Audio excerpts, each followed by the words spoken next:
Hi, I'm Blair, and I'm about to tell you a crazy story. Before we continue, please like and subscribe to MSA. Growing up, my parents fought constantly over money. Dad was a struggling sculptor, and Mom, who was a waitress, cursed the day she met him because we constantly had money problems. She always said dropping out of school was her biggest mistake, so she made sure I studied hard. That's how I earned a full scholarship to one of the city's top schools. But my true passion was painting. I fell in love with it at 5, taught myself through YouTube, and by 13, I was winning major school competitions. Dad was proud, but Mom didn't like it one bit. Art's a hobby, Blair. You can't make a career out of it. Definitely not a successful one. It was my dream to become a world-famous artist. Well, mine and my best friend Ashley's. She was an artist just like me, and we'd been best friends since middle school. Ashley was rich, so she got to go to amazing art classes and shared everything she'd learned with me. And whenever my parents argued, I'd sneak over to her mansion. Life was just better with Ashley around, except for her annoying twin brother Dexter. He mocked our art, hid our supplies, and chased us with his paintball gun. Whenever we complained to Ashley's parents, Dexter would just put on his innocent face and get away with it. Even at school, everyone adored him for his sense of humor. Ashley absolutely hated him, and I could see why. Like on their 15th birthday, Ashley spent hours getting ready, and she looked beautiful. But the moment Dexter walked in, everyone gathered around him, completely ignoring Ashley. Look at him, smiling like he owns the world. I will never understand what people see in him. Probably his athletic body. I mean, if you look at it from an artistic point of view, Dexter's pretty much perfect for a portrait. What? I mean, so what if he's good looking? You've got a great personality. That's what you tell ugly people, Blair. You're also so much more creative and way smarter. People would notice that someday. Notice what someday? That you're a total jerk. Aw, are you jealous because no one's paying you attention? Go away, Dex. It's her birthday too. Don't make things worse. Fine, I'm sorry. Here, I got you a flower, little sis. Happy birthday. But as soon as Ashley took it, the flower squirted water all over her face, ruining her makeup, and Dexter ran away laughing. As we grew older, Dexter just got more annoying. At 17, he joined the football team, became the most popular guy in school, and a serial heartbreaker. Every day, some girl would be crying over him, and it was nauseating. As for me, my parents were fighting a lot more lately, and one day, Dad just packed his stuff and left. Shortly after, he filed for divorce, and Mom went bonkers. She refused to shower or step out of the house, and a week later, she came home and told me she'd quit her job. Between rent and expenses, we soon ran out of our savings and didn't even have enough money for food. Do you have cash? Sure. Let me just grab some from the secret trust fund your dad left me. No, I don't have cash, you moron. Just run the card again. I've already tried 3 times. It's not working. Pay or leave. Mom just started yelling at the cashier like a madwoman. He called security, but as they approached, Mom grabbed a bunch of stuff and bolted in the other direction. She went round and round in circles before the security guys finally caught her and dragged her out. Since Mom was acting all kinds of crazy, I took up a part-time job at a cafe to help out. But between work and school, my life was miserable, and Ashley wasn't helping. What do you mean you're not coming for the concert? We booked this months ago. Things were different back then. Now I have to work. Ask someone to cover your shift. We're short-staffed, and I need the money. But Hank's gonna be there, and I need your help talking to him. You're not getting out of this. Ashley kept pushing me, but I kept refusing, and eventually, she gave up. The next morning, she told me Hank had asked her out, and I was happy for her. College applications were looming, and I desperately wanted to get into NYU's art program, where Ashley was applying to. It was expensive, and I needed a strong portfolio for a scholarship. I couldn't risk my mom finding out, so I stayed late after my shifts at the cafe to work on my portfolio. One day, while I was heading back home, it started raining heavily. It was already late, so I couldn't get the bus, and was waiting for a cab when someone walked up to me with an umbrella. Dexter, what are you doing here? I was just across the road running some errands, and by errands, I mean date that didn't go too well. Anyway, I saw and I thought I'd help. Dexter led me to his car, and on our way, we got talking. He asked me how I was doing, and I don't know why I ended up telling him everything about Mom and how things were really tough at home. Ashley told me about your parents' divorce, but I didn't know things were so bad. If you need anyone to talk to, I'm here. Something about the way he said it made my heart melt. And after that day, Dexter and I got closer. He would wait for me at the cafe and then walk me home. We'd debate over classic movies, argue over music, and bond over our favorite MSA videos. The more time we spent together, the more I saw a different side of Dexter. One that was kind, funny, and surprisingly thoughtful. And before long, I started having feelings for him. You know, I've always had a bit of a crush on you. Really? Why? You're kind, beautiful, smart, creative, and you're probably the toughest person I know. Wow, thanks. I always thought you're kind of annoying. Gee, thanks. What a compliment. Let me finish. But now I think you're the only person who gets me. You've shown me what it's like to really connect with someone, Dex. I guess what I'm saying is... That you like me? I like you too. And then Dexter kissed me, and it was perfect. I wasn't sure how Ashley would take it, but before we can even gather the courage to tell her, we found her crying in the school garden the next day. Hank dumped me. He says my nostrils are too big and that my face reminds him of his dead cat. What kind of reason is that? The kind that's a lie. Hank's a total player. Why would you ever fall for him, you dumb... Ow!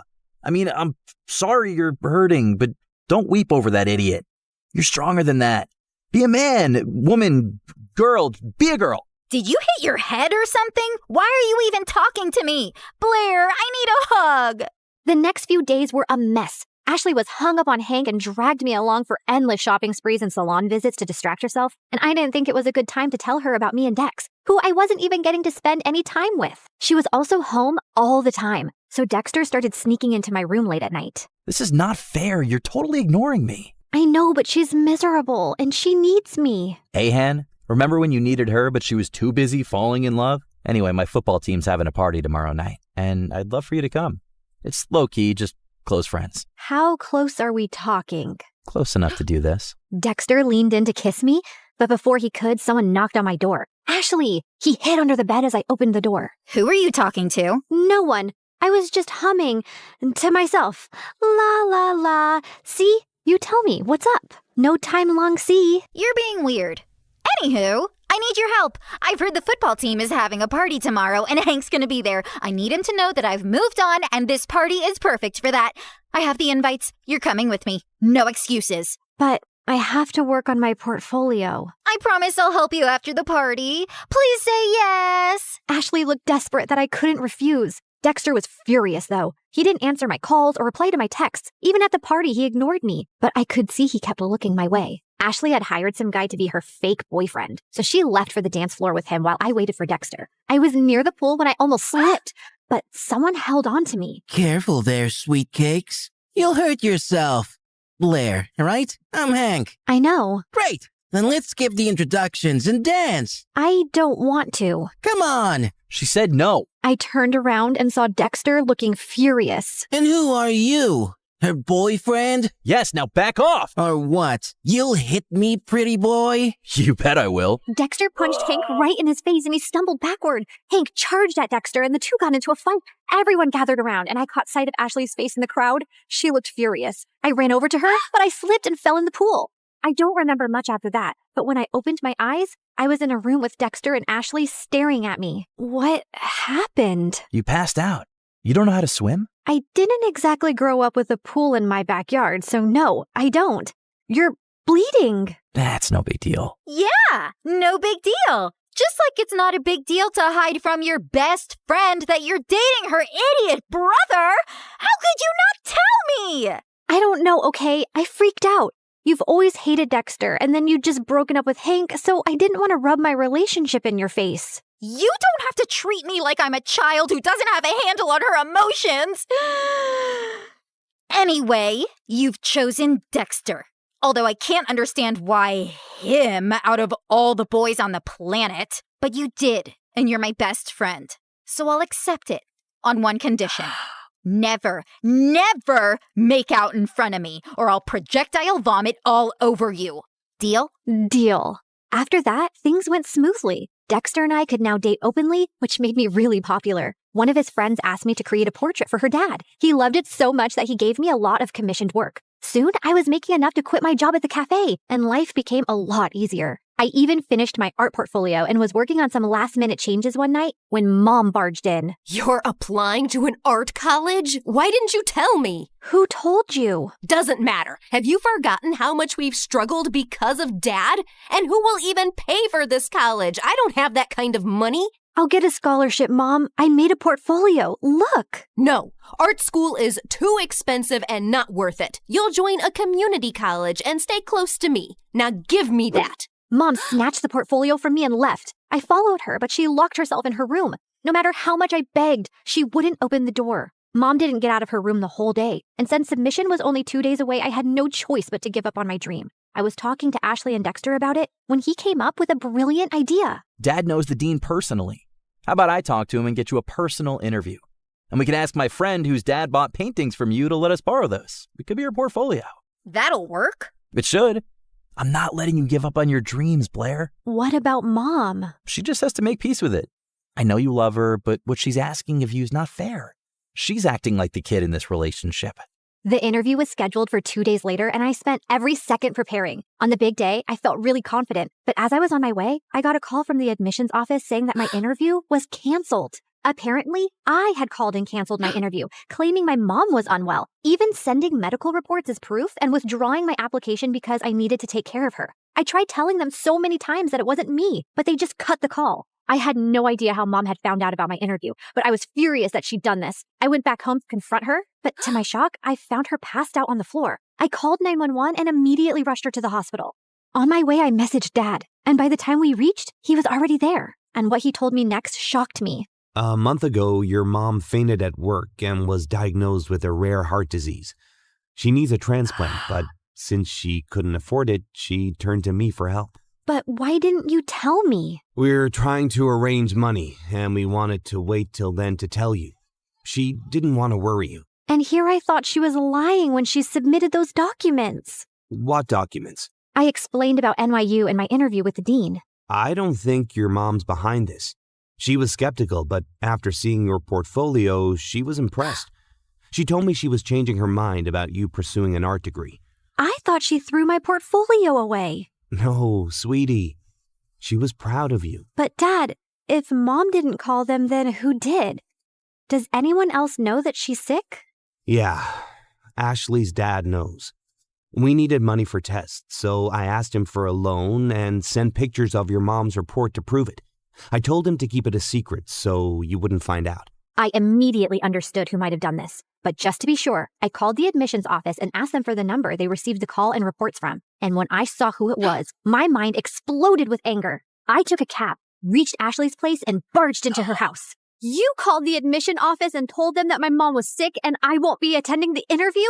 Don't even try to lie to me. I have proof. My mom was sick, Ashley. You could have told me that at least. Instead, you used that against me. Hold on, I think there's some confusion. Why would Ashley do that? Ask her. And suddenly, Ashley's face twisted into rage. Yes, ask me.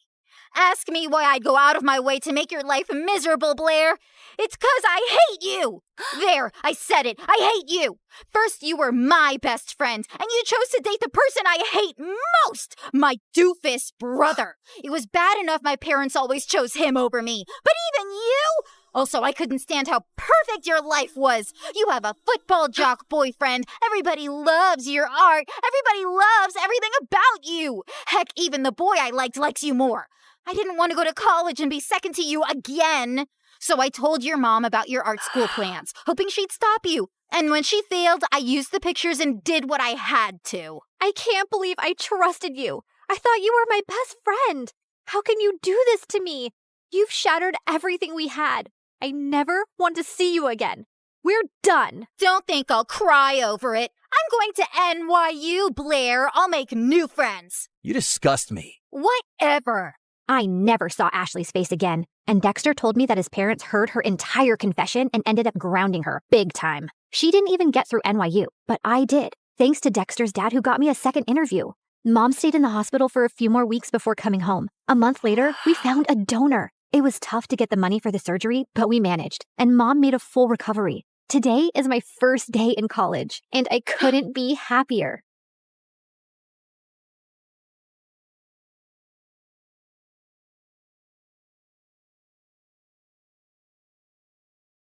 Hi, I'm Emma from Chile. Please like and subscribe to MSA. Show your love for MSA with their awesome bottles and notebooks. Peek at the collection in the description and pick your favorites. My childhood was tough. My parents were always fighting. But when I grew up, I met Clara, and my life started to become better. We met on the first day of high school, and I remember it like it was yesterday. Hi, is this seat taken? No? Great. I saw you sitting alone and thought you needed some company. Is that a choco chip muffin? I love them. You get the best muffins at this coffee house nearby, but if you eat too many, you might get gas or a sugar rush. Sorry, I'm blabbering a lot, right? Kind of.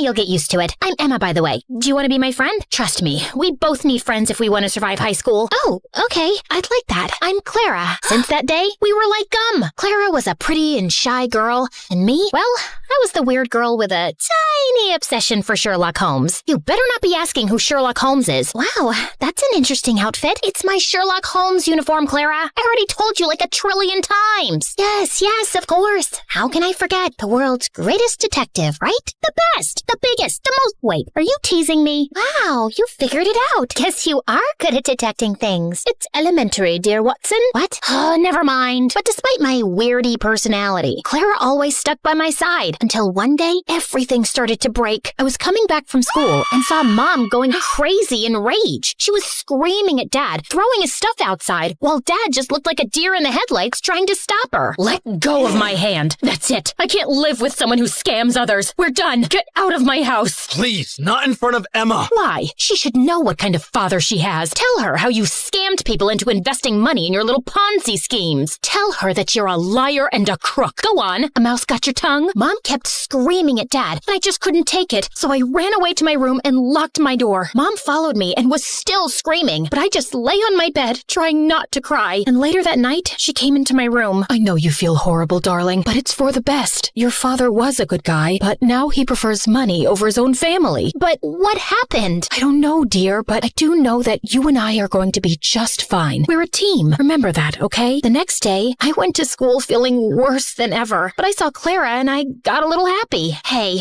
I had the most awful day yesterday. Can we skip classes and talk? I really need to vent. And why do you think I have the time to listen to you whine? Excuse me? Clara started to walk away from me, but I stopped her. No, wait, I don't understand. Did I do anything wrong? We can talk about it. Oh, God, if I have to listen to you talk one more time, I will kill myself. I don't even know how your parents tolerate you. You're so childish and annoying. I can't be around you anymore. But we're best friends. And now we're not. So please don't talk to me again. Clara left, and I felt completely broken. Did she always think of me like that? I tried to talk to Clara between breaks, but she ignored me, and she did so for the rest of the week. I had no other friends, so I just spent my time in the school library reading some Sherlock Holmes. At least the books were loyal. But one day, I was walking to my next class and saw a notebook by the lockers. I opened it out of curiosity, and what I saw blew my mind. The notebook was full of pictures of Clara. Clara going to class, Clara in the gym, Clara walking to her house. What kind of creep would do something like this? I was flipping through the pages when I noticed someone familiar in one of the photographs. It was this guy from our class, Gerardo, and he was holding a camera in a mirror reflection in the photograph. I'd seen Gerardo following Clara around in school, and I always felt that there was something off about him, but Clara would never let me chase him away. And now he was taking her pictures? This guy was a freak, and I had to do something before Clara was in some serious trouble. So I went to the principal and explained everything to her. I can't accuse any student without real proof, Emma. I mean, Gerardo is the official photographer for our yearbook. He could be taking pictures of anything else. But if you feel so strongly about this, I'll tell the teachers to be on the alert, okay? But nothing ever happened. Since telling the principal blew up in my face, I fell back on the one thing that I knew would work, my awesome detective skills. I spent the entire night stalking Gerardo on social media, but it was a dead end. The only possible solution was to confront him. But the next morning when I entered school, I saw Clara walk in with Gerardo looking completely different. Her face was painted with makeup, and her hair was all red. Oh my God, Clara, what happened? Did a radioactive spider bite you or something? What happened to your hair? And what's with the makeup? Can you stop touching her, you freak, and get out of the way? I wasn't talking to you, creepy stalker. Clara, what are you doing with him? Did he torture you? Do you need my help? She doesn't need anything from you, so get lost if you have nothing to say. Clara didn't look at me, so I walked closer to her, ignoring Gerardo's protests, and pulled out the notebook. Clara, this guy is a stalker. He's been taking your pictures since God knows when. Look, he's even in one of these pictures. Can you see that tiny little reflection in the background? Clara ripped the notebook out of my hands and finally looked at me, angry. What part of I don't want to be your friend didn't you understand? I don't care about your little detective games, okay? It's not a game. This guy is creepy and weird and my boyfriend? He's my boyfriend, okay? Now stop insulting him with your dumb games and get out of my face. Clara stormed off before I could ask any questions, but Gerardo stayed, smiling at me. Thank you for finding my notebook. I was worried about losing my favorite photos of my girlfriend. Listen, I don't know how you brainwashed her, but she's not like that. I didn't do anything to her. I just offered her a quick way to earn money. What did you make her do? Why don't you ask her? He left with a victorious grin on his face. I started to feel really worried about Clara. The next day, after the end of the school day, I was determined to save Clara any way I could, so I decided to follow Gerardo like a shadow. After a while, I saw him slipping through the school back gate and entering a scary dark alley. I hid behind a pillar and saw him wait there, and moments later, a bunch of guys came in on their motorcycles, each scarier than the next. How you feeling about tomorrow, boss? Pretty good. You have the motorcycle I asked for? Yeah, it's in Clara's house. Perfect. I taught Clara everything she needs to know about riding motorcycles, and I've told her to meet us right here tomorrow. I'm telling you, Clara's so ready for this race. She's gonna nail it. And what if she doesn't? Then we train her more till she can. But don't worry, I can feel that money is ours already. Everyone started cheering in celebration, so I got out of there before they saw me. I ran until I found a bench and sat down. Clara was participating in a motorcycle race? Why? I had so many questions, but right now, the only thing on my mind was to save Clara from this dumb race. The plan was simple. I was gonna go to the dark alley after school and wait for Clara to show up, and then I would just grab her arm and run till we were safe. So the next day, I went to the alley extra early and waited for everyone to show up. Everyone, including Gerardo, was around, but Clara was nowhere in sight. Half an hour went by, and when she didn't show up, I decided to leave. But my jacket got caught in one of the boxes, and I fell, and all eyes turned to me. Whoopsie! I was just making sure there was no rats here. I think it's safe to say that this place is officially rat-free.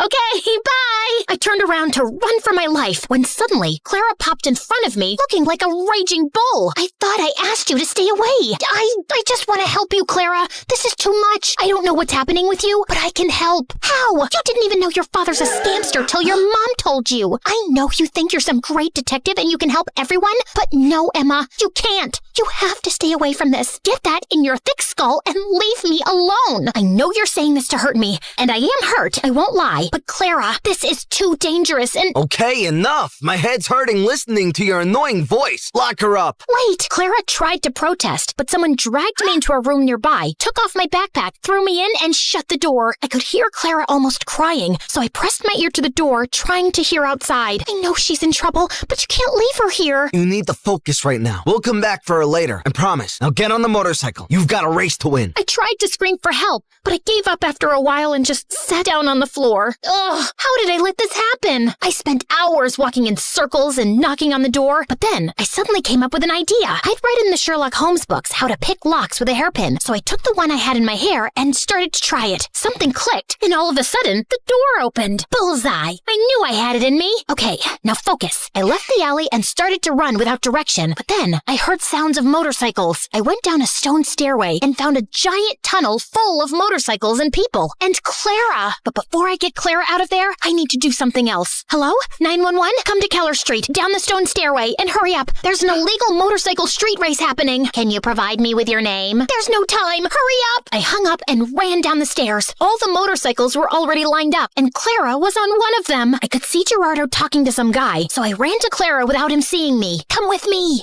It's impossible to escape from you, right? You can roll your eyes later. Just get off this thing and come. Emma, you don't understand. I found out a week ago that my parents declared bankruptcy, and we might have to move to a homeless shelter. He's a liar. Look at that nose on his face. It's so plastic and fake. You can't trust him. His nose was really crooked. You should have seen— Wow, great story. Let's save it for another time. Now come. Just as Clara stepped down from the motorcycle, we heard police sirens outside. I pulled Clara away before Gerardo or anyone else could frame her. How? Shh, you're a suspect. If anyone asks why you're hiding behind this bush, pretend that you're from a really exotic island, you know? Maybe you're collecting a— Emma, I'm such an idiot. I ruined everything. My grades, my life, My future?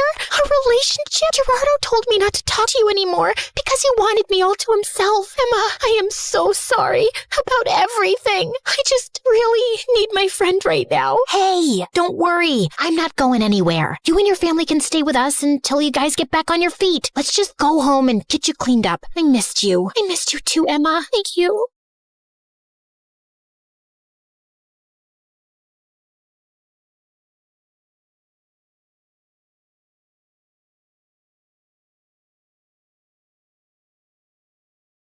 So, have any cute guys caught your eye yet? Well, there's this one guy. Girl, we need to hunt him down. It's just a harmless little crush. And who knows, he might be taken already. Just please, don't do anything stupid. Oh, don't worry about it. I got you. I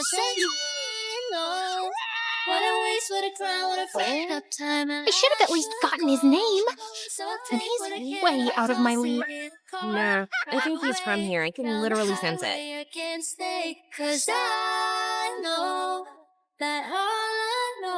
It's time to go.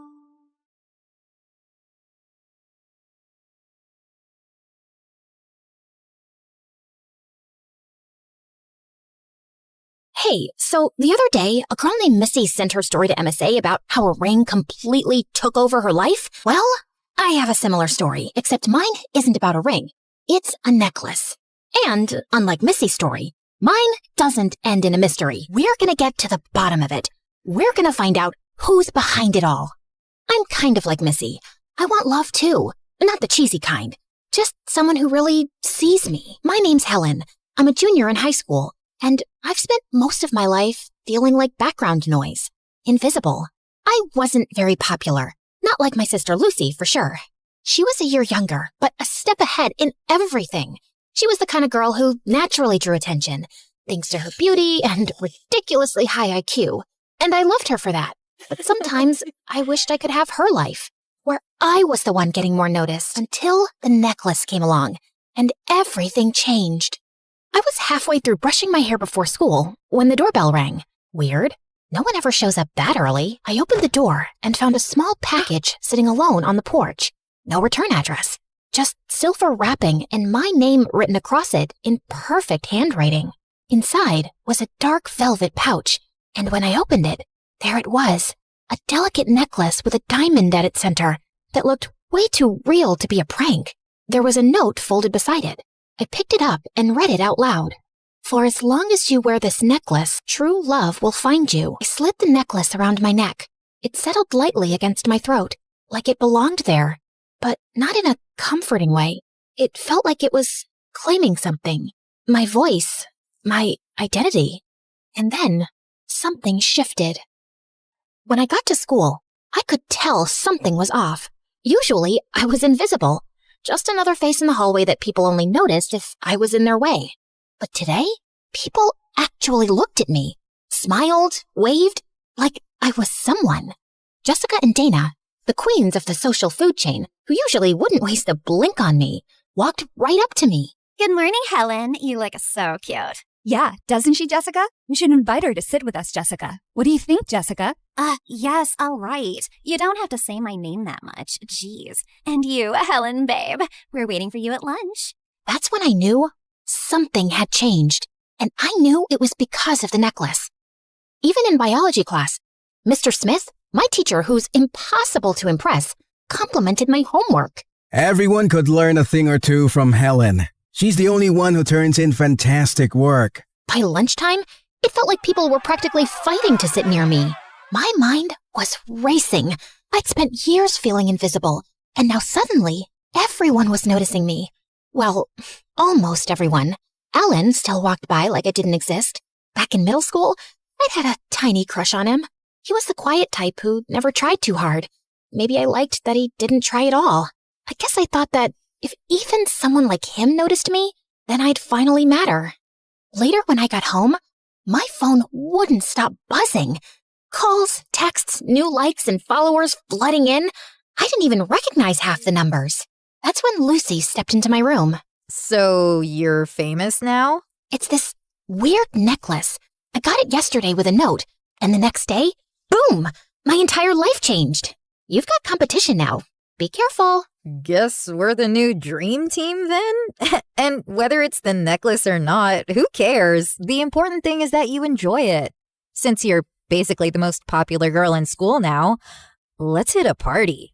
Over the next few days, I started getting used to this new version of me. Girls whispered about me like I was some kind of trend. Guys tripped over themselves just to talk to me. And I let them. I flirted without thinking, just because I could. Hey, Helen, I used to have a crush on your sister, but suddenly I adore you. What can I say?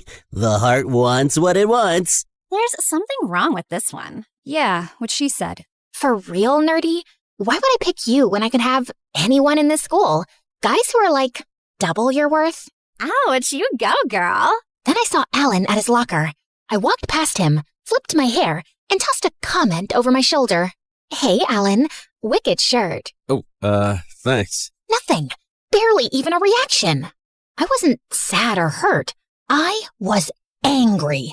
I wanted to slap Alan back into reality, back into the world where I was the diva he was supposed to fall for. Just then, a deep, accented voice sliced through my storm like a blade. Who dares make our queen angry? It was Edward. He had moved to the country just a few months ago. Even though he kept to himself and barely talked to anyone, he carried that mysterious new kid energy like a designer coat. Rumors swirled that he came from a ridiculously rich and powerful family, lived in a mansion, and spoke 5 languages or something. I wasn't planning to give him the time of day, but I was still mad at Alan, and I wanted to prove to myself, and everyone else, that I could get someone way better. So I leaned in. You always show up when someone's having a breakdown? Only when it's interesting. The coach blew his whistle and started pairing people for the relay course. Helen, Edward, you're together. He looked at me, waiting, but I was the one who stepped forward first. Guess you're lucky. I was just thinking the same thing. The course was brutal. Cones, hurdles, crawling under nets. I wasn't about to let him show me up. We moved in sync, not saying much, but I could feel him watching me. Halfway through, I caught him stealing another glance. You do this often? Pretend PE is a runway? Only when I have an audience worth impressing. You look French? I can be, if you want me to be. Wow, très romantique. We hit the finish line together. I bent down, catching my breath, and I found him still looking at me. You're the most beautiful girl I have ever seen. Now that we've conquered this great battlefield, let me take you out. We walked off the court side by side, not holding hands, but we didn't have to. Every eye in the gym was on us. If I thought I was getting attention before, this was on another level. Helen and the hot European guy? Yeah, I chose him. That night at home, after dinner, Lucy came to my room. I saw you with Edward today. If you're dating him, please, just stop. Why would I? He's making me even more popular. What, jealous much? Whoa, easy there. He's suddenly being nice to you? Yeah, like an axe being nice to a turkey. Ugh, God. And you? You're not like the others? You're not chasing after me, worshipping me? And now when I've got the most powerful, popular guy in school, you're telling me to back off? What am I supposed to get from that? I don't chase you because I'm your sister. I loved you before the necklace, but it's changing you. Well, I like this change. Well, I don't. The ones who shine brightest often burn fastest. You and your so-called wisdom. Just shut up and get out. Lucy shook her head in disappointment and walked out. Every morning, a single rose was waiting on my locker, always with a note. For my beautiful Helen, thinking of you always. Ed. It was dramatic, old-fashioned, and honestly, kind of perfect. Edward was everywhere, waiting by my class door, carrying my books like some polished bodyguard, swiping his card before I could even reach mine in the lunch line. He didn't just bring romance. He brought luxury. Swiss chocolates, designer cologne, cars with doors that opened themselves.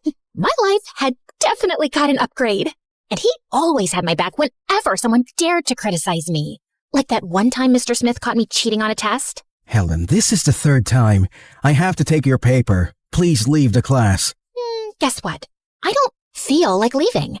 And you're not taking my paper. Helen, Since when do you talk back like this? Since now. Got a problem with that?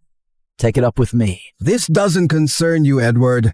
Sit down. But Edward didn't sit.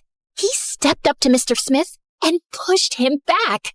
The class gasped, and Mr. Smith's face turned pale. I was thrilled. Edward had put him in his place. Mr. Smith stormed out, probably to get security and the principal.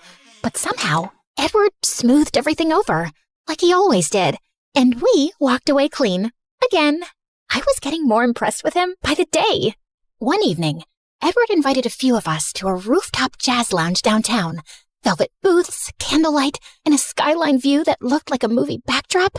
I was lounging on a velvet chaise, sipping something I couldn't pronounce, soaking in the music and all the curious stares. That's when our waiter arrived, dressed sharp, polished, polite. It was Ellen. I'll have a sparkling hibiscus iced tea, light on the ice, heavy on the sparkle. Same, just what Jessica wants. And make it fast, yeah? Alan nodded, jotting it down without a word. He didn't even look at me. And for some reason, that felt worse than an insult. Like I wasn't even worth reacting to. And I'll take a ginger lemonade, extra sharp, like my mood today. Chop chop. Alan's jaw tightened, but he just gave a small nod and hurried off. Jessica and Dana looked at me, and then we all burst out laughing. I pulled a compact mirror from my bag to check my lip gloss. But the moment I saw my reflection, I froze. The girl staring back wasn't the one who used to hide behind her hoodie in the back row. She was surrounded by the same girls who used to snicker behind her back. And now, she was laughing with them. Same smirk, same perfectly arched eyebrows, same air of untouchable. For a split second, it didn't feel like me. Like I was playing a part that fit a little too well. But I clicked the mirror shut and smiled. This was the life I wanted, wasn't it? But as the weeks passed and I spent more time with Edward, I started to realize something. We didn't talk. Not really. He didn't get my favorite movie references. He never shared songs he liked. I'd crack a joke and he'd just smile politely. Ask him about his past? Vague answers. His future? Even vaguer. The only thing he ever seemed sure about was us. How amazing we looked together. How meant to be we were. Maybe he was right. Maybe chemistry didn't need conversation. Or maybe I was just trying too hard to believe it did. By then, Lucy and I weren't speaking. Every time she saw me, she'd just shake her head in that infuriating way of hers. Then one night, while I was out with Edward and the girls at a local party, Mom called. What she said shocked me. What is it, babe? It's Lucy. Mom said she fell during basketball practice. They rushed her to the hospital. I think I need to go see her. Would you give me a ride? Babe, she's fine. Probably just tripped from being distracted, too busy obsessing over your life. She never supported you anyway. What kind of sister is that? Yeah, like your mom didn't say it was the ER or anything, right? She's probably okay. Come on, the party's just getting started. I hesitated. A part of me did want to go, but another part whispered, why? For people who don't even care about you? So I brushed it off and stayed at the party. I was having the time of my life. The music was loud, the lights were spinning, and the night stretched on forever. It was 5 a.m. and we were still partying, when suddenly the door burst open. My parents walked in, with a police officer right behind them. Helen, what are you doing? We've been trying to reach you for hours. Your phone went straight to voicemail. We had to call the police. Told you. These cases are always the same. Worried parents, missing teen, and surprise. She's just out partying. Just another kid thinking the world revolves around her.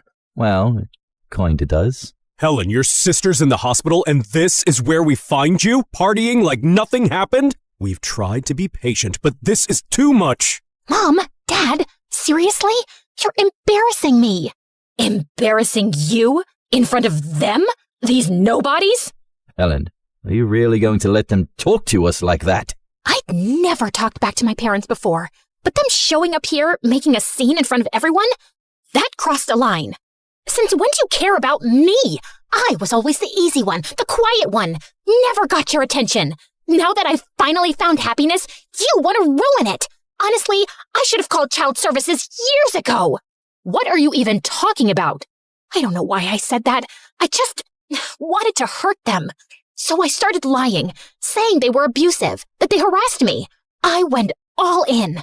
They tried to defend themselves. She's probably lying. She looks like a spoiled brat, but we still have to investigate. Both of you, come with me. And you, Helen, you're going home. Party's over. Everyone, out. The music stopped. People grabbed their stuff and shuffled out awkwardly. As I walked past Edward, escorted by the officer, he leaned in slightly, caught my eye, and mouthed, I love you. It was the first time he'd said it, and my stupid heart fluttered. After a few hours at the station, my parents were sent home. The report stayed open for now, but no one expected it to go anywhere. Not that it mattered. They were already crushed. So now, one daughter's in the hospital and the other wants to send us to jail. Lucky us, honey. We've got the perfect family. I ignored them. From that day on, I didn't say a word to either of them. I didn't need to. I'd stopped caring the moment Edward told me he loved me. Who needs parents or siblings or anyone when you've got Edward and the necklace that changed everything?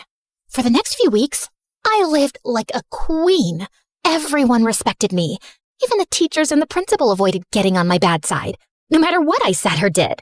I remember one day after our English teacher gave us a surprise quiz, and I failed, I got so angry. I scratched up her brand new car in the parking lot, keyed it from end to end. When she found out, she nearly cried. Nice job, babe. Bet she's got 6 years of loan payments left. Why do poor people even buy fancy cars in the first place? She deserved it, getting her car blessed by your holy hand. Holy? Of course, you're like a goddess now. People hang on your every word. They adore you. They do anything just to be close to you. Darn right they do. And he was right. I did feel like a goddess. The kind that everyone wanted to please. That is, until one day. After Lucy got out of the hospital, she stayed home for a few weeks to recover. But the day she came back to school, I saw her walking arm in arm with none other than Alan. Freaking Alan! Of all the guys in the school, she chose Alan? Who cares? Your boyfriend is Edward. Yeah, but she knew I used to have a tiny crush on him. Why'd she pick him? Just to get back at me? Wait, you had a crush on Alan? Ew. And yeah, I wouldn't be surprised if she is jealous. She was the center of attention before you came along. You were living in her shadow. And now you're the queen, and she's living in yours. I'm gonna make her regret being born. From that day on, all I cared about was Lucy and her thing with Alan. I checked her socials religiously. I had girls follow her around at school. I asked her classmates for daily updates, reports, anything. Even with Edward next to me, I was constantly on my phone, reading messages from my little spy squad. Wow, what keeps the queen so busy? My stupid sister. She's dating someone new. Since when do you care about your sister? It's not just her, it's who she's dating. Say that again? Oh no, I said too much. I was too angry. And now Edward knew. Who is she dating? It's no one. I mean, who cares? You clearly do. Who is it, Helen? You know what? I don't owe you an explanation.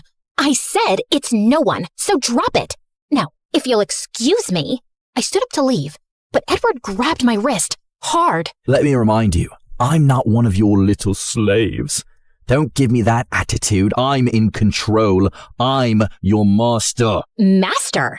Go master talking to someone who still buys your act. Don't you ever touch me again, you worthless piece of dirt. He stared at me, shocked. I'd never seen him look like that before. But I didn't care. I walked away. Who needed him when I had the necklace? There's something I didn't tell you. Something I've known for a while. I knew it was Edward who got me the necklace. You see, a few weeks back, he was acting weird. And one day, a card fell out from his pocket that belonged to some witch. It didn't make sense. So I decided to visit her, the witch, or sorceress, or whatever she calls herself. I mean, she had a business card, so she couldn't be that scary, right? Her place was exactly what you'd expect. Dark, creepy, and filled with enough weird jars and candle wax. Oh, you're late. I had a vision you'd come hours ago. I canceled my nap for this. Sorry? You'd better be. Let me guess. Necklace trouble? Yes. Edward came to you, right? Boys like Edward come to me all the time. You know that Timothy kid? The one with the ring? Yeah, that was me too. These rich little heartbreakers are my best customers. When Edward lived in Italy, he used to get bullied as a kid. He even showed me a picture. And wow, he was ugly. I kinda get why they bullied him. Oof. Anyway, when his dad started their mafia business, the money came rolling in. But even with all that, Edward was still a joke at school. Power and cash couldn't fix his vibe. So they moved to the U.S.? One of the reasons. But things didn't exactly improve. Even after his little glow-up, girls still weren't interested. That's when his dad came back to me. I'd already helped with some business problems. You know, curses, sabotaging rivals. Oh, the usual. Okay, but the necklace, what does it do? The necklace. Well, since Edward still couldn't land a girlfriend, I figured, why not enchant the girl he liked instead? And that was you. So, I made the necklace. So it was supposed to make me fall for him? Because, spoiler alert, it didn't. Sorry to disappoint. Oh, I'm not disappointed. I'm proud. I tried something new with this one. I didn't just bake in a love spell. I added a power element. The necklace makes the wearer unstoppable. Oh, but here's the twist. It adapts to your personality. It doesn't work the same on everyone. It becomes you. Okay, but does Edward have any control over it? Can he take it back? That idiot? No, I told him he did. Charged him extra for that little lie. The truth is, neither of us control it now. I honestly don't know who's in charge. You or the necklace. Who cares? As long as it makes me powerful and happy. That's the spirit. Oh, thinking like a real witch. Here, take my card. If you get used to this kind of power and want more, I do curses, possession contracts, love potions. And if you like this video and subscribe to MSA, you get a spooky spell for free. If I ever needed your help with someone close to me, say my sister Lucy, what would I need? Horn of a virgin goat, 3 drops of blood from a blind bat, and a feather of a falcon. Oh, and a Venmo account. Yikes, that's a lot of work. Anyway, thanks for your help.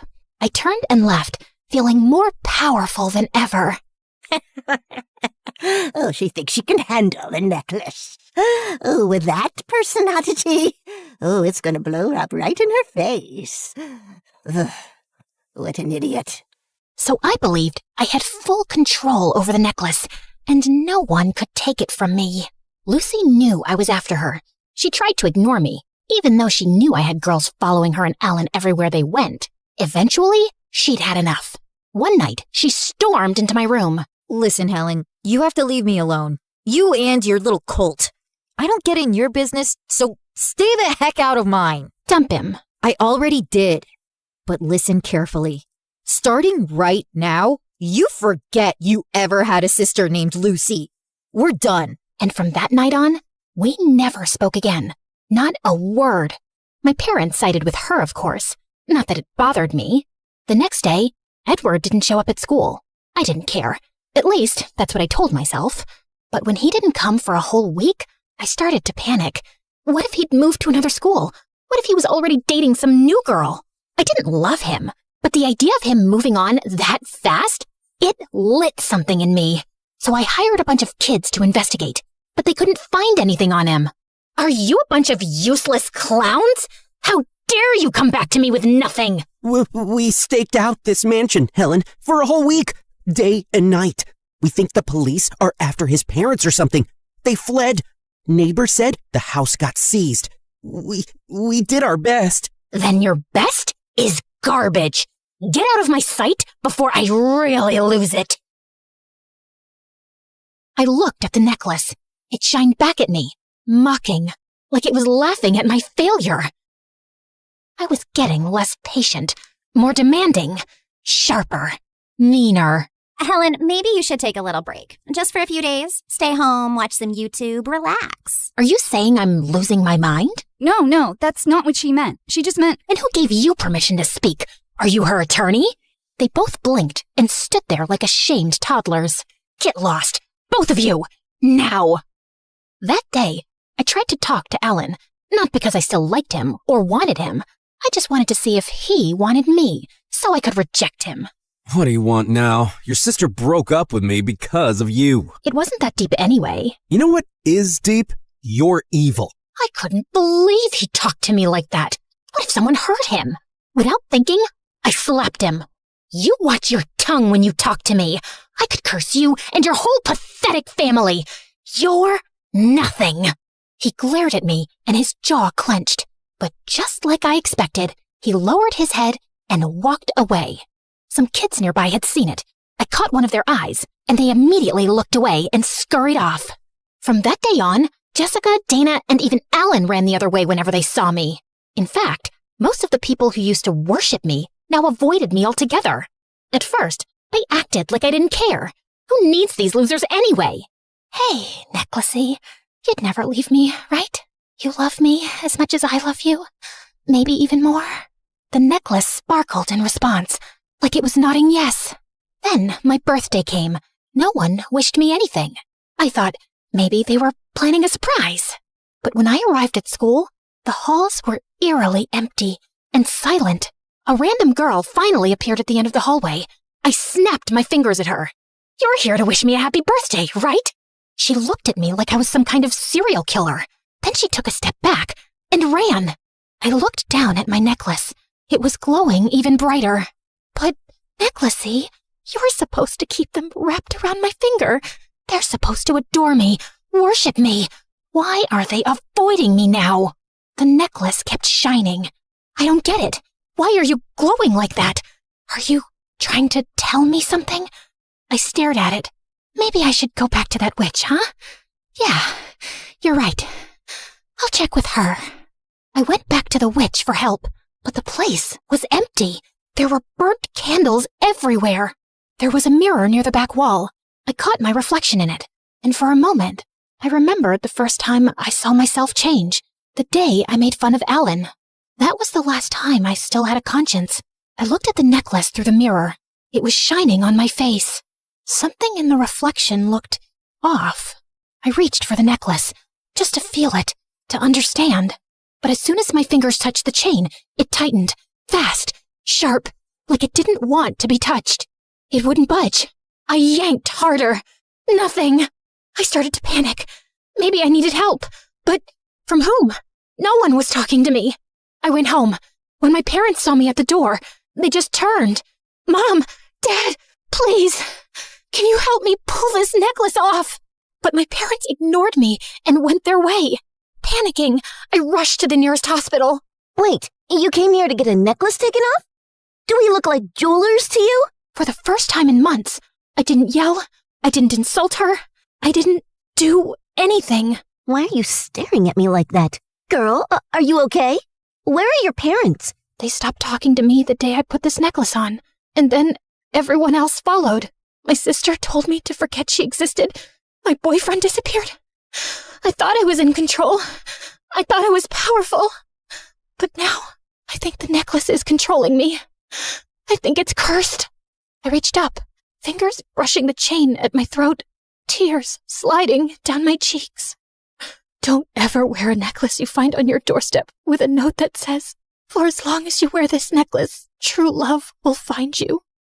Love's running away from me now. I'm alone. I thought I didn't care. But my God, I am alone. And it's all because of this necklace. I got closer to the nurse. Take it off. Smash it. Rip it off my skin if you have to. Just get it off me, please. The nurse stepped back, looking very concerned. She exchanged a look with another nurse and gently reached for my arm. Okay, come with me. Let's get you inside. But I pulled away, panicked. I screamed and ran. It was raining hard. I didn't stop. I didn't know where I was going. I just ran, like I was trying to escape my whole life. But the necklace, still glowing, stayed on my neck, mocking me. Eventually, I collapsed on the wet pavement.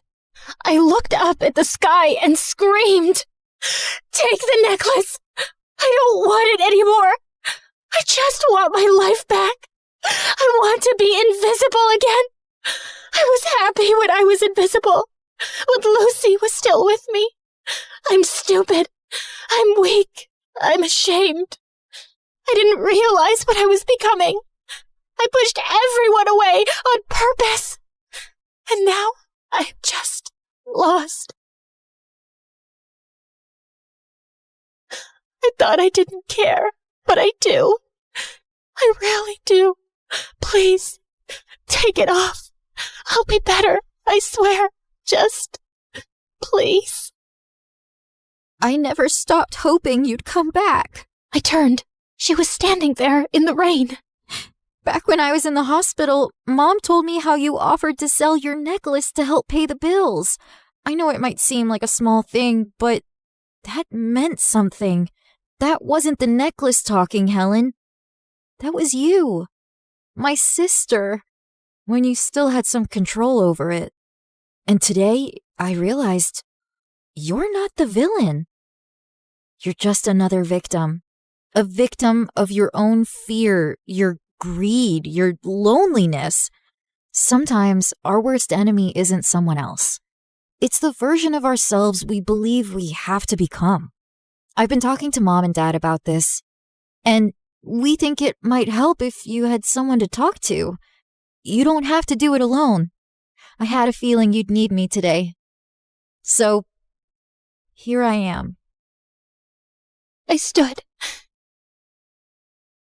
and wrapped my arms around her, crying harder than I had in months. And for the first time in what felt like forever, I didn't feel alone. And then, just like that, the necklace slipped off. Maybe being seen isn't about being watched. Maybe it's about being understood.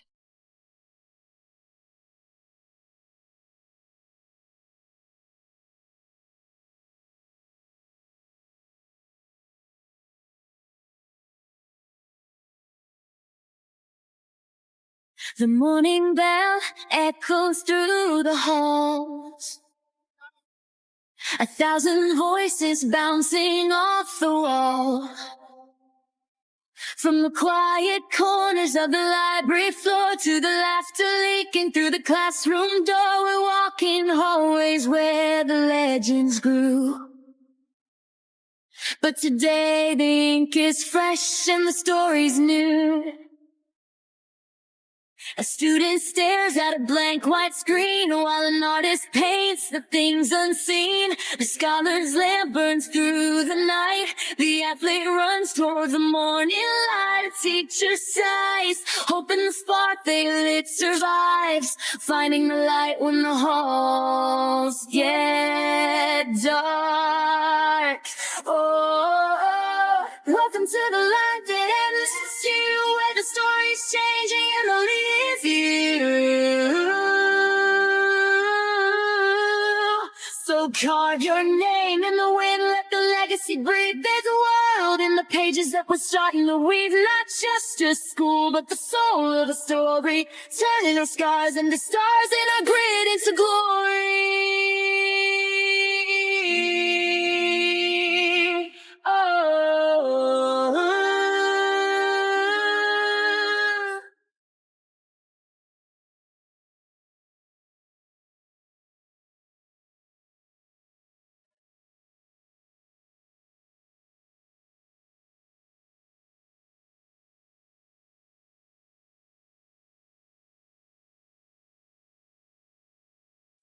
Okay, deep breath, Audrey.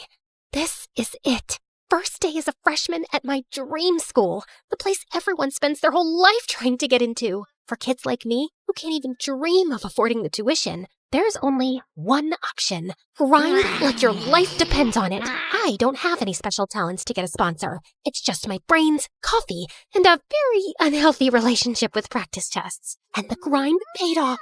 I made it through ultra hard mode, the entrance exam. Welcome to My Story University, also known as MSU. This place isn't just a world-class institution. It's a living campus of scholars, athletes, and artists from every walk of life. Some of you got here through hard work and exams, others through sponsorships, scholarships, or family legacy. But no matter how you arrived, one thing is true. You're here now, standing at the start of something extraordinary. To be here means you've made it through one of the toughest selection processes in the country, or at least convinced your parents to pay for it.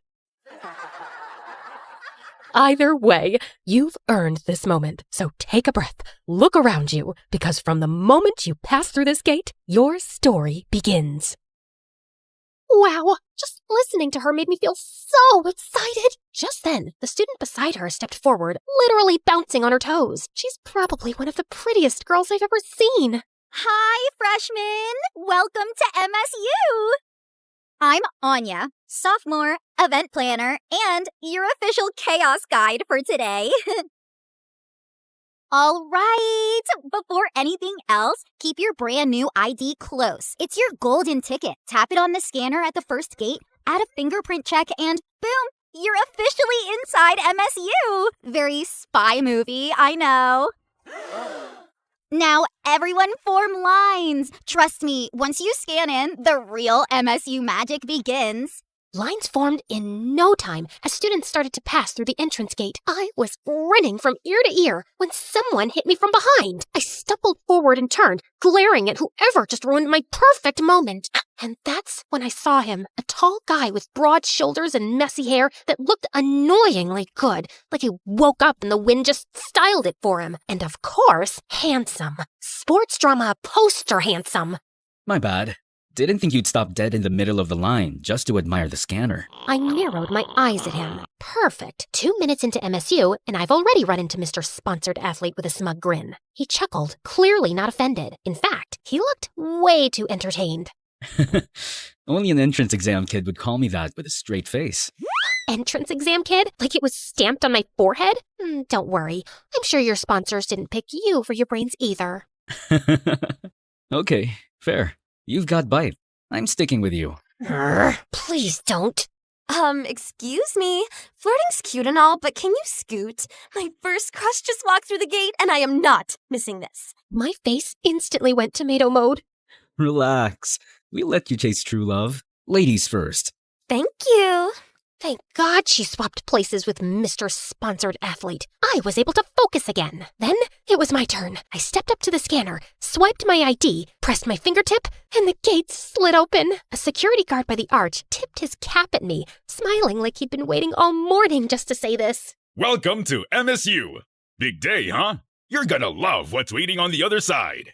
I gave him a smile as I walked toward the side entrance, and my breath hitches as I stared at what I can only describe as a dreamlike paradise. Rows of cherry blossom trees arched overhead, petals drifting like pink snow across a stone bridge that seemed to glow in the sunlight. Students slowed down, phones snapping, voices hushed, like we'd all walked into some dream sequence. So this is the famous Blossom Bridge of MSU. This was the kind of moment you wanted to bottle up forever, the kind that made every sleepless night, every exam, every meltdown feel worth it. I clutched my pamphlet tighter, grinning without even meaning to.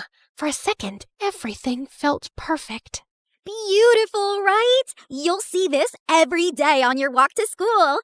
Okay, now on to important people. Introducing our student council president and vice president. The student council president looked intense, posture straight, sharp eyes scanning the crowd, practically glowing with authority. Meanwhile, the vice president had this cheerful, approachable vibe, like the type who'd hand out snacks during finals week. Welcome to My Story University. You should all be proud because earning your place here is no small achievement. But pride alone will not carry you. MSU demands discipline, excellence, and respect. Your time here will test not only your abilities, but your character. Remember that. The air went heavy. Students straightened their backs like we'd just been drafted into the military. My grin slipped into something closer to panic. Don't let him scare you too much. Yes, MSU is prestigious. Yes, it's challenging, but it's also where you'll find friends, discover passions, and create memories you'll never forget. The tension broke instantly, and I felt my shoulder relax. To help with that, we have a special event for the whole day. You may form your own groups, but if you're too shy, we'll group you. Like, for example, Her eyes swept the crowd and then landed right on me. her perfect couple here. My eyes went wide. Perfect couple? Me? With who? I glanced sideways and saw Mr. Sponsored Athlete standing way too close to me. He grinned at me. Told you. I'm sticking by you. I'm Tyler. And you? Before I could roast him, a camera shutter snapped. A boy popped out of nowhere with a massive camera, already crouching like he was shooting for National Geographic. Yes, that's the shot! You two are, like, campus power couple material. Vogue cover, MSU edition. Don't mind me, just documenting history. I'm Jaden, future photography club icon, and future sponsored legend. Once the universe wakes up. I mean, come on! Sponsors don't just fall from the sky, but these shots? Portfolio gold! So yeah, I'm grouping with you two. No debates, lighting's immaculate, chemistry's insane. Ooh, you're literally my muses now! Ugh, holy pachoochie! I almost went to heaven studying hard day and night to enter MSU, and I ended up with a smug boy and shutter weirdo as my group on my first day? Ugh, pray for me. We went to the school auditorium, and I was stuck between my team. The ceremony kicked off with the basics about the school system and classes. Freshmen, it is my honor to present the man who not only leads this university, but built it into what it is today. The owner and president of My Story University, Mr. Lucian Valcorin. The hall erupted into applause. A spotlight cut through the room as Mr. Lucian stepped onto the stage. Tall, broad-shouldered, every detail immaculate, a dark, tailored suit, and an aura so strong it silenced the room the moment he looked at us. Handsome, almost too handsome, in that untouchable, dangerous way. Okay, yeah, that's definitely a vampire businessman. He wasn't wrong. A deep, velvety voice filled the room, sending a chill down my spine. Welcome, my dear freshmen, to My Story University. Here at MSU, we aim to shape you into the best versions of yourselves. Our university is more than just a campus. It's a community, one you may never want to leave. His lips curled into a smile, teeth just a little too sharp. We're currently expanding MSU's reach by adding classrooms right by our beloved cemetery. And soon, we'll be bringing MSU to the moon. Wait, what? Did I hear that right? Heads whipped around. Murmurs rippled through the hall. Just kidding. I was only trying to wake you up. Some of you looked like you were about to fall asleep. The tension broke into nervous laughter. A few students even clapped in relief. Then his gaze sharpened again, sweeping across the crowd. Now, before your studies begin, there is a tradition every freshman must take part in, the Freshman Quest. For the whole day, you will explore this campus, facing challenges of the mind, body, and spirit. It's not about victory, it's about growth. That is what My Story University stands for. Each choice you make, each lesson you carry, forges a new page in your story. Do not forget, today marks the beginning of your journey toward success. This is where your legacy begins. The hall erupted in genuine applause, excitement buzzing like static in the air. Thank you, President Lucian. Freshmen, your orientation continues with the first phase of your freshman quest. Your initial challenge awaits inside the Grand Library. Grand Library? Totally my thing! Students buzzed with excitement, groups already chattering about strategies. I adjusted my bag and straightened my stuff, ready to dive in. Except, of course, I wasn't alone. Bet you're dying to boss us around already. boss you around? Why would I? I mean, I saw your notes. You scream perfectionist. I gasped because I totally was. Wow, rude. I would not call it bossing around. I'm leading our group. Yes, boss. Why, you... Perfect! Tension, drama, I love it! This quest is practically a reality show. Ah!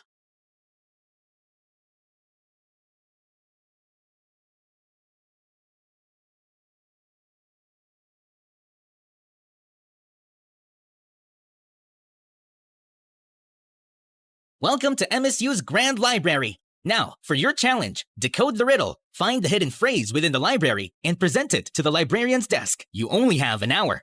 The ones who will solve it by the given time will be rewarded by MSU prestige points.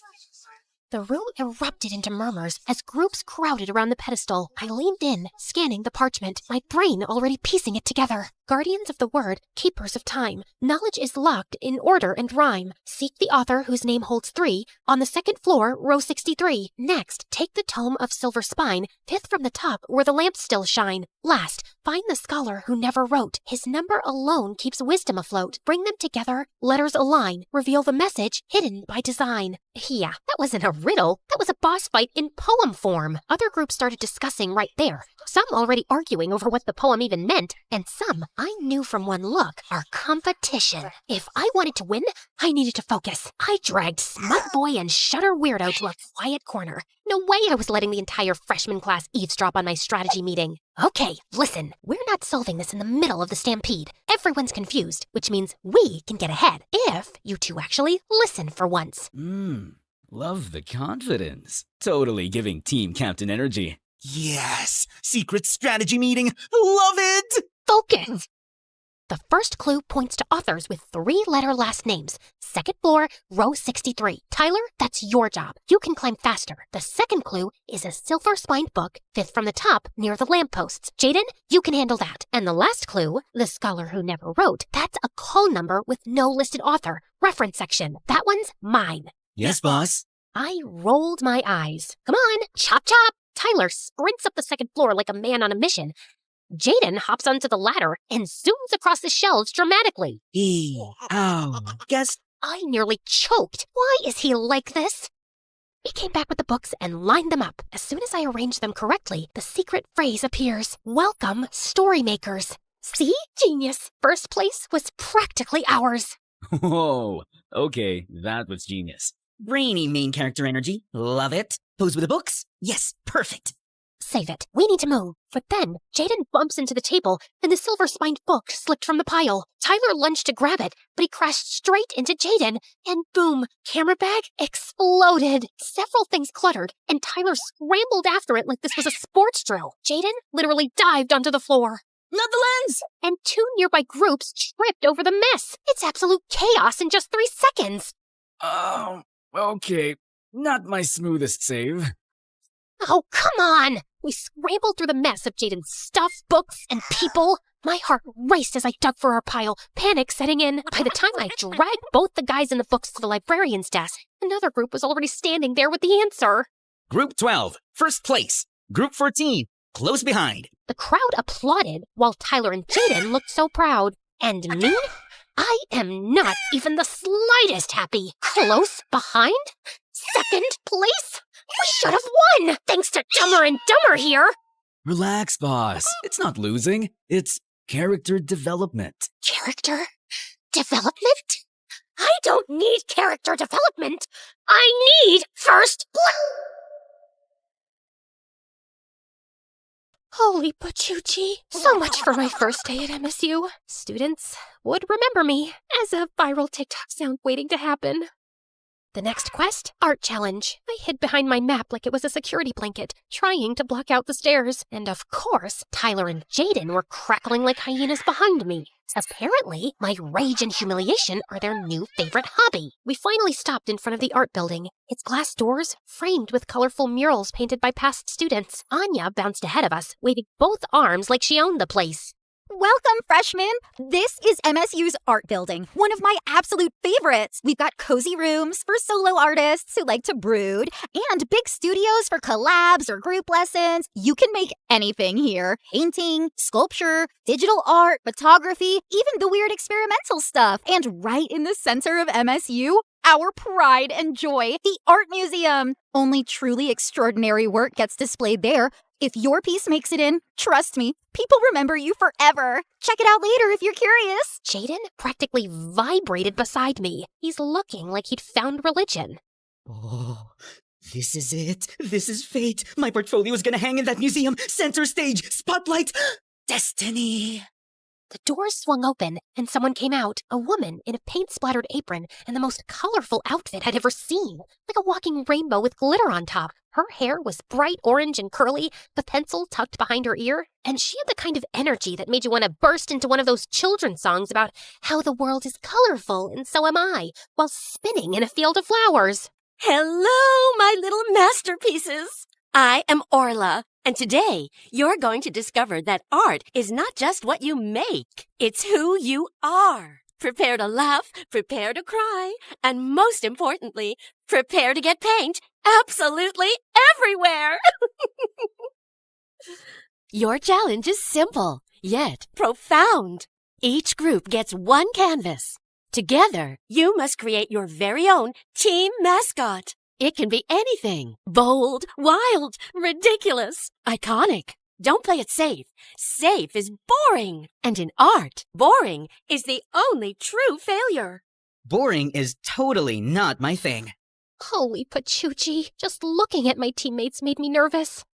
The canvases were passed out, brushes clattered onto the tables, and the room instantly filled with chatter and the smell of wet paint. The three of us stared at the big blank canvas in front of us. All right, here's the plan. One canvas, one mascot. I'll sketch something smart and symbolic, then we'll discuss colors later. Yes, boss. It took me a while to create a pencil drawing of our mascot, and I was actually satisfied with it. Okay, for the colors. Tyler just dunked a brush into the paint like it was a soup spoon. This mascot needs fire. Boom! He slapped a massive red streak across my careful outline, and I nearly had a conniption. If there's fire, it needs protection and something cool. He added giant sunglasses, random accessories, and a ridiculous grin. Tyler started laughing, and Jaden doubled over with him. They continued drawing silly things, and I just can't. My drawing! Our symbolic creature looked like Memezilla on spring break. Look at his arms. He's jacked. Wait, he needs a Gucci belt. I snorted a tiny giggle, then clamped my hands over my mouth. No, Audrey! Don't encourage them. Stay strong. My eyes caught the team near us, and oh, holy Pachuchi! They looked so artsy and serene, like they'd been born holding paintbrushes, and their mascot was a masterpiece. Relax, boss. Ours has flavor. Jaden added glitter to the sunglasses and posed proudly. And style. Don't forget style. They just kept laughing while I was practically combusting on the spot. I stared blankly at my pamphlet, now all wrinkled, like how I feel on the inside. Years of grinding. I ended like this. Day 1 of my dream school, and instead of rising to the top, I was sinking fast. Tyler approaches, hands still in pockets, still grinning. Jaden lingers a few steps behind, camera lowered for once. So, this is where you host your dramatic breakdowns? I'm not breaking down. I'm just frustrated. Yeah, no kidding. You nearly bit my head off in front of the entire art building. Because you won't take anything seriously! Tyler's grin faltered, his voice cutting sharper than usual. And you take everything too seriously. Newsflash, boss. It's supposed to be fun. My chest tightened. I shot to my feet, clutching the pamphlet like it might keep me steady. Fun doesn't win. I worked my whole life to get here, and now I'm stuck with 2 clowns dragging me down! Tyler's eyes narrowed, his arms crossing. Maybe the problem isn't us. Maybe it's you who are so obsessed with being perfect. You forget this isn't just your quest. The words hit harder than I expected, and heat rushed to my face. I didn't have a comeback, not one that wouldn't make it worse. So I spun on my heel and stormed off, leaving both of them in silence behind me. I went behind the school crying for a variety of reasons, but mostly I feel bad about lashing out at Tyler. He's right. This is supposed to be a fun event. I should let go of the tension and exhaustion from all that studying for years to get here. I need to apologize later, sincerely. Then maybe we can actually enjoy today's event together. But then, later came, and the tension was still thick between me and Tyler. Jaden was caught in the middle, throwing out jokes, trying to lighten the mood, but it's not working. I gave Jaden an apologetic smile, and he just grinned back and mouthed, "Don't worry, it's cool." Then I glanced at Tyler. My stomach twisted immediately. Come on, Audrey, just open your mouth and say you're sorry. Attention, students. I lost my chance to say something as two teachers walked in. The female teacher looked like she just walked out of a drama poster. Long, straight black hair, sharp eyes that could probably see straight through you. Beautiful, but terrifying. The type who made you sit up straighter without even realizing it. The male teacher was her complete opposite. All smiles. Tall, broad-shouldered guy in a tracksuit, whistle hanging from his neck. He had that athletic dad energy. Warm smile, easy laugh. The kind of teacher who'd crack a joke right before making you run 10 laps. Settle down. This is your final challenge. Oh yeah! Time to see if you've got brains and brawn. Don't worry, kids. Only a little pain is involved. Good afternoon, freshmen. I am Ms. Hoshino, your instructor for logic and strategy. I also teach mathematics. This is Coach Ramirez, head of physical education. But you can just call me Coach R. Easier to shout across the field. All right, final challenge. Brain power, muscle power, team power. If you don't work as a team, you're gonna eat dirt. Let's see what you've got. I gulped. Our team isn't exactly working right now. I am so gonna eat dirt. There are 3 rounds. Listen well. Assistant stepped forward, holding sealed envelopes with different colors. Your final challenge will test perception, reasoning, and endurance. Round 1, a visual puzzle. Each group will receive an image cut into fragments. Your task is to reconstruct it correctly. Only then will you move to round 2. Round 2 is a logic puzzle, a riddle requiring critical thinking. Solve it, and you advance to the final round. Round 3 is simple. A long-distance run to the finish line. 1 runner per team. Fastest across wins. The assistants dropped the first envelope on our table. Tyler ripped it open, spilling a dozen oddly shaped scraps of glossy paper across the surface. Ooh, puzzle pieces. My time has come to shine. It's not just a jigsaw. Look, the edges don't even match. Please, I've spent years framing shots and lining up angles. This is basically Photoshop, but in real life. His hands moved fast, rotating pieces, sliding them into place. Tyler and I tried to follow, but he was already halfway there before we could blink. Not gonna lie, he's kinda cracked at this. A few final clicks, and Jaden smoothed the last piece into place. The image formed into the blossom bridge in full bloom, glowing under a spring sky. And that's how you turn chaos into art. Done! Miss Hoshino stepped over, gave a curt nod, and handed us the second envelope. Well done. Proceed to the logic round. Tyler slid the second envelope across the table. My fingers hesitated for half a second before I tore it open. Inside was a folded card with a riddle written in elegant script. I speak without a mouth and hear without ears. I have no body, but I come alive with air. What am I? Tyler frowned, scratching his head. A ghost? No. It's obviously the voice of artistic inspiration. Duh! I roll my eyes. Cute guess, but no, it's an echo. I scribbled the answer quickly onto the card and rang the bell. Miss Hoshino raised her eyebrow, a faint smile on her lips. Correct. You may proceed.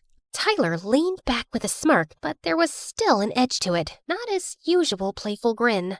You'd have it. Boss Brain saves the day again. My smile faded, and I looked down at my hands, guilt twisting in my stomach. He was trying to make it sound like a joke, but it only reminded me of how harshly I'd snapped at him earlier. I wanted to say something, anything, but my throat closed up. The tension between us was thick enough to choke on. Jaden, desperate to cut it, slung an arm around both our shoulders with a grin. Okay. Logic done. Art King wins again. Now we pass the baton to our athlete, yeah?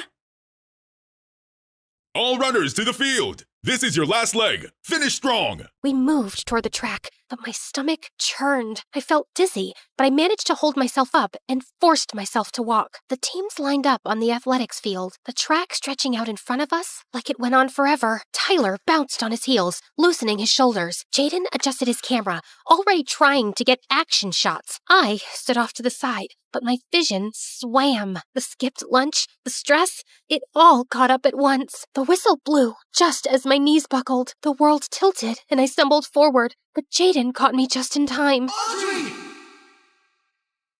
Tyler was instantly there, crouching down, his usual smirk gone.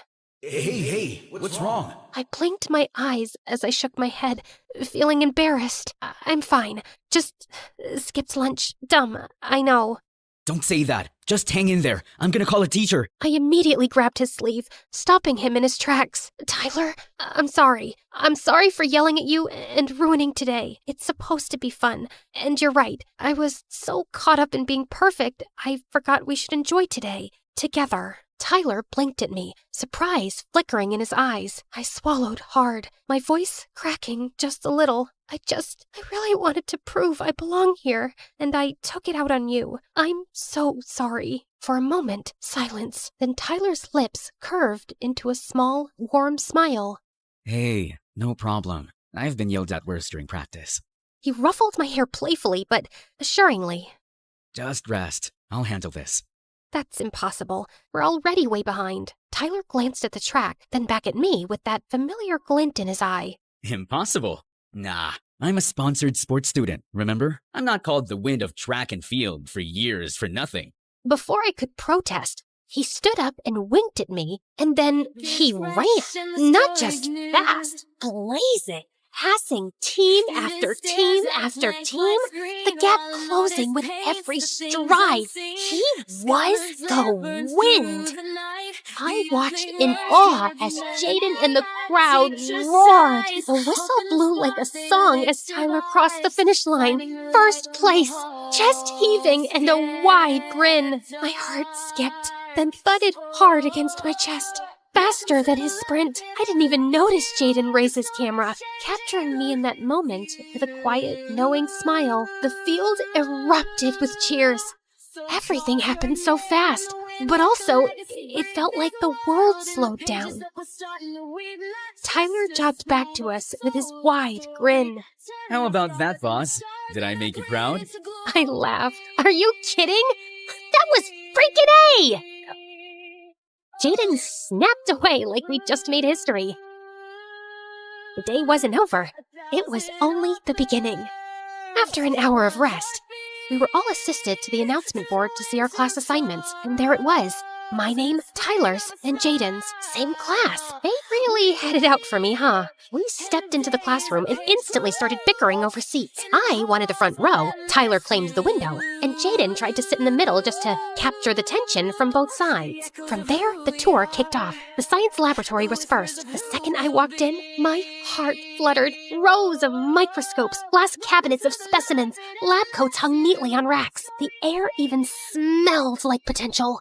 The gym was huge, a full-size court echoing with the sound of basketballs. Tyler's eyes lit up instantly. Just behind it was the sports field, and Tyler was in his element, high-fiving Coach R like they were old friends, and younger athletes chasing him as if they were already their hero. Jaden, he practically screamed when we reached the photography club room. He gasped so loud people turned, then begged the club president to let him live there forever. And from there, the day blurred into moments stitched together. And there's a lot more to explore. We walked leisurely on the Blossom Bridge at sunset, petals drifting around us. For once, I didn't feel like I had to walk fast. We laughed, and the sound felt lighter than it had all day. For the first time since stepping off that bus this morning, MSU didn't feel intimidating. It was alive. It's our school, where our journey begins. The sky deepened into twilight, and lanterns flickered to life one by one until the whole campus glowed like a magical realm.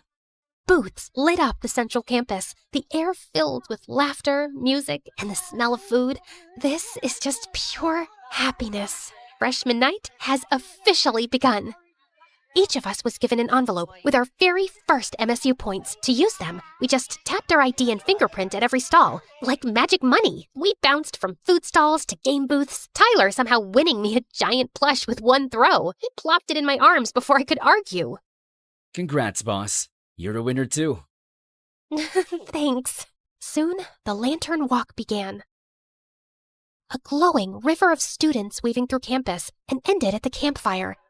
Flames leaping high into the night. Cheers echoed. Sparks danced skyward. For once, I wasn't stressing about perfection or plans, just living, and it felt good. The bonfire roared higher. Music drifted through the crowds as students paired off, some laughing, some swaying in clumsy circles. Tyler turned to me, his usual smirk, softer now. Come on, boss. Dance with me. My heart stuttered. 1,000 excuses buzzed on my tongue, but his hand was already out, waiting. Before I knew it, I was stepping into the circle, firelight flickering across his face as he pulled me close. The world felt smaller, warmer. We both turned. Jaden stood there behind his tripod, grinning like he just caught the cover of a magazine. Perfect. Firelight, romance, history in the making. Before either of us could protest, he barreled in and hugged us both, nearly knocking me off my feet. I'm so glad it's you two. We're gonna make the next few years at MSU unforgettable. We all burst out laughing, tangled in the world's messiest group hug. And for the first time that day, it didn't feel like chaos. It felt like home. MSU Freshman Quest. It wasn't perfect. It wasn't according to plan. But maybe that's the point. The best stories aren't flawless. They're unforgettable. This is My Story University, a place where ambition awakens, your dreams take shape, where passion becomes flame of purpose, where friendships deepen into lifelong bonds, and each moment becomes a page in the legacy only you can write.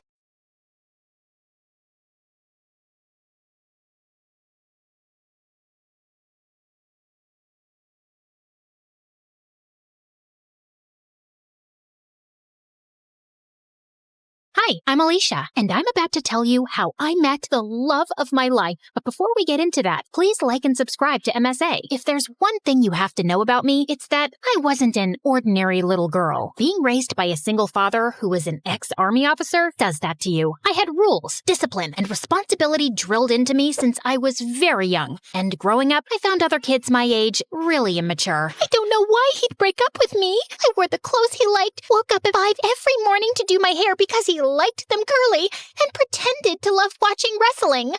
Excuse me, but I need to get that muffin. Can't you see that I'm crying? My boyfriend just broke up with me. Aw, I'm so sorry. You know, it reminds me of the time my dad took me for this obstacle course, and I twisted my ankle so badly, the doctors told me I'd never be able to walk again. But I didn't lose hope, and here I am. How is that the same thing? It's not, because that was an actual problem, but yours is just a bunch of high school nonsense. Now move your butt, please. Needless to say, I didn't have a lot of friends, and I didn't care either. My life was all sorted out. Graduate school, get into a good college, work, and retire. But then I turned 18 and met Arthur. He was a transfer student from Greece, and boy was he dreamy. The first time I met him was in gym class. We were playing catch, and I was so lost in looking at him. I totally missed the ball, and it hit me right in the face. I fell on my butt, and Arthur came running. Are you okay? You're bleeding. It's nothing. I'm used to much worse. On second thoughts, I might need a doctor. Arthur smiled and carried me to the nurse's office. The entire time I was there, he sat next to me, and later he dropped me home. We became friends after that, and slowly I fell for him. He was smart, mature, and sweet. If there was one guy I wanted to date, it was him. So I decided to ask him out, except I didn't know how. So I turned to MSA for help, and it did not disappoint. Rule number 1, never let your crush know you're interested in him. Avoid eye contact and do not speak at all. The next day, when Arthur waved at me in the hallway, I wrinkled my nose and turned away. He sat next to me in class, but I didn't pay any attention. But then in the cafeteria, he caught up with me. Are you avoiding me? Me? Avoiding you?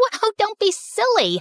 I was just really busy thinking about global warming and how it's impacting the fish population. Oh, that reminds me. I have to water my my plants. I'll see you around. And I just ran before I embarrassed myself further. After that epic failure, I turned to step number 2. Dress up nice and behave like a total diva. I went shopping, picked up a bunch of dresses, and the next morning, it took me 2 hours to get ready. I thought I looked great, except the moment I entered, everyone started pointing at me and laughing. Oh my god, why is she dressed like a peacock? What is that on her face? Did someone finally punch her for being a know-it-all? I was so embarrassed. I immediately turned around and ran for the bleachers. I was still sulking when Arthur walked up to me. If you rub your lips anymore, they're gonna fall off. This lipstick won't come off. Ugh, it's so annoying. Let me help you. Also, I'm not saying you don't look good with makeup, but you actually look way prettier without it. Really? Does that mean you'll go out with me? Are you serious? I wanted to ask you out for the longest time, but everyone in school told me you're a cold-hearted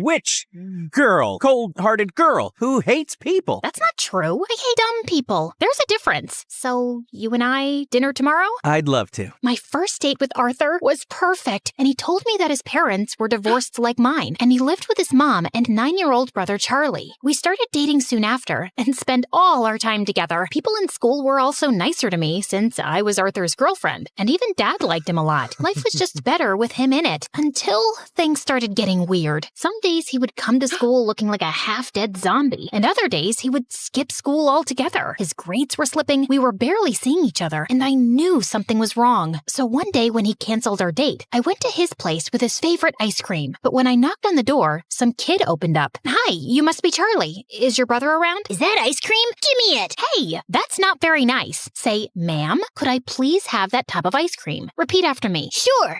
Ma'am, give me the ice cream or I'll kick you. And Charlie kicked me on my shin, snatched the tub, and ran away. As I yelled out in pain, Arthur came running downstairs. Alicia, why didn't you tell me you were coming? When would I tell you? You hardly talk to me these days. I know. I'm sorry.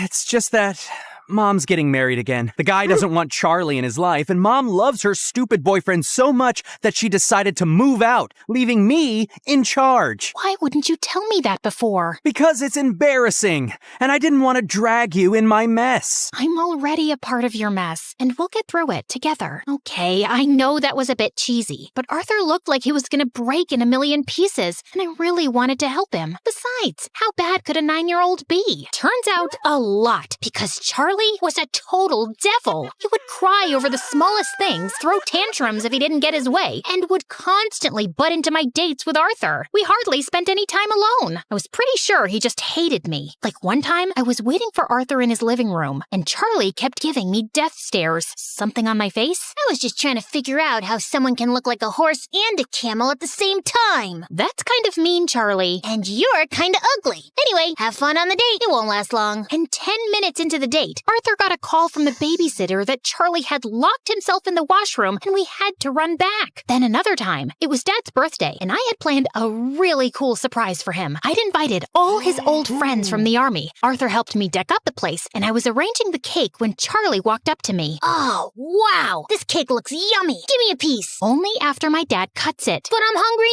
now! Then eat something else. There's a whole pizza on the counter. Are you stupid? I said I want the cake! Charlie tried to get the cake, but I got in his way. He shoved me away, and I accidentally knocked into the cake, which crashed to the floor. Whoopsie. Guess no one gets to eat it. What happened? I heard some noise. Your brother ruined my surprise. I just asked her to give me some cake. And I asked you to wait. Relax, Alicia. We'll get a new cake. I'm sure your dad won't know. That's not the point, Arthur. Your brother is a spoiled brat. He needs some discipline. You put that kid on a leash, or I swear I will. He's my brother, not some dog I can put a leash on. I know he made a mistake, but he's just a kid. You know what? We'll just leave. We wouldn't want to ruin your evening any more than we have. Perfect. Arthur took Charlie's hand and they left. I wanted to stop them, but I was too mad. Later that night, when I calmed down, I realized I might have been too rude and called Arthur up, but he didn't answer. He didn't even show up to school the next day, and neither did Charlie. So I went to his place to talk to him and saw Charlie crying on the porch. What's wrong? Arthur wasn't here when I woke up this morning,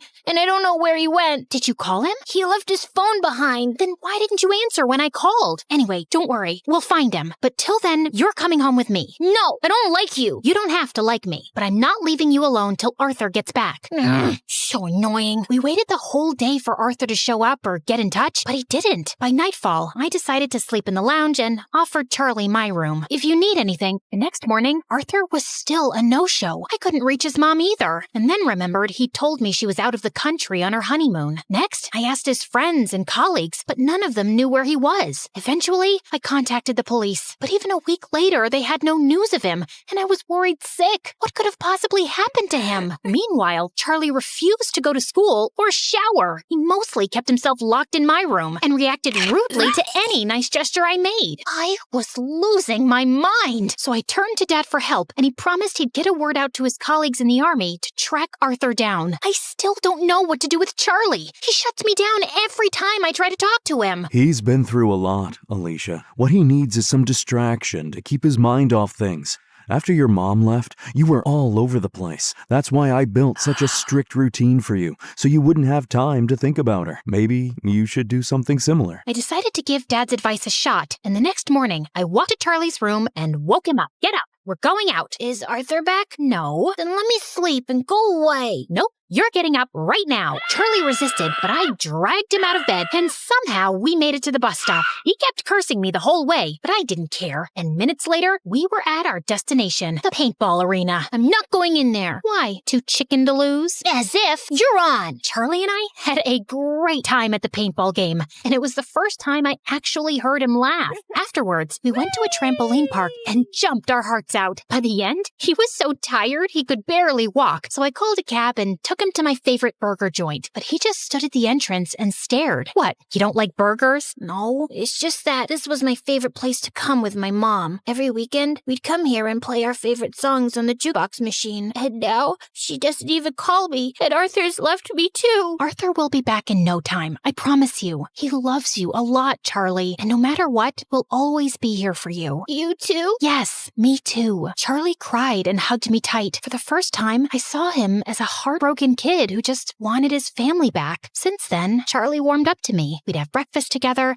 and he would always make my bed when I got home from school. He was a lot calmer and hardly threw a tantrum. I couldn't wait for Arthur to come back and see how much progress Charlie had made, but we still had no leads on him. I wanted to be strong, but with each passing day, my hopes of ever seeing him again were getting dimmer, and it broke my heart. Finally, one night, I broke down in front of Dad. I don't think Arthur's coming back, Dad. It's been weeks, and no one knows where he is. If he was in town, we would have found him by now. And Charlie, he's lost his mom and might lose his brother too. What can I even say to him? What? I turned around and saw Charlie standing at the door. You've been telling me all along the police will find him. You said you were sure. No, I'm sure he's fine, Charlie. I was just... Stop lying. Why do all grown-ups lie so much? I hate you. All of you. And Charlie just ran out of the house. Dad said he'd go after him. And as I was sitting in the kitchen in despair, the phone suddenly rang. It was the police, saying they'd found Arthur in a hospital close to town. I rushed to the location and texted Dad on the way. The doctors at the hospital told me that Arthur was brought in a few days back by the forest rangers. Apparently, he went on a hike and got injured, and since then, he'd been in a coma. I was sitting next to him when Charlie walked in with Dad. How is he? He hit his head, but he's out of danger. Doctors say there's a very good chance he'll be just fine. Charlie, promise me, no matter what happens, you and I will never fight again. I promise. I will never scream again,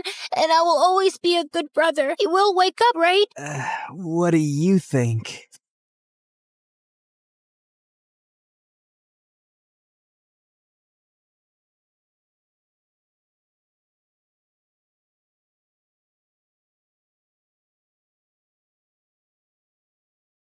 As Hermes, messenger of the gods, I've borne witness to countless tales spun across the tapestry of Olympus. With my winged sandals, I have traveled across the realms of the universe, carrying tidings that have altered fates.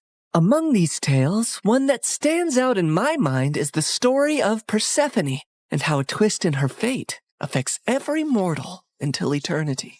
You see, Demeter is the goddess of harvest, and she could turn the earth green with her touch. She made countless flowers bloom and coaxed bountiful crops from the soil. With her presiding over the planet, no living creature ever went hungry. She took great joy in her role. but her heart belonged entirely to her daughter Persephone, the Maiden of Spring.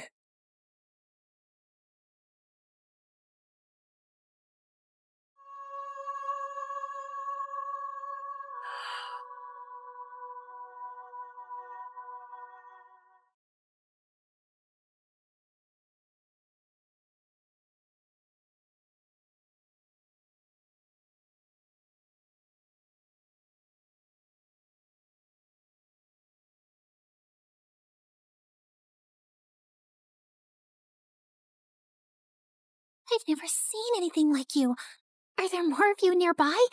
Little princess, I know of a field where the flowers bloom as far as the eye can see. I can take you there if you want. Ah, really?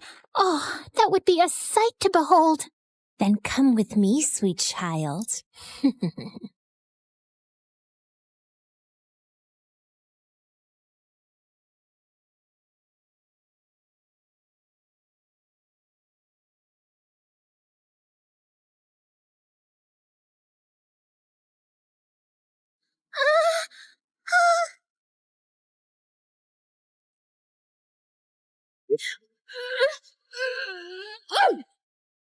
Enough, spirit of mischief!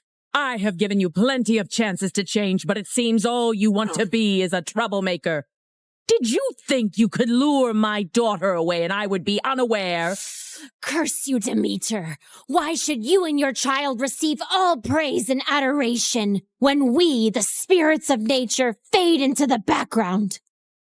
A heart that is as poisoned with envy as yours cannot be cured. You are banished forevermore from these woods.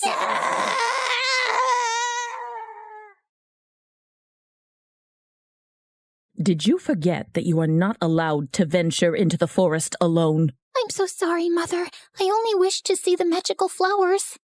And you shall see many wonders, my child, but always within the safety of my reach. The world holds great beauty, but also grave danger.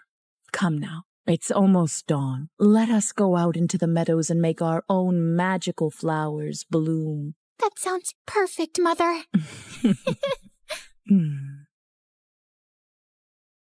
Demeter always wanted to keep Persephone close to her. But as her daughter grew older, she turned into a beautiful young goddess who attracted the attention of many young suitors.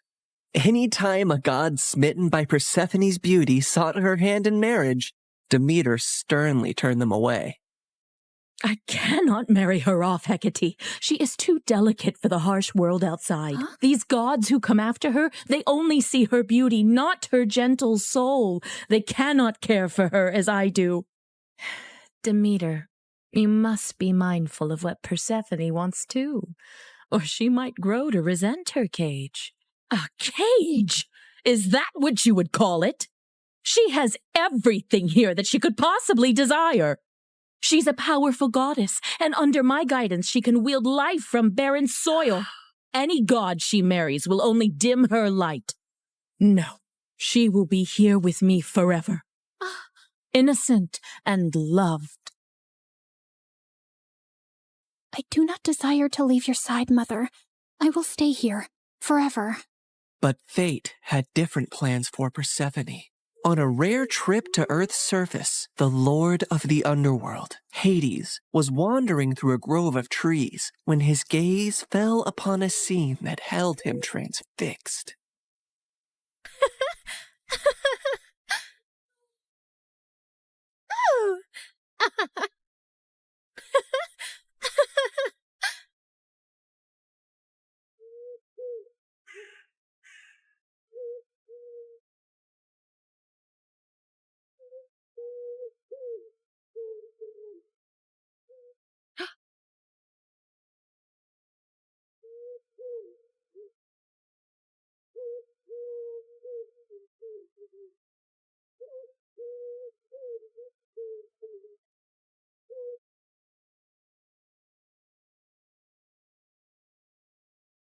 Hades, my lord, you seem to be troubled. What weighs on your soul? As you well know, when my brothers and I overthrew our father, the kingdom was divided among us. Zeus received the sky, Poseidon the sea, and I the underworld. I've never complained about my lonely lot, and do my duties justice. I don't frolic or play like the other gods, and work hard in my solitude. But mortals and gods alike see me as the embodiment of darkness, and their tales paint me as a monster to be shunned. My realm is necessary, but it is hated by all, as am I. But do they not see that I also have a heart, that I am made of the same cosmos as they, even yearn for the light sometimes? What has brought this on, my lord? Persephone, she is the light where there is none. She is life where all is death. Ever since I laid eyes on her, I can think of nothing else. But would she ever see past the darkness that cloaks me? Could she ever gaze upon me and see not a lord of despair, but a soul longing for companionship and warmth? Persephone, Demeter's daughter. Indeed, her radiance rivals the dawn, but she is of the upper world. I must have her as my queen, as my wife. Her presence would bring joy and life to a realm that only echoes with loneliness and sorrow. And I must believe that even in the underworld, love can find a place to blossom. My lord, her mother would never allow it. Perhaps there is a rightful path to this union. I will go to her father Zeus with a proposal of marriage. I only need his permission according to our customs. Get my chariot ready and prepare for my departure. Today, either I win a queen for my empty halls, or I resign myself to an eternity of despair.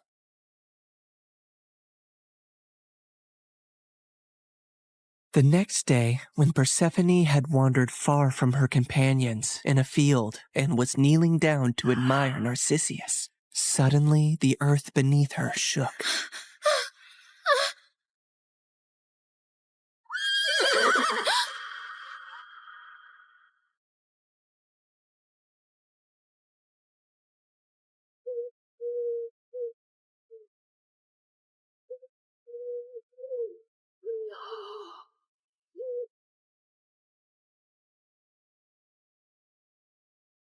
Fair Persephone, be not afraid.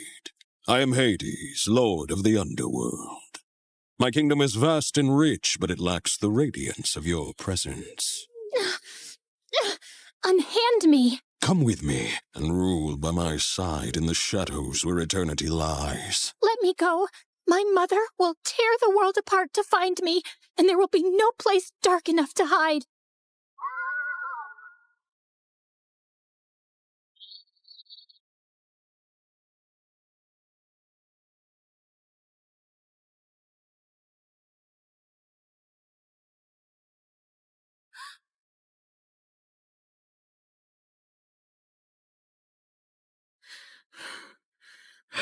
Where is Persephone? Something has happened to her. I can feel it. Leave everything and search for her, now!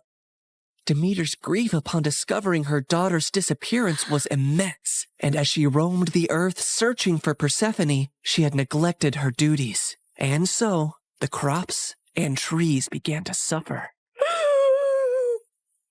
My daughter! My heart! In her desperation, she sought the counsel of her old friend, Hecate. Hecate, you who see into the shadows, help me find my daughter. You must seek Helios, Demeter. His all-seeing gaze pierces through deceit and darkness. Taking the advice to heart, Demeter ascended to the chariot of the sun, where Helios guided the day. Helios, please. You must tell me where my Persephone has gone. You see everything from your throne. Surely you must know. I can't bear this pain any longer. Helios the sun god had indeed seen everything that fateful day, but had chosen not to interfere. However, he was moved by Demeter's grief. Demeter, your daughter has been taken by Hades to the underworld. He desires her as his queen. That cannot be. My daughter, queen of that cold, dead realm? I won't allow it. Perhaps it is not as dire as you fear. Persephone's grace could bring life even to the underworld. Also, he is one of the most powerful, wealthiest gods in the universe, and she would rule by his side. Is that so terrible? This is an outrage! How dare he take my daughter? Did Zeus know about this too? Zeus allowed it. In her fury, Demeter descended back to Earth. Return my daughter to me, or I will let the earth perish in my sorrow. I will let this world turn into ice and ash. I will plunge it into eternal winter. Meanwhile, in the underworld, Persephone wept in despair and lashed out at Hades any time he tried to speak to her. To rule the underworld by your side? I want nothing to do with you. You've stolen me away from the sun, from my mother. I understand your anger, Persephone. I only hope, with time, you will see me and my world differently. Until then, I will respect your wishes. As enraged and heartbroken as Persephone was, she eventually got tired of her despair and ventured out of her chambers to observe Hades and her new home.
I built this for you, to remind you of the surface and to give you a place of peace. I've never seen something like this. It's so beautiful. As are you, my queen.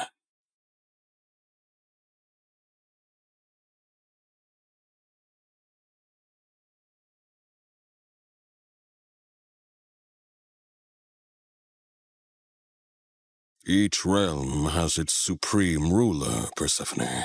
But here, you and I will rule together as equals. You will never be beneath me, but always near me. Meanwhile, on the surface, Demeter's grief and rage was a storm that screamed across the lands. Where she walked, earth cracked, rivers ceased their babble, and crops withered to dust under her shadow. As she withdrew her blessings from the world, famine began to spread far and wide. The cries of suffering mortals eventually reached the ears of Zeus on high Olympus, who could no longer ignore the matter. So he convened a meeting of the gods. Demeter's wrath endangers all. We must find a solution that honors both her demands and the laws of gods. If my daughter wishes to leave the underworld, let her return to me, or I shall never again let the earth bear fruit. Very well, Demeter. If Persephone wishes to return, she shall, if she chooses to stay with Hades. So be it. With a heavy heart, Demeter agreed, and Zeus commanded me, Hermes, to negotiate Persephone's return. So I descended into the gloom of the underworld, where Hades sat upon his throne with Persephone by his side. Her face was as pale as the ghosts around her. Hermes, why does Olympus disrupt the quiet of my realm? Mighty Hades, Zeus commands you to release Persephone, lest the earth die with Demeter's heart. I cannot ignore the decree of Zeus or the pleading eyes of the one I love. But know this, the ties that bind us are not easily broken. What do you mean, Hades? Just then, Persephone looked down at something she was clutching in her hand, and I saw it was a pomegranate. Suddenly, the realization of what had happened dawned on me. Fair Persephone, did you eat from that fruit? I couldn't help it. 6 seeds, to be exact. Each of them has sealed her fate and has bound her to the underworld. I knew I had to think quickly and come up with a deal that Hades would accept. Otherwise, Demeter would let the earth starve forever. She only ate a small portion of the fruit, so she should only stay with you for part of the year. She will spend 2/3 of the year with her mother on earth, and 1/3 with you in the underworld.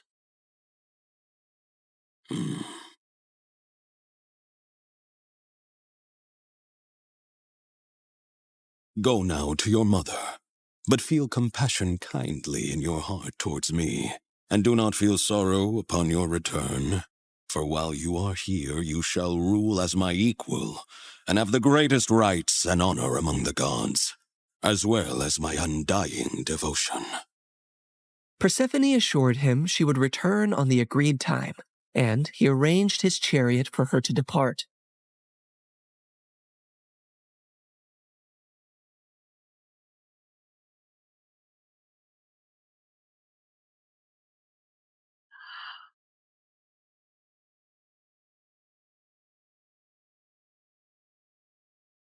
Demeter's joy knew no bounds when she was reunited with her daughter, but she was furious at the deal that had been struck.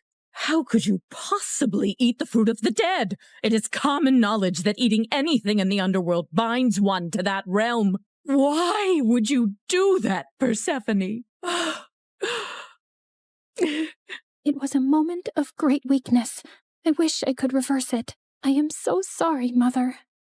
Demeter had no choice but to accept the deal. And once her wrath subsided, the earth turned green and bountiful again. But when it was time for Persephone to return to the underworld, Demeter began to mourn once more, and winter would arrive, thus setting the cycle of the seasons. My daughter, my soul, your return brings life to this world.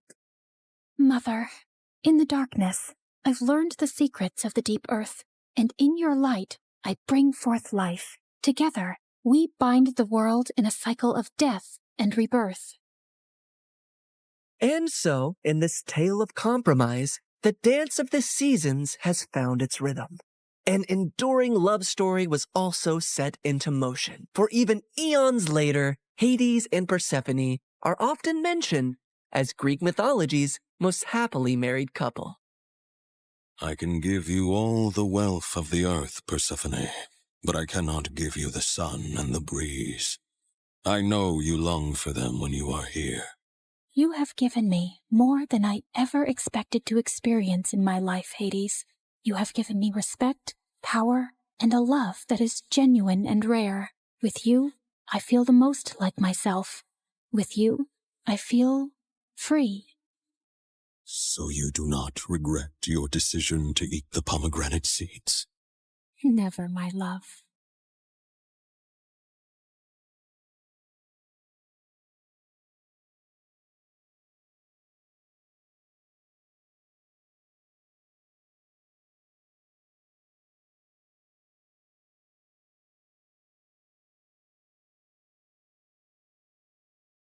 Flying to the other side of the world just to try this steak was totally worth it. Medium rare, juicy and tender. Wasn't just a steak. It was a 5-star marriage proposal to my tongue. Her freaking scream makes me want to freaking lose my freaking appetite. Freaking! This tastes like my childhood and my 20-second divorce healing at the same time. My life was basically all about food. Eating and tasting dishes, restaurant hopping, food festivals, cooking show marathon. But here's the thing. I have golden taste buds, and they never lie. So the question is, are you joining the club just to roll your eyes at me every 5 minutes? Or do you actually cook? The world doesn't revolve around you and your stupid food cravings, you annoying brat.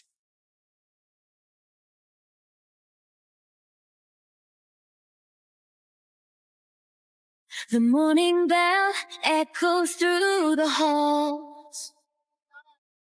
1,000 voices bouncing off the wall. From the quiet corners of the library floor to the laughter leaking through the classroom door, we're walking hallways where the legends grew. But today the ink is fresh and the story's new.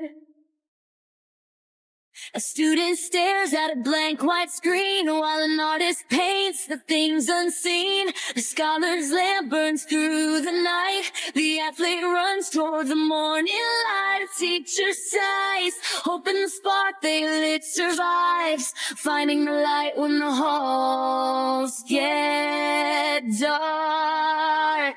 Oh, welcome to the life that ends you, where the story's changing and the leave you.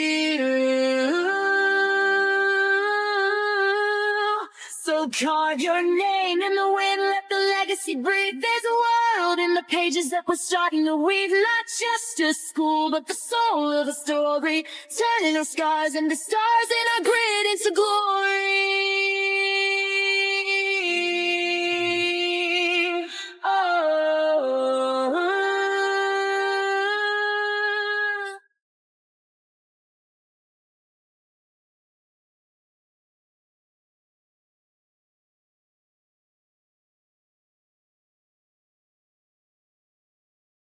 Nutmeg makes soup creamier. Rosemary is steak's best friend. Basil goes with almost everything. Cinnamon brings comfort to sweet and savory alike. And chili sets the soul alight. But nothing could have prepared my tongue for what came next. Flying to the other side of the world just to try this steak was totally worth it. Medium rare. Juicy and tender. Garlic butter glaze, flame-kissed edges. The scent alone levitates my soul to heaven, like it was invited to have lunch with the beautiful angels up above. Okay, here comes the love of my tongue's life. Oh my Gordon freaking Ramsay! My taste buds were twerking like it was a Friday night. It's savory, juicy, yummy, steak-tacular. It wasn't just a steak. It was a 5-star marriage proposal to my tongue. Goodness gracious, lady, get a room. Oh God, she is either possessed or just really, really starving. I was still mid-foodgasm, letting every bite baptize the very depths of my taste buds when the haters around started mumbling. Did I care? Not one juicy crumb. I had my priorities, and it was to finish this masterpiece. It seems like you've been thoroughly enjoying our food, milady. I finally opened my eyes and came face to face with the handsome chef. Oh, I practically proposed to the steak. Weren't you watching me, Mr. Chef? I was, and now I'm wondering, should I be jealous of the steak? Wow. Okay, that was my cue to leave before I started flirting back and accidentally dated this man over medium rare beef. I came here for the food. Just the food, not the flirty chefs with dangerous dimples. My life was basically all about food. Eating and tasting dishes, restaurant hopping, food festivals, cooking show marathons, experimenting in my family's restaurant kitchen. Just name it. But here's the thing. I have golden taste buds, and they never lie. So the question is, will your dish make me scream and lose my voice, or spit it out in disgust and hate you for the rest of my life? Some boys at school have made it their life's mission to get option A. And I wasn't complaining. It was literally free food and a little ego boost. Try mine first, Taffy. My mom helped cut the onions and boil the eggs. Forget that, peasant. This is from a 5,000-star Michelin restaurant. It cost me 10 kidneys. Mine's completely and personally handmade. Took me a month to make this, but don't worry, it's not rotting yet. My mouth and soul were ready, but my brain was totally overwhelmed. Just then, my bestie Jules swooped in with his imaginary cape fluttering. Excuse me, take it easy, gentlemen. Form an orderly line if you wish for Queen Taffy to bless your humble dishes with her divine taste buds. If your food makes her moan louder than a K-drama kiss scene, congrats! You win a date after class, but only for 60 minutes. No extensions, no exceptions. The boys went feral. What are you doing? I don't have time for boys. I just want to eat and that's it. Oh, babe, it's time you started eating with them, not just their food. Whatever. But let's see if one of these can make me scream. Unfortunately, every dish was a disaster. This one tastes like a zombie rat crawled out of the sewer, licked a quadruple A battery dipped in rotten mayonnaise, and fell into my mouth. What were you even thinking, dude? Next, fish and chocolate? It's bold and daring, but a total abomination. Next, please. Are you sure you ordered this from a Michelin star restaurant? Or did you accidentally grab it from a dumpster behind one? Suddenly, I felt it again. That weird, stabby vibe that hits me every time I chew. I turned my head, already knowing the source. And there he was. Gavin. The silent, brooding window guy. I always caught him glaring at me as if I just ate his pet goldfish. Maybe the bowl, too. And whenever I confronted him about it, he'd just roll his eyes at me. Like, seriously, did I eat his precious lunch in a past life or what? He was insanely annoying. It was even worse because he's stupidly attractive. Ugh! Why do hot guys always have to have the worst attitudes? I was so ready to snap at him when Nicholas, the handsome French student, stepped forward holding a steaming ornate box. Mademoiselle Taffy, is the taster still open? Depends.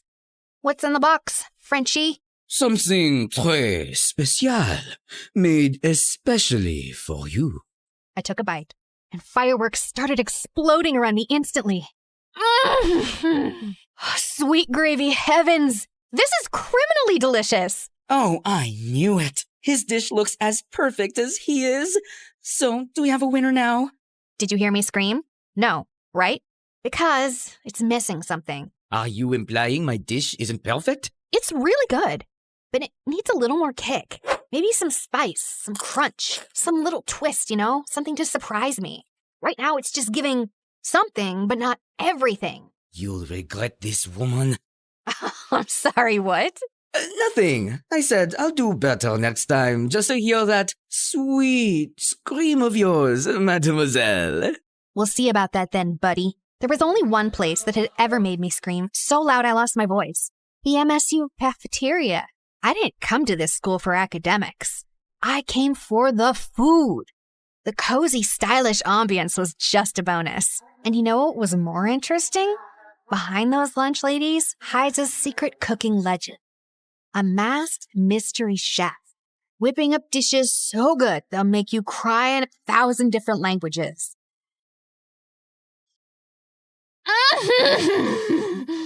The texture, oh, the crunch, the glaze, the magic. Ah! There she freaking goes again. Her freaking scream makes me want to freaking lose my freaking appetite. Freaking... She's just a freaking freshman, but she freaking acts like she freaking owns this freaking cafeteria every freaking day. So freaking annoying. I freaking know, right? Girl, you're moaning like a feral sexy cat in heat. Tone it down, or those freaking girlies will start complaining again. Those freaking haters can choke. I only listen to flavor, not jealousy. It had been 6 months since we started at MSU, and I still hadn't made any new friends. Just Jules, my ride or die since diapers, now slaying here in MSU on a fashion scholarship like he owned the runway. And that's exactly why you don't have friends. You treat food like it's your boyfriend. So what? I've got you. Oh, wait. Are you getting tired of me? Tired? Never, babe. But let's say I get kidnapped by a cute guy in Milan. What's gonna happen to you then? Are you sure he's the one who'll kidnap you, or is it the other way around? Excuse me, Miss Ma'am. That's a bit rude. Just then my phone buzzed. It was from my older sister Tanya, and my heart leapt when I saw the word emergency. I zoomed out of the school and headed straight to our family restaurant without wasting a second. What's going on?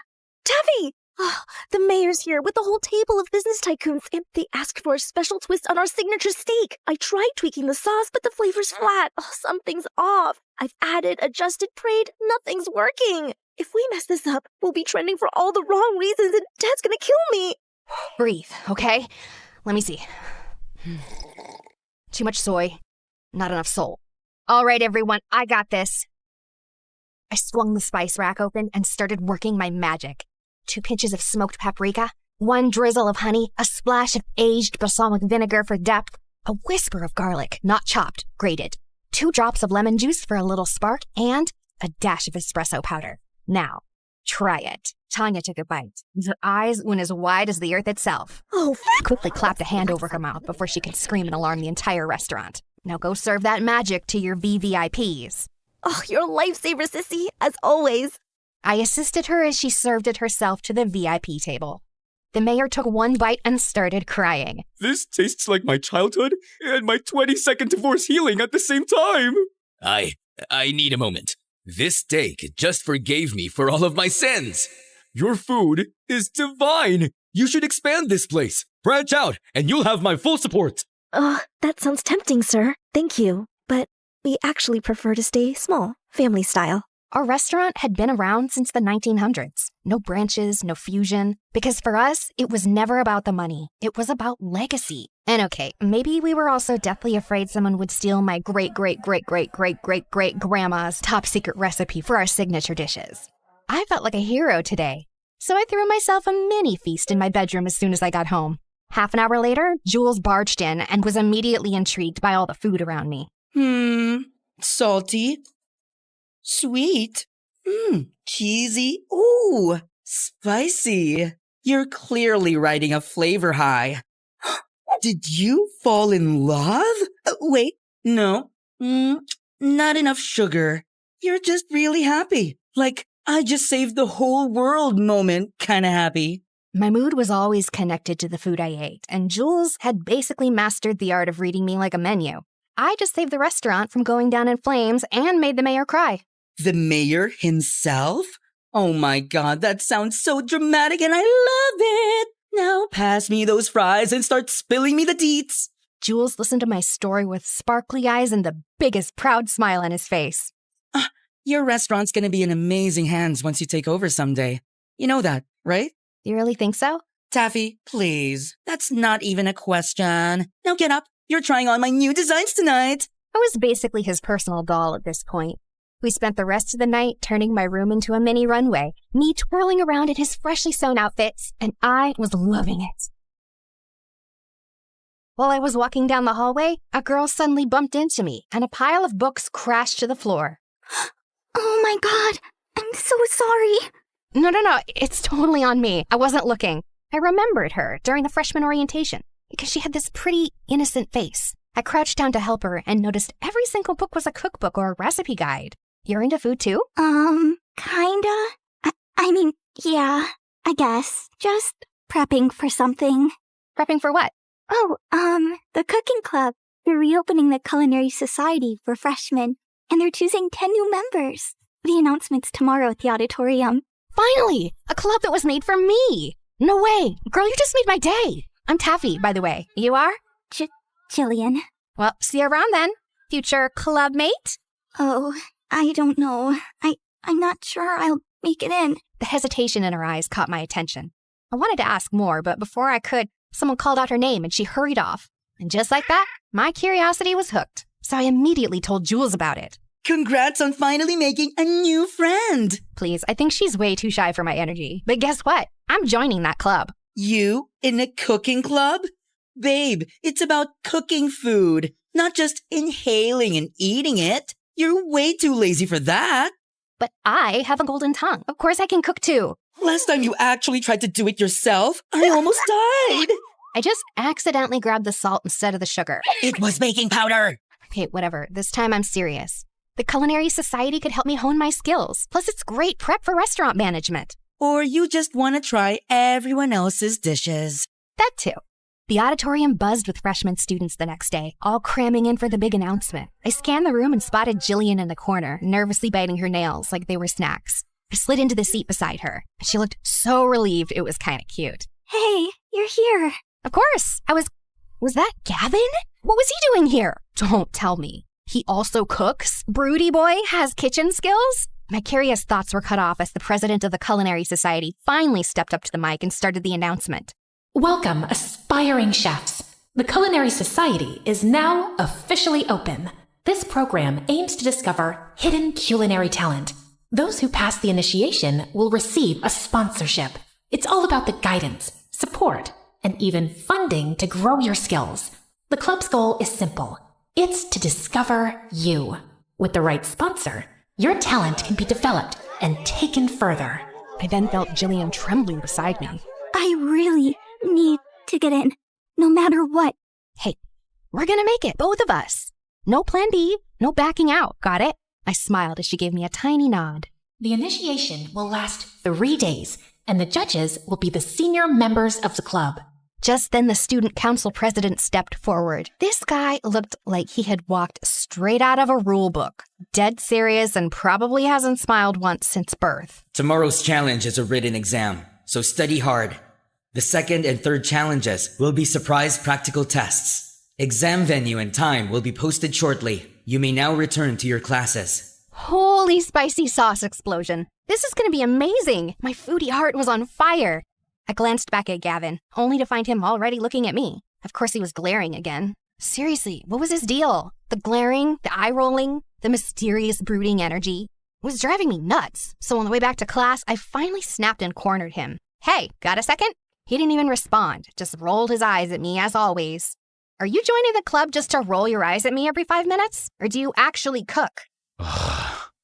The world doesn't revolve around you and your stupid food cravings, you annoying brat.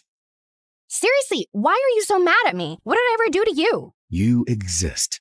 That's enough. Now, get out of my face. Unbelievable! This guy clearly didn't know who he was dealing with. That night, I studied like my life depended on it. Notes in one hand, spicy instant ramen in the other. Then came the written exam day, and everyone looked so tense. But for me, it was easy peasy mac and cheesy. I was the first one to finish the test, so I stood up with a proud smile. Till I saw Gavin, already done and standing. Before me? After submitting his papers, he turned to me and scoffed before walking off like he owned the place. The audacity! The next morning, I dragged Jules with me to check the results. Out of 100 applicants, only half made it, and I nearly choked on my gummy bears when I didn't see my name at the top. Second place? Wait, who's first? I leaned in and gasped when I saw the name. Gavin? Like Gavin, the cute and brooding window guy? He cooks? No, there's no way. That's probably a different Gavin. But then the crowd parted, and speaking of the devil... Excuse me. Oh, look. It's me on top. The one and only Gavin. When he turned to me and smirked. Oh my god, he's so hot. Like, hotter than a steak on a grill. Jules was right, to be honest. But I shouldn't be distracted right now. Can we focus on his evil smirk, please? He's literally challenging me. I think that's officially a war declaration, babe. This is gonna be extra interesting. That jerk better be ready, because I'm gonna crush him big time. Second challenge finally came. We had to cook a chicken-based dish, in pairs. My eyes immediately landed on my mortal enemy, who was casually tying his apron like he was the master chef, and the sight was such a sore to my eyes. I was about to hunt Jillian down when someone suddenly blocked my way. Nicholas! He was here too? How did I not notice him last time? Ah, mademoiselle, fate brings you back to me. I'm still wounded from you turning down my masterpiece last time, you know. Team up with me, and if we win, you owe me a dinner date. Fair trade, no? I was about to reject him, but then my cinnamon roll savior appeared. Hey, Taffy. I was wondering if maybe we could... Oh, here comes my lovely partner. Sorry, buddy. Maybe next time? Ah, très bien. No hard feelings. At least Nicholas was always classy about rejection. Congratulations on passing the written exams. Thanks. I had been preparing for that way before I got here at MSU. Oh, you're really into this, huh? All right, girl. Let's do this. You cook, I supervise. We're not doing it together? Of course we are. I'll be guiding you. So, what are we making? Let's go with crispy garlic honey chicken with mango salsa. That sounds fancy. Okay. We had exactly 1 hour. Jillian got to work while I hovered nearby, supervising like a resident chef. But my eyes kept drifting to Gavin. He looked calm and focused, like he belonged in a commercial for knives, while his partner looked so lost. The fact that he was also into cooking made him even more annoying. A few minutes later, Jillian finally threw her hands up and beamed. All right, done. Ooh, let me taste. I took a confident bite, only to gag and nearly scream in disgust. I tossed the dish and everything else into the trash, and it landed dangerously close to Gavin's station. He hissed like a cat that had just got misted. Oh, gosh, girl, what happened to the chicken meat? Did you marinate it in mud and ask an old goat with horrible breath to spit on it or what? But I just followed everything you said. Jillian looked like she was on the verge of tears, so I took a breath to calm myself down. It's okay, my love. We've still got 20 minutes. We're gonna fix this. This time, I rolled up my sleeves and took over. Just as the final bell rang, we slammed our dish down and handed it to the judges, who actually liked it. As expected, we passed, and we're now qualified for the final challenge. But when I looked at Jillian, she didn't look happy at all. We only passed because of you. We almost failed because of me. Oh, come on, girl. It was my fault, too. I made you do most of the work. It was supposed to be a team effort. You know what? Let's practice after hours. Together. Is that okay with you? Of course. We then snuck into the kitchen later that day. A few other students were there, too, including Gavin, of course. For the sake of my sanity, I ignored his brooding presence and locked in on Jillian. This girl needed serious kitchen rehab. She was way too clumsy to be left alone with fire, knives, or even a blender. Honestly, if someone didn't supervise her, she'd either blow up the kitchen or food poison someone. Or both. She tried dish after dish, and I sacrificed my precious tongue for each one. Is this supposed to be a hard-boiled egg or a charcoal? The oil is separating from your sauce. Did you forget to stir, or did it walk out on its own? Your rice is crunchy. Were you trying to make popcorn? Then came her meat dish. Okay, listen. Onion, honey, or pineapple. Any of those can tenderize meat. Pick whichever one's available. Okay, got it. Noted. Soon we had a mountain of failed dishes in the trash. While we were about to try one last dish, Gavin suddenly stormed over, looking like an offended bull. You wasted all of this? For what? For your stupid little practice? Huh?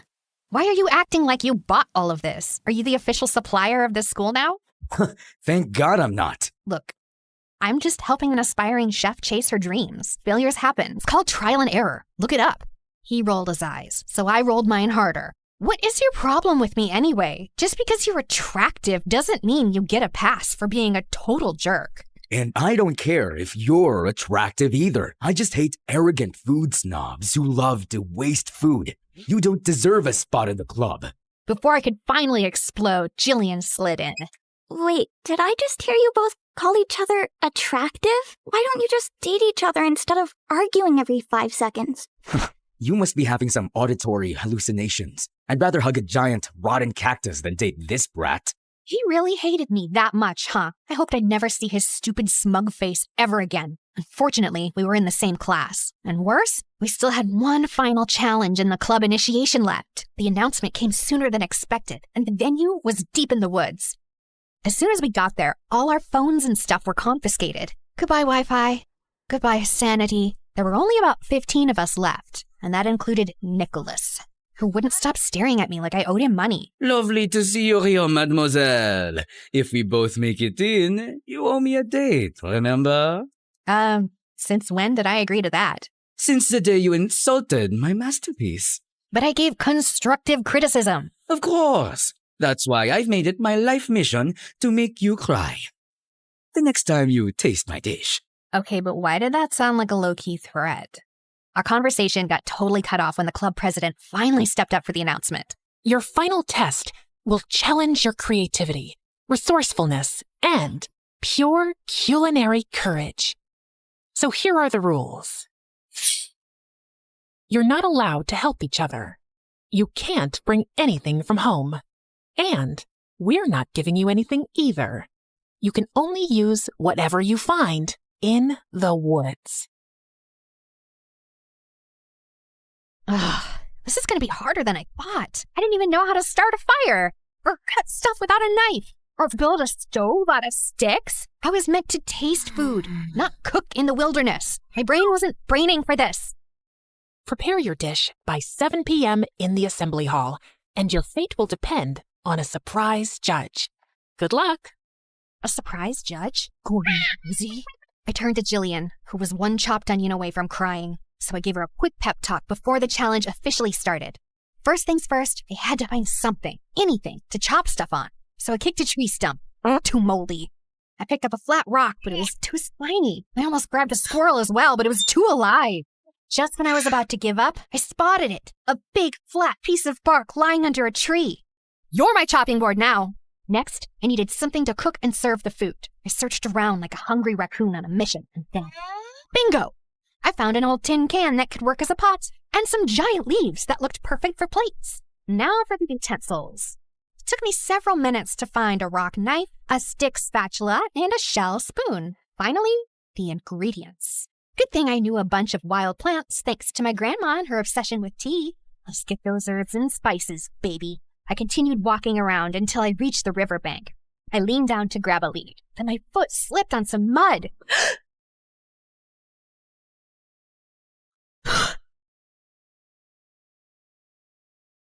So, you're not just a brat and a snob.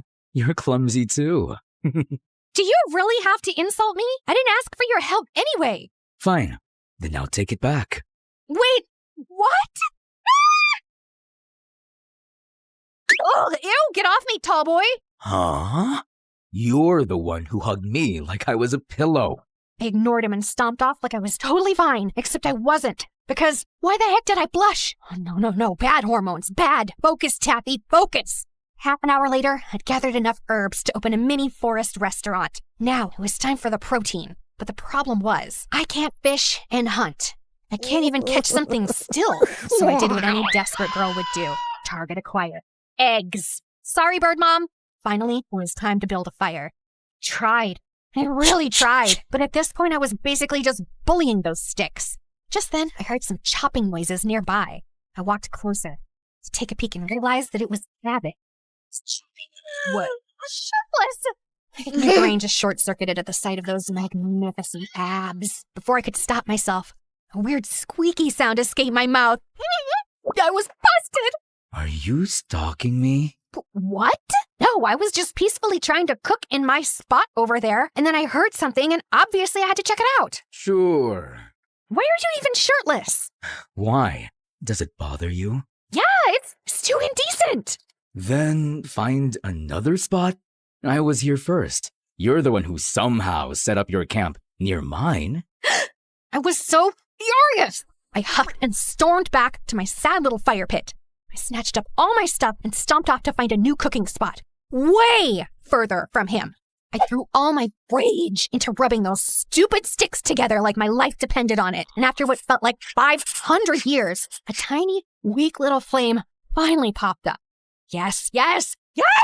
Wait! No! It suddenly started raining! Are you kidding me right now? I grabbed my stuff, and as I dashed through the rain towards the nearest cover, I spotted Gavin running toward the same place from the other side. We both reached the shade at the same time, soaked and panting. Wow, so the brat can run, huh? What do you think of me? A corn dog? What? Before either of us could say anything else, a soft sob broke through the sound of the rain. We both turned toward it and saw Jillian. She was soaking wet and crying. Jillian? What's wrong, girl? Are you okay? My family doesn't have much, and this was my only chance. But I think I'm too stupid for this, Taffy. As I comforted her, Gavin sat down next to her, pulled a small dry cloth from his bag and handed it to her gently. No attitude, no sarcasm, and he looked so soft like that, like a totally different guy. Ugh. He hated how my heart noticed. Thanks, Gavin. To break the tension, I changed the topic to food and cooking, and somehow it worked. Jillian started to relax and even smiled a little. How about you, Gavin? Why do you love cooking? My ears perked up at her question. Gavin didn't answer right away. Instead, he stared out at the rain, silent, like he was watching a memory unfold in the distance. Tragedy struck me since I could remember, and I was homeless for a long time. Park benches, cardboard blankets, cold nights when I thought I wouldn't wake up, scavenging for even ketchup packets just to trick my stomach into thinking I'd eaten.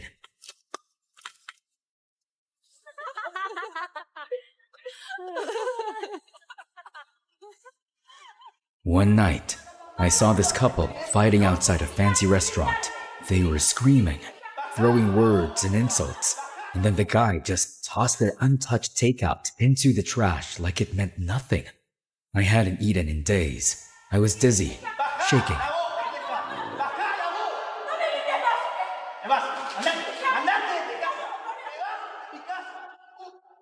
If you're gonna fight, fine, but don't waste good food.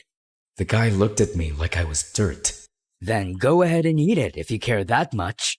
I didn't hesitate.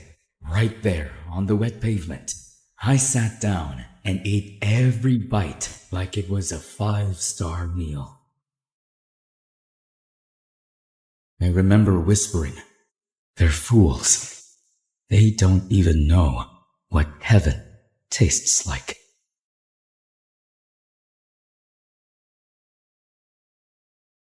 But I didn't realize the owner of the restaurant had been watching.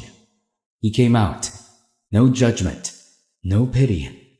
Just asked if I wanted a job and a place to stay. That's how it started. That tiny kitchen saved my life. But also, I found passion. But the rest of the staff, they didn't see me as one of them. Just a stray they took in. A charity case with no pedigree, no past. I worked twice as hard to prove I deserved to be there. And I came to MSU to prove that I belong in the kitchen, to find a sponsor who actually believes in what I can do. You wasted all of this? For what? For your stupid little practice? Just hate arrogant food snobs who love to waste food. You don't deserve a spot in the club.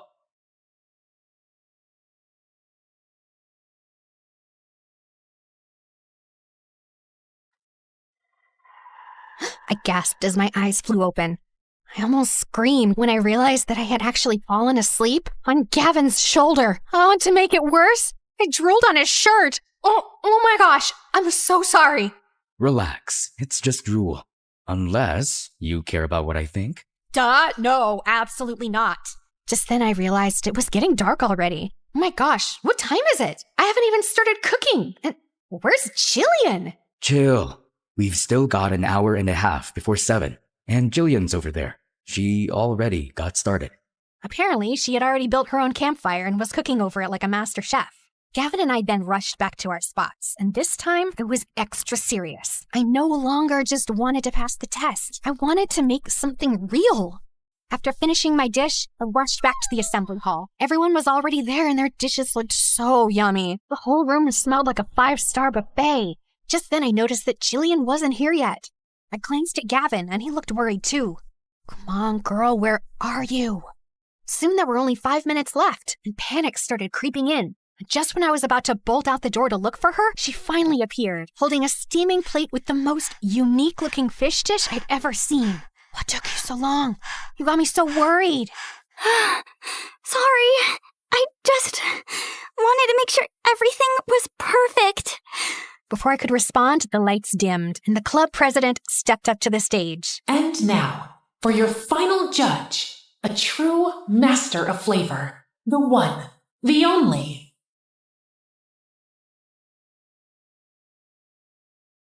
The masked cafeteria chef.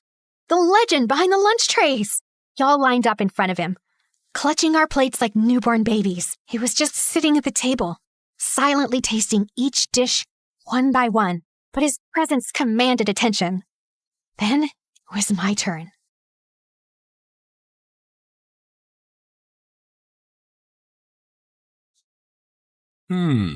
Interesting. Most people played safe with eggs, but you took a risk. The texture's playful, the flavor's daring, and this sauce, it's bold, defiant, and unforgettable. Just like you. I nearly passed out from happiness, or hunger, or his dangerously calm voice. Then came Jillian's turn. There was a long pause before he finally spoke. This is not perfect, but passionate. I like it. Oh, Jillian was finally able to breathe. The judging ended. Then came the moment we'd all been sweating for. The announcement of the top 10. The official new members of the Culinary Society. As expected, Gavin and I made the list. My name flashed on the screen and I nearly screamed. Then, the final spot. Jillian was trembling as she gripped my hand. We all held our breath. And the last spot goes to Jillian. She instantly burst into tears. As we celebrated, I noticed someone storming out of the venue looking curious. Nicholas! Wait, he didn't make it? That actually surprised me. As the winners celebrated, Gavin then strolled over to us, holding his plate like a trophy. Well, well. Looks like we all made it. Want to try my dish? Taffy, you have to try this. Careful. She might scream loud enough to summon the forest spirits. Oh, please. My golden tongue has standards. Oh, I know. That's why I strategically kept my masterpieces far away from you. Strategically? Yes. I knew the moment you tasted my food, you'd scream your lungs out and fall hopelessly in love. I'm gonna throw this plate at your face. But not before you taste it. Fine. One bite. I took a bite and instantly exploded. Oh my freaking goodness! This is... In the middle of my foodgasm, I saw him smirking, so I immediately stopped myself from praising his dish. I knew it. One bite and there goes your dignity. Shut up! He kept teasing me all the way home on the bus. But of course I had to stay strong for my pride. I will never admit it, ever. Unfortunately, I couldn't stop thinking about him and his cooking skills that night, so I stuffed my face with sugar to distract myself. That was when Jules barged into my room. Girl, why are you blushing and inhaling candy like you just caught feelings? Are you in love or something? I'm not blushing, and no, I'm not in love. Got it, miss. Totally not in love. Anyway, why is your voice all scratchy? He was never finding out my voice died because of Gavin's food. He'd never let me live it down. It's the rain. My vocal cords got water damage. Sure. The next day at school, my voice was completely gone. Jules wouldn't let it go. Are you sure it was because of the rain and not because of screaming over a certain someone's cooking? I glared at him in silence. Just then, because the universe hates me, Gavin walked by looking extra smug, like his ego had its own stupid fan club. Oh no, please. Not now. Don't say it. Don't. Lost your voice, huh? Told you my dish was too good. Jules nearly choked from laughing. Since then, things just got weird. Gavin and I started getting closer. Before, he used to glare at me all the time. But now, that glare was replaced with a stupid little grin that made my brain malfunction every time. Like that time in the hallway when I opened my locker and a sticky note fell out. Try not to scream over my food next time. G. Looked around, and of course, there he was, leaning against the wall with that grin. Ugh, so annoying. During lunch, he started joining us at our table, like he was officially part of our squad. Relax. I'm here for the food, not you. And worse, Jules literally saved him a seat every freaking day. Aww, why do you always walk in like it's a K-drama entrance? My heart can't take this. Nowadays, I just find myself finishing all my food. Clean plate and no crumbs, even if the dish wasn't perfect. And of course, he had a comment about it. The trash bin must be lonely without all the food you used to waste. Seriously, who kidnapped old you? People change, duh. And I didn't do it because of you. Mm-hmm. Sure you didn't. Can you two stop? I'm getting secondhand butterflies. Shut up. And because of him, the kitchen feels weird now. Am I too conscious of Gavin? He's still him, the broody, annoyingly talented chef in the making. Lately, he's been working way too close to my station, offering help I didn't ask for, smirking whenever I refuse like he's deliberately trying to make me skittish. Ugh. Your knife grip's a little stiff. Don't sneak up on people! Holy broccoli, why is he standing too close? I wasn't sneaking, just helping. I turned back to the cutting board, trying not to imagine how good his voice sounded that close. Tappy, focus, knife, chop, chop, scallions, not his stupid smirk. You really don't have to hover. I'm not gonna murder the soup. I wasn't worried about the soup. My heart skipped. What was that supposed to mean? Geez, are you just gonna stand there and silently judge me all afternoon? Just observing. You're interesting when you're flustered. What? What? I'm not flustered. Oh!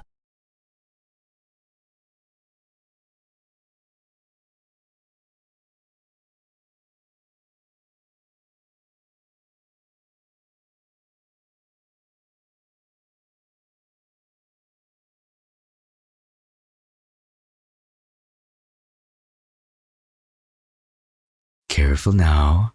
I bite. I pushed away too fast and nearly slipped again. What? That was... You were just in the way. Gavin finally stepped back. He looked way too satisfied. I'll try to be more in the way next time. Then he walked past me, as if to tease me more, and my back went straight. I could still feel his heat in the air. That's spicy right there. Oh, what are you even doing here?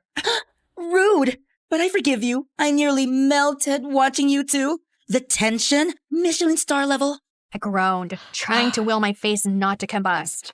But girlie, sorry to pour cold water on your sizzling enemies to maybe lover's arc, but your sister called me. Said there's an emergency family meeting at the restaurant. I blinked as my stomach dropped. Emergency family meetings were never casual. Without a word, I grabbed my bag. Didn't even bother untying my apron. Just ran. Apparently, a new diner around the block had been copying our menu and signature dishes. And it had been a week since our sales had gone down to dangerous levels, as in going bankrupt. I went to check on it and got the shock of my life when I saw who one of the chefs was. Nicholas! Ah, pleasure to see you here, mademoiselle. Our family decided to branch out and try a new location. This spot is perfect. Is it no? Everything on your menu is exactly like ours. This is illegal. You copied ours. If we copied yours, then why do most people flock to ours and keep saying that ours is more delicious and better? His weird behavior ever since I rejected him suddenly made sense now. Is this what you meant by wanting to see me cry? That's what you get for insulting my masterpiece. Now go cry and run back to your little kitchen. The audacity! Keep it. That old recipe is all yours. I can just let my expertise do its magic and make something so good they'll make yours taste like reheated kitchen scraps. And when the tears come, make sure they don't water down your salty little ego.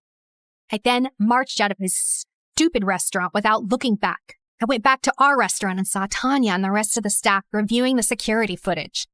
We all then froze when we realized that a shady-looking guy had been snapping photos of our restaurant from every angle for several days. And if that wasn't bad enough, he even disguised himself as one of our staff. They didn't just steal ideas. They cloned our entire concept and turned it into a fancier, more Instagrammable version. The audacity! We decided to temporarily close our restaurant while I cooked up some new ideas for the menu. Later that day, while brainstorming, I noticed a few hungry street kids outside. Their eyes weren't begging, they were just watching, like food was something distant, almost like a dream. I remembered Gavin and just found myself opening the door. I'm not serving anything fancy as of this moment, but if you're hungry, come in. He sat quietly as I cooked. No fancy plating, no pressure to impress, just warm food from the heart. As I watched them eat, something shifted in me. A thought came into my mind.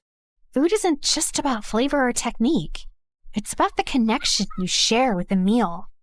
After they were done eating, I gave them some more food and a neat takeaway. Their eyes sparkled. They thanked me loudly before waving goodbye.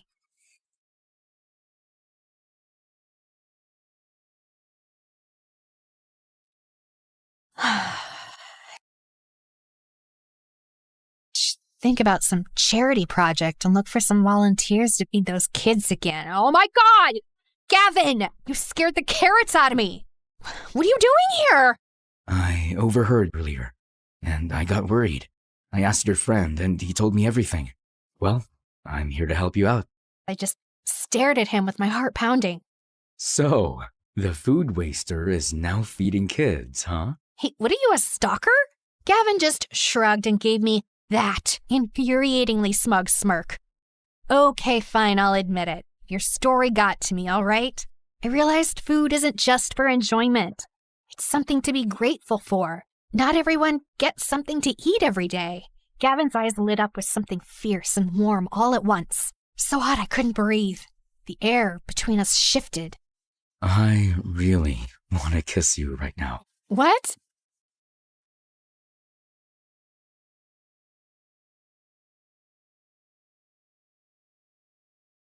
Say no. I clutched his arms, the warmth of his touch sending my heart into a race, and my knees wobbled.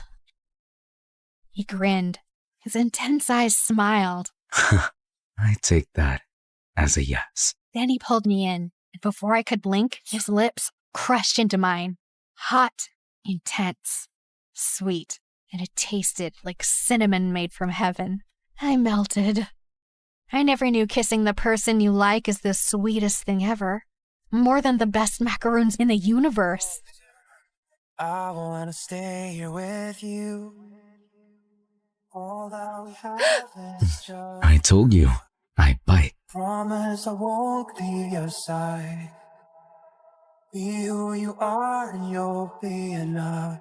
If you're giving me your love, giving me your love. All that we have is each other now. Promise you won't leave my side. I hope who I am is enough for you. If I'm Maybe it's the kiss. Okay, no, it was definitely the kiss that inspired this new recipe. Sweet, warm, with the right amount of spice. It lingered and was very special. Whoa, you made this look like it belongs in a 5 million star restaurant. Thanks for helping out, Jillian. While we worked on our test dishes, we discovered her secret skill. She was amazing at plating, garnishing all the aesthetics. Just don't ask me to actually cook it, like, ever. Girl, you're now officially the queen of food catfishing, and I say that with love. Then Jules popped in while holding up a sketch pad. Okay, if we're leveling up the food, then we're leveling up the fashion. He flipped the sketch pad around, revealing a full lineup of brand new uniforms.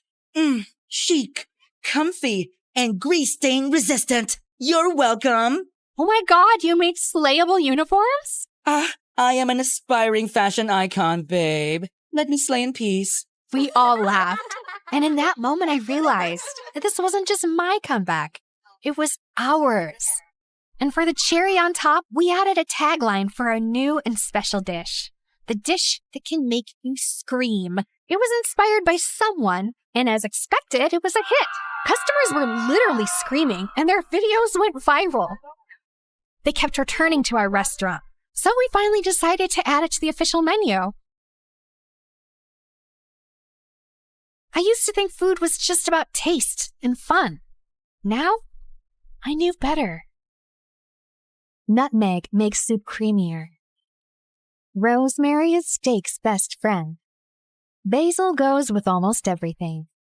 Cinnamon brings comfort to sweet and savory alike. And chili sets the soul alight. But the most important ingredient of all is love. Love is the secret spice. You won't find it on any shelf, but it lingers in every bite, making each dish as special as it can be. All that we have is each other now. I promise I won't leave your side. Be who you are and you'll be enough. If you're giving me your love, giving me your love. All that we have is each other now. Promise you won't leave my side.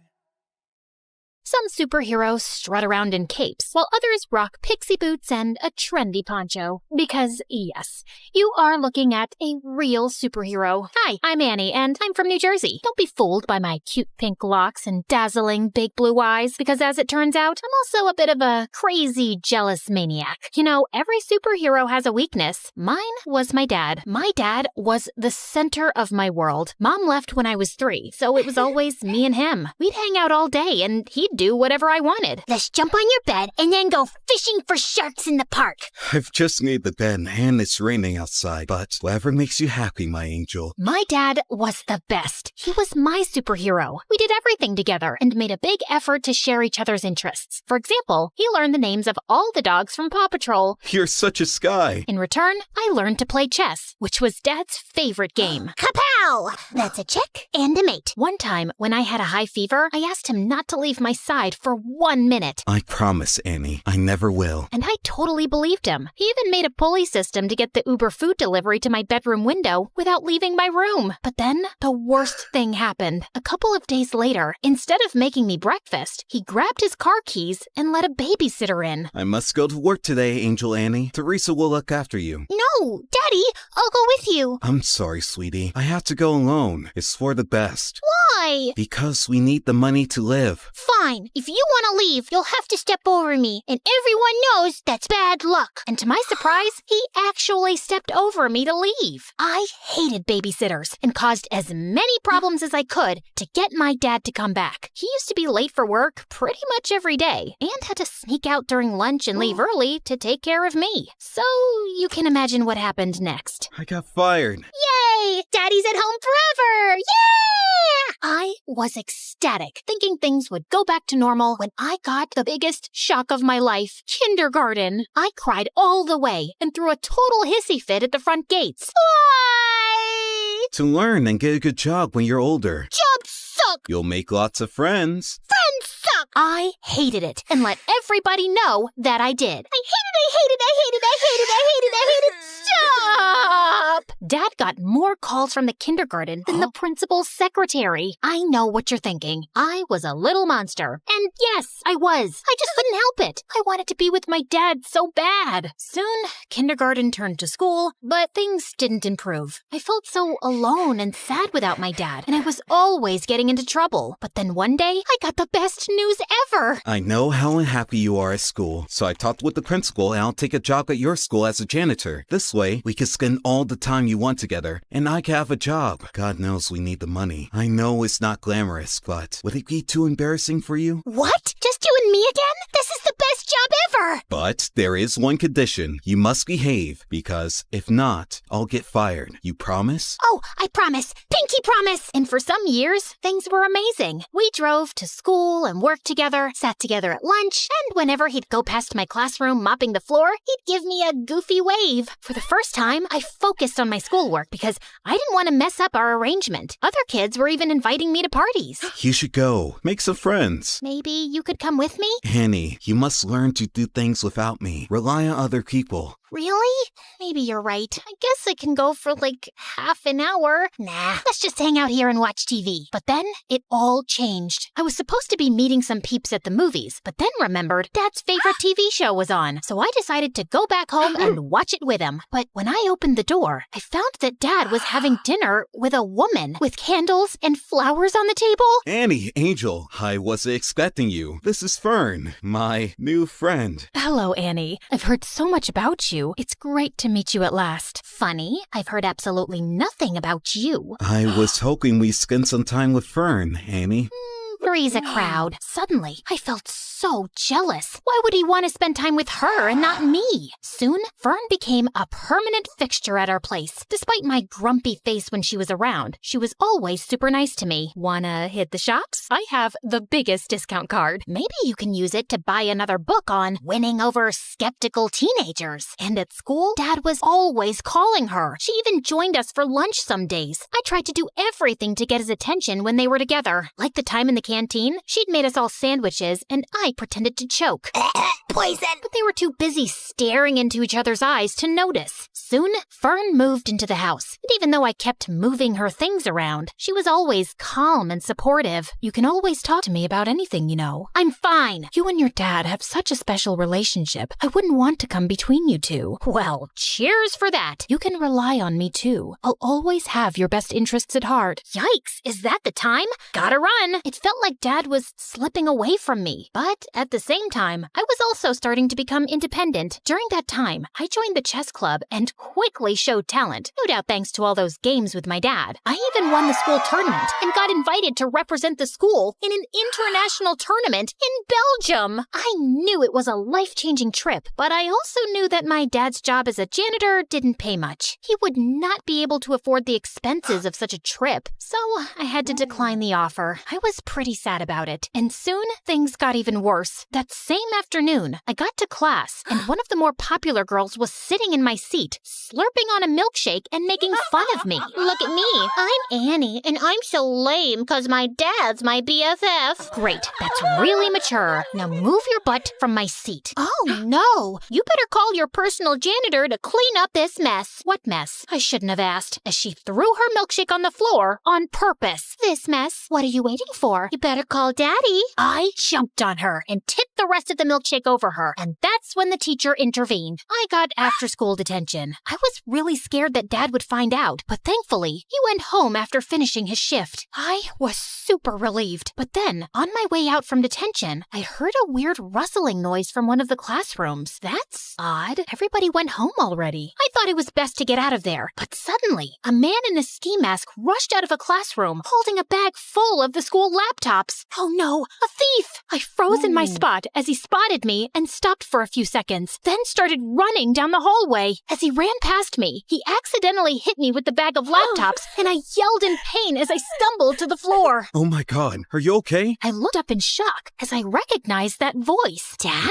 Suddenly, he dropped the bag and ran down the hallway and out of the school. I tried to follow him, but he was too fast. So I sprinted home, and there he was, Dad, completely out of breath and with the ski mask in his hand. The first thing he told me was to keep my voice down so Fern wouldn't hear. Dad, seriously? Stealing from the school? Are you crazy? Annie, you've got it all wrong. Oh, really? Ski mask? Swag bag? Come on! Keep it down, will you? We can't let Fern hear this. Start talking. I did it for you, Annie. Professor Parker told me about the chess tournament and the trip to Belgium. He told me that you turned him down without even telling me. I want the best for you. I don't want you to lose out on something like this because of me. But the moment I saw you, I knew I couldn't go through with it. Now, we can't let the police know. They'll lock me up. If you think about it, no harm was done. Nothing was stolen, so everything's great. Of course, everything wasn't great. While his intentions were sweet, he made a huge mess in school. The principal had reported the attempted robbery to the authorities, and I had to testify in front of the police as the only witness. I couldn't turn in Dad, so I had to lie. I told them that the thief was super short and had green hair. I hoped to keep a low profile about the whole thing, but the next day at school, I was treated like like a hero. The girl who saved the school. My hair would have just frizzed out in fear. You're like a real superhero now. Yep,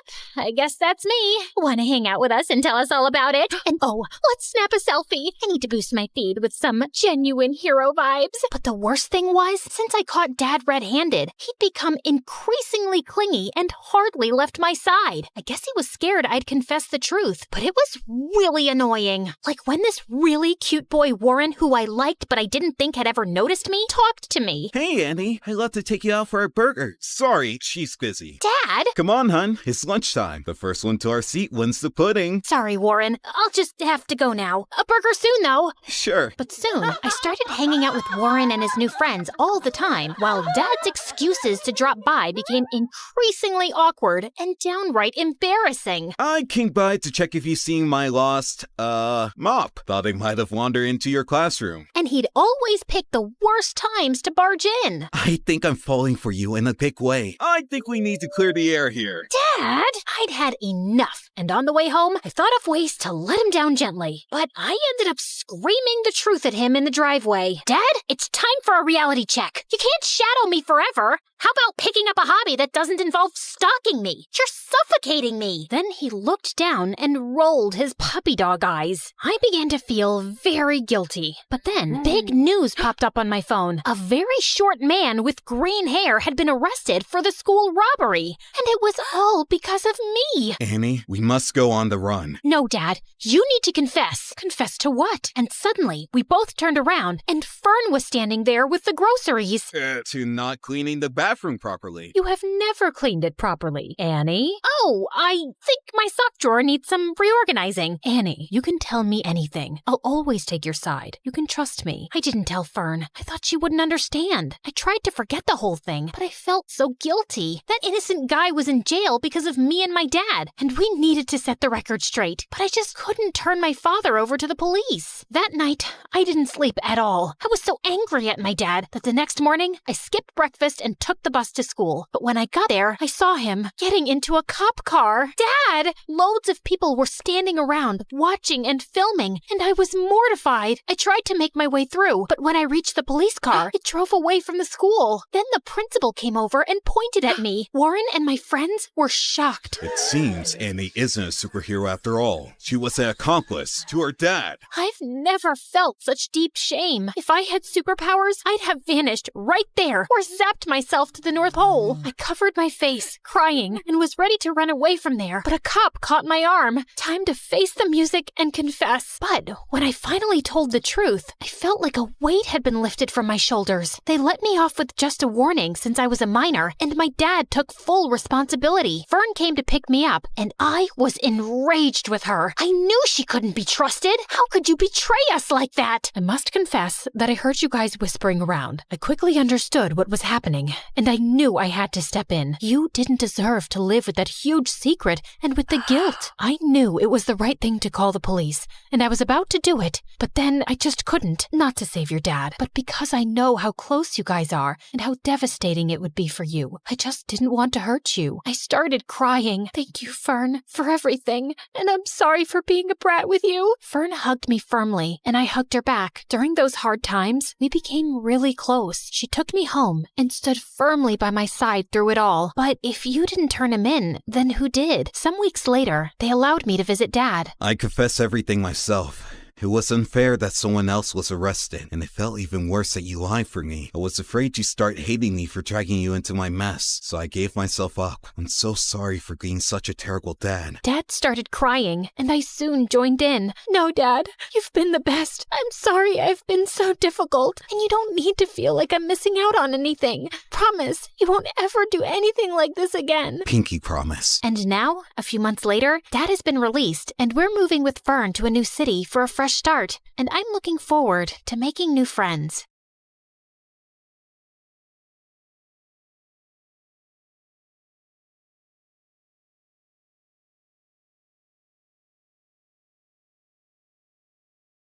The student stares at a blank white screen while an artist paints the things unseen. The scholar's lamp burns through the night. The athlete runs toward the morning light. A teacher sighs, hoping the spark they lit survives. Finding the light when the halls get dark. Oh, welcome to the life at MSU, where the story's changing and the lead is you. Yeah, the story's changing and the lead is you. Welcome to the life at MSU.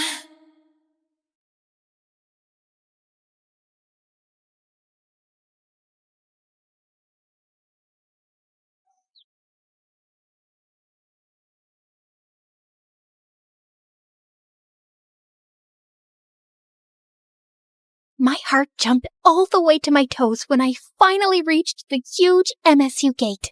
For a hopeless romantic introvert like me, the first day of high school was both super scary and a little exciting. New year, new school, a whole new vibe. Would I make any friends here? Or maybe find love? Wait, what was I thinking? I worked so hard to get a scholarship to be here. I should focus on my studies, not boys. I quickly spotted my fellow freshmen gathered near the gate, all waiting for the tour to start. All right, Candy, this is it.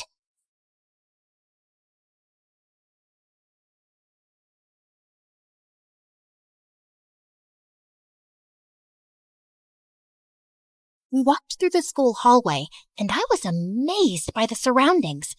Everything was clean and neat, and I could even smell the natural scent of bamboo and flowers. The ambiance was peaceful. Despite the usual school noise, I could still hear the leaves rustling and the soft stream of water from the river. It would help a lot with studying. Suddenly, something caught my attention. Was that a squirrel wearing a freaking hoodie? Where did it even find those tiny clothes? I got distracted for 2 seconds, and when I blinked again, my tour group was gone. Oh my God, where did they go? I was about to break down in the middle of the way when a smooth voice sounded behind me. Need some help? You look a little lost. I spun around, and time completely froze when I found myself face to face with the most gorgeous guy I'd ever seen. He looked like he'd stepped out of a dream. Perfect hair, perfect smile, practically glowing like an angel. I swear, I felt like I was floating. Which I actually was, because I was this close to passing out. Before I hit the ground, his arm shot out, grabbing me by the waist, steadying me. And for a second, I felt like my heart stopped beating. Are you okay? Oh, yeah. I'm so sorry about that. I was with the tour group with the new students, and we were on our way to the auditorium to, some orientation thing, and I lost them because I lost them. Brain, work with me here, please. He gave a small smile, and I swear the sun came out just to make him look even better.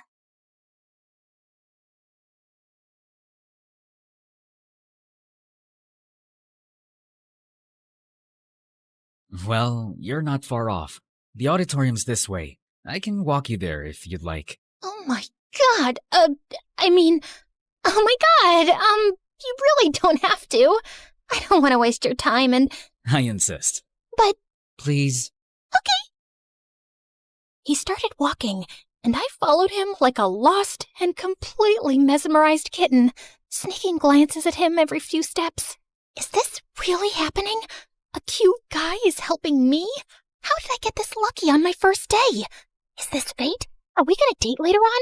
Is he gonna be my first love? My first boyfriend? My future husband? Here you go. Huh? We're here. The auditorium.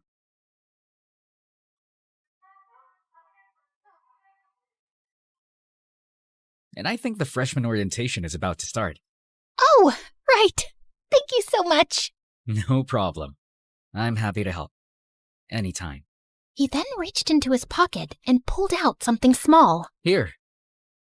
A little good luck for your first day. A candy? I stared at it like he'd just handed me a diamond. I swear I will never eat this. This candy is sacred now. I'm keeping it forever. Maybe I'll even build a shrine for it. Oh, thank you for this. This looks sweet. I mean, this is a candy, right? Good luck. I just stood there, frozen, clutching my new good luck charm. By the time I snapped out of it, he was already gone. Panicking, I took a few steps forward, scanning the crowd. Where did he go? I should have at least gotten his name. Soon enough, the ceremony wrapped up, and I followed my fellow freshmen toward our building, my eyes darting around like I was on a secret mission to spot my crush. When we finally got to our homeroom class, I headed straight to the back. I then glanced at my seatmate, only to find her glaring at me. She's really pretty, but she looks like a meanie. What was her problem? Do I know her? Did I accidentally steal her seat or something? She kept up the death glares all through our next classes without saying a single word, and it was driving my paranoid butt crazy. By lunchtime, I was on edge, so I slipped into the cafeteria, found a quiet corner, and started eating, hoping she'd forget I existed. Just then, someone slammed a tray down right across from me. I looked up to see none other than her. Mind if I sit here? She sat down right next to me, staring at me like I was her next meal. Yeah, sure. I mean, it wasn't like she gave me much of a choice. Oh, so you do talk. Thought you were mute or something. I'm Trixie, by the way. You're not mad at me? What do you mean? You kept glaring at me all day. Oh, sorry about that. That's just my resting witch face. But hey, maybe I do want to eat you alive. You look like a cute little candy. Funny you say that. My name is actually Candy. Wait, let me guess. Your last name is Crush? I laughed, and just like that, all the awkwardness melted away. I usually have a hard time making friends because I was always scared to make the first move. But Trixie and I clicked instantly. It felt like I'd won the friends lottery on my first day. I guessed my lucky charm was already working. And as an introvert, one solid friend was all I needed. Soon enough, we were already talking about our crushes and dark secrets. So, have any cute guys caught your eye yet? Trixie, it's only been a week. So what? The lower campus is filled with hot nerds and athletes. You could collect at least 5 crushes in an hour. I assume you already have one? Oh, please, I'm already eyeing one. Just testing the waters to see if he's just a crush of the day material or, crush to marry potential. Like I told you, I easily lose interest if they crush me back. It just gets boring after that. I'll spill the details once I'm sure about him. How about you? Well, there's this one guy. I continued to tell her about my encounter with Mr. Nice Guy, complete with all the details, and she started screaming. Girl, we need to hunt him down. Hey, let's take it easy, okay? It's just a harmless little crush, and who knows, he might be taken already. Just please, don't do anything stupid. Oh, don't worry about it. I got you. But telling Trixie about him was a huge mistake. She immediately spilled it to Cass, the ridiculously gorgeous, effortlessly classy girl sitting on her other side in class. Yes, that one that looked like a princess. Hey, Cass, guess what? Our girl Candy here is crushing on some cute guy on our first day of school, but she hasn't seen him since. Want to help us hunt him down? We need more woman power. That's adorable. So what's he like? Did you at least get his name? To my surprise, Cass didn't laugh, roll her eyes, or get up and leave to call her driver or something. Unfortunately, no. Candy here is a total amateur. Like, she's already planned their wedding, but she forgot step 1, basic introductions. That's why she needs our help. I'm in. Ugh, this is so embarrassing. Thankfully, Cass was busy babysitting her little sister over at the grade school campus in between our classes, so she wasn't all up in this drama. Meanwhile, Trixie was out here trying like her life depended on it. Every day, she'd literally drag me around campus, turning every walk into a full-on stakeout. We'd scan buildings, gardens, and parks, peeking around corners like wannabe detectives trying to find a freaking serial killer. Then one day, we finally spotted him. He was tall, standing by the fountain with the same blue hoodie I'd mentioned he'd wore the first day. That's him. Go say something. Before I could even think, she suddenly shoved me towards the guy, catching him completely off guard. My heart was racing as he slowly turned around, only to reveal a face that was the exact opposite of what I remembered. Whoa, back off, baby girl. You're not my type. The audacity of you to say that with a face like that, you ugly, delusional lobster cracker. Trixie, calm down. Maybe he's just going through something. Sorry about that. We just mistook you for someone else. What a lame excuse just to get my attention. Trixie was ready to go full berserk. But before she could pounce at him, I yanked her away. After we escaped the crime scene, a depressing thought hit me like a truck. What if he's actually from the upper campus? Just thinking he might be someone super rich makes my heart sink. If that's true, then he's way out of my league. Nah, I think he's from here. I can literally sense it. Trixie was so determined to find him without even knowing his name or what he looked like. One time, she even collected cute guys and made them line up in front of me. Jesus, Trixie, what are you doing? Is this him? No. Okay, move. How about this cutie? No, please, stop this. I don't think he's here. Are you sure? Yes, jeez. You're embarrassing me. All right, boys, bounce away. Later that day, during history class, she was still onto it. I swear, if I have to keep staring at Mr. Olden's prehistoric dentures, I'm gonna pass out. Shh, behave. Remember, he could see and hear everything. Whatever. Why don't you sketch your crush for me? At least I would have a clearer picture of who we're looking for. She was actually serious about ditching class just to hunt Mr. Nice Guy down. And knowing her, at this point, she'd really do it. Eventually, I found myself giving in. But unfortunately, art isn't my thing. I showed her my sketch, and she suddenly snorted in laughter. Suddenly, a shadow loomed over us. We both looked up to see Mr. Olden glaring down with his infamous squinty-eyed stare, one hand gripping his ancient cane. He looked older than time itself, but somehow built like a tank. He leaned forward, close enough that I could count the wrinkles on his forehead. So, you two think my class is a comedy show, eh? You know, I've been teaching since the dinosaurs roamed the earth, seen your kind come and go, and none of them made it out unscathed after disrupting my class. I felt like pooping from the nervousness. The whole class had gone dead silent as he suddenly straightened up with a loud crack of his spine, then effortlessly hoisted the nearest desk into the air with one hand. Next time, I might just lift you two for a little history lesson on manners. Sorry, Mr. Olden. Candy here was just showing me ancient drawings for historical purposes. Oh, very well then. Thankfully, he eventually calmed down and continued his lesson. Days have passed, and still, I haven't bumped into Mr. Nice Guy again. Maybe he was just some random outsider.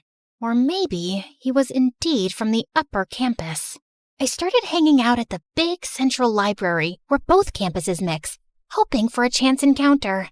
And just as I pulled out a book from a shelf, my world suddenly stopped when a familiar face suddenly appeared from the other side. It's him, my Mr. Nice Guy. I just stood there, totally frozen, staring at him with my heart pounding like crazy. But as his eyes lifted, I panicked and dropped down, hiding behind a book like it had the power to turn me invisible.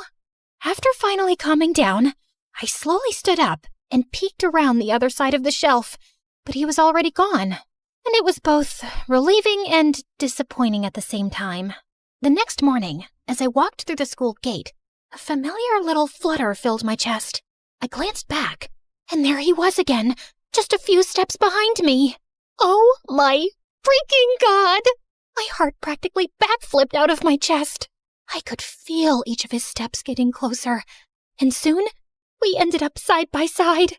I could barely breathe, trying to act normal, only to end up walking like a limping dog. From the corner of my eye, I could feel just how tall and handsome he was. Every step was pure torture, in the best way possible. I finally managed to breathe normally again when he changed direction and headed into the sophomore building. So, he's a sophomore, huh? Later, I told Trixie all about it, and of course, she was immediately scheming. Let's go check out the sophomore building. Come on, he could still be around. We lurked into the lobby, trying to look casual. A few minutes later, Trixie went to the restroom, and I was left yawning next to my all-nighter study session. Coffee was calling my name, and thank heavens, a cute little vending machine was right there waiting for me. Just as I shuffled over, an unexpected thing happened again. There he was, right next to me. Holy goodness, why does he keep popping up out of nowhere? He could at least give a poor innocent girl some warning. With a trembling hand, I reached for the button, but he beat me to it. You go first. No, it's fine. You go ahead. Please, I insist. My mind was racing. I could ask his name, maybe mention that I still had the candy he'd given me. But my courage totally bailed on me. Come on, Candy, you've got this. I took a deep breath, preparing to say something, anything. But he'd already disappeared down the hall. But what about his coffee? Just in time, Trixie returned, her eyes lighting up. OMG, guess what? I had the cutest moment with my crush in the hallway. Is this the same crush you told me about last time? I wish I'd seen it. I'll point him out to you next time I see him. Okay. Anyway, while you were off having your rom-com moment, I kinda had a cute encounter with my own crush at the vending machine. While I was away? How rude. How did I miss that? Did you at least take a picture of him? No. It's not exactly nice to take photos without permission, you know? Okay, but what if you, took a selfie and just accidentally got him in the background? Trixie's idea came in handy later in the cafeteria during lunch, because the moment she got up to grab more food, I saw Mr. Nice Guy pass by again. I quickly lifted my phone, pretending to take a selfie, and managed to catch him in the background. Trixie, look! I finally caught him! Her eyes went wide, excitement all over her face. But then, strangely, her expression shifted. Oh, good for you. That was weird. For the next few hours, Trixie seemed distant until finally she excused herself to leave early. I watched her go, wondering what exactly ruined her mood. I spent the rest of the evening obsessing over the picture I took. He's so handsome and cute. I was grinning like an idiot, replaying every fantasy in my head while playing with the candy, and eventually falling asleep with my phone clutched in my hand. His face, the last thing I saw before drifting off to dreamland. The next day, Trixie didn't go to school. She'd mentioned she was sick, but her replies to my messages were short. I kept thinking how weird her replies were, and the realization hit me like a freight train. What if we actually have the same crush? They both were in the sophomore lobby that day. The thought made my stomach twist. Trixie still hadn't come to school for a few more days, and I was really worried now. Cass told me she saw her at MSH Hospital. It turned out she was sick enough to be admitted. I decided to skip our last class to check on her. I hopped on the school bus and told the driver to drop me off at the hospital. After showing my visitation card to the information desk, they gave me Trixie's hospital room number. As I made my way to the door, a nurse came out of the room, and I caught a glimpse of a sight that shattered my world to pieces. Mr. Nice Guy was sitting by her bedside, taking care of her. So, we were indeed sharing the same crush all this time. Hurt and confused, I turned around and ran back to the elevator. Alone inside, I fought the tears from spilling out of my eyes. When the elevator slid open, I hurried out and accidentally bumped into some guy. Sorry, I needed to be anywhere but there. The next day was the weekend, and I spent it sulking, replaying that scene in my head over and over. I ignored Trixie's texts, especially the one asking why I'd left so quickly when I'd come to visit her. I didn't know what to say, or how to explain the pain in my chest that I didn't even fully understand. Monday came, and I went to school early just to clear my head and nurse my broken heart a little bit more before facing Trixie. Hello, Candy to Earth. I blinked my eyes and looked up to see her. Trixie. Sorry, I was just daydreaming. How are you feeling? All better now. I tend to get sick easily. I know it doesn't match with my strong attitude and demoness face. Anyways, Candy, I have something to confess.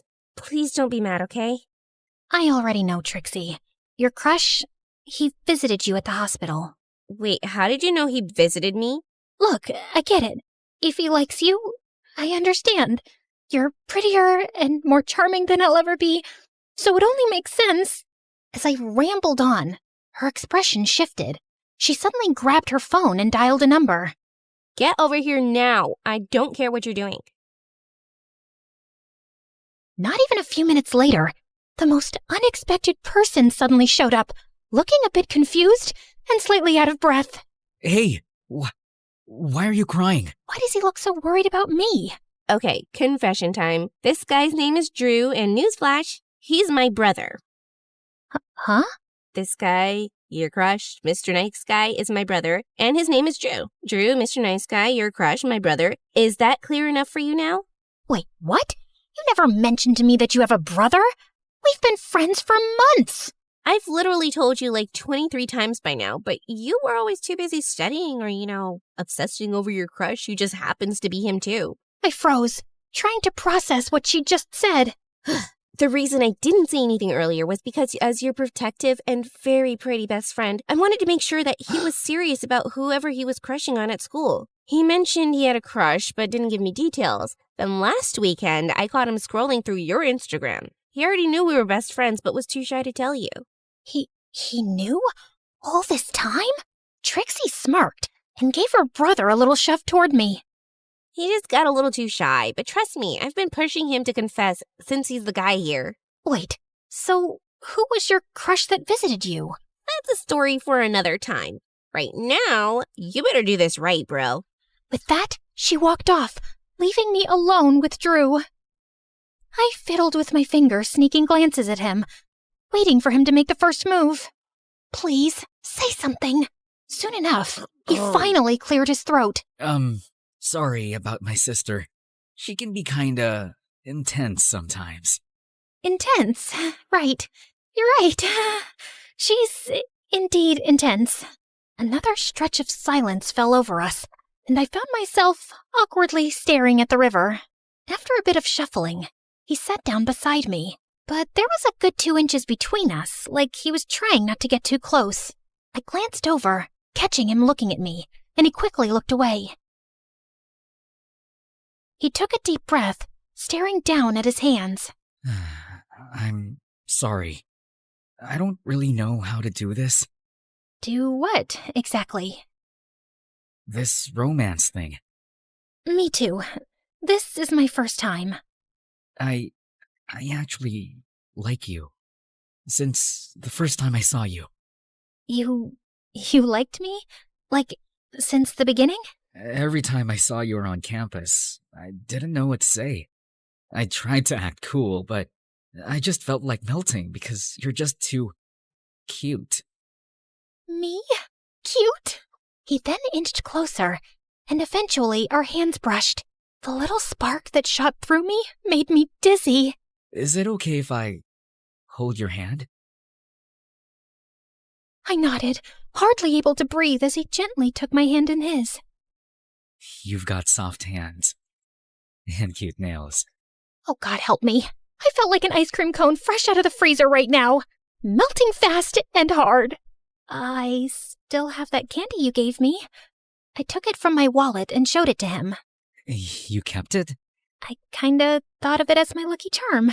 The way he smiled at me as I said that sent another army of butterflies in my tummy. Wait, how about... He was looking at my lips. Is he gonna kiss me? Oh my God. After holding hands, kissing is usually the next step, right? The anticipation is killing me. My heart was racing so fast, I thought it might just stop. I wanted to scream. But instead, when a gentle squeeze on my hand snapped me out of it. Candy? Are you okay? Huh? Here, you can have the other half.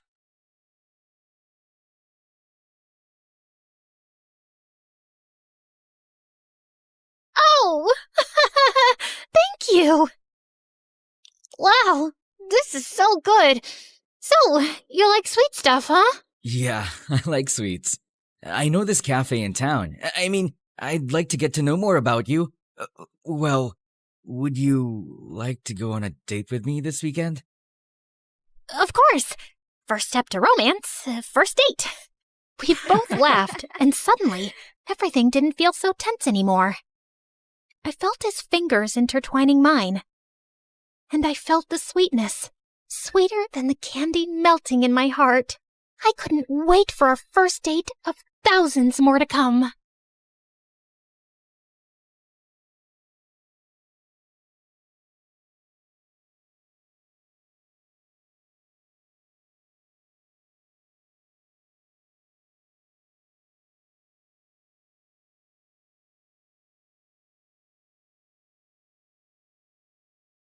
Okay, listen.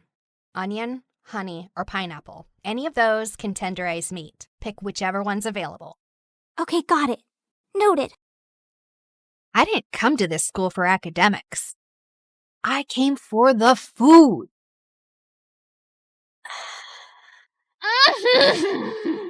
The texture. Oh, the crunch. The glaze. The magic. Ah! There she freaking goes again. Her freaking scream makes me want to freaking lose my freaking appetite. Freaking... And that's exactly why you don't have friends. You treat food like it's your boyfriend. So what? I've got you. They're reopening the Culinary Society for freshmen, and they're choosing 10 new members. The announcement's tomorrow at the auditorium. I'm joining that club. You in a cooking club? Babe, you're way too lazy for that. But I have a golden tongue.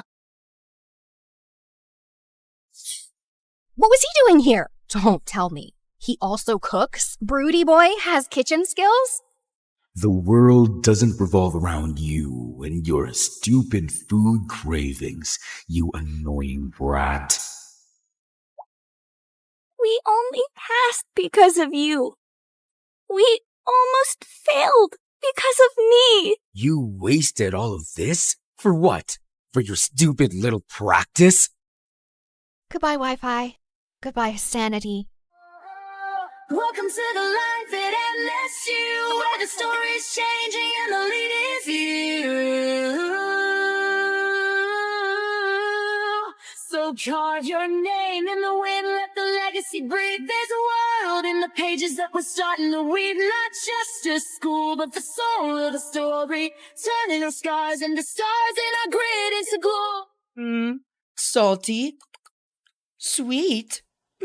Cheesy. Ooh, spicy. You're clearly riding a flavor high. Did you fall in love?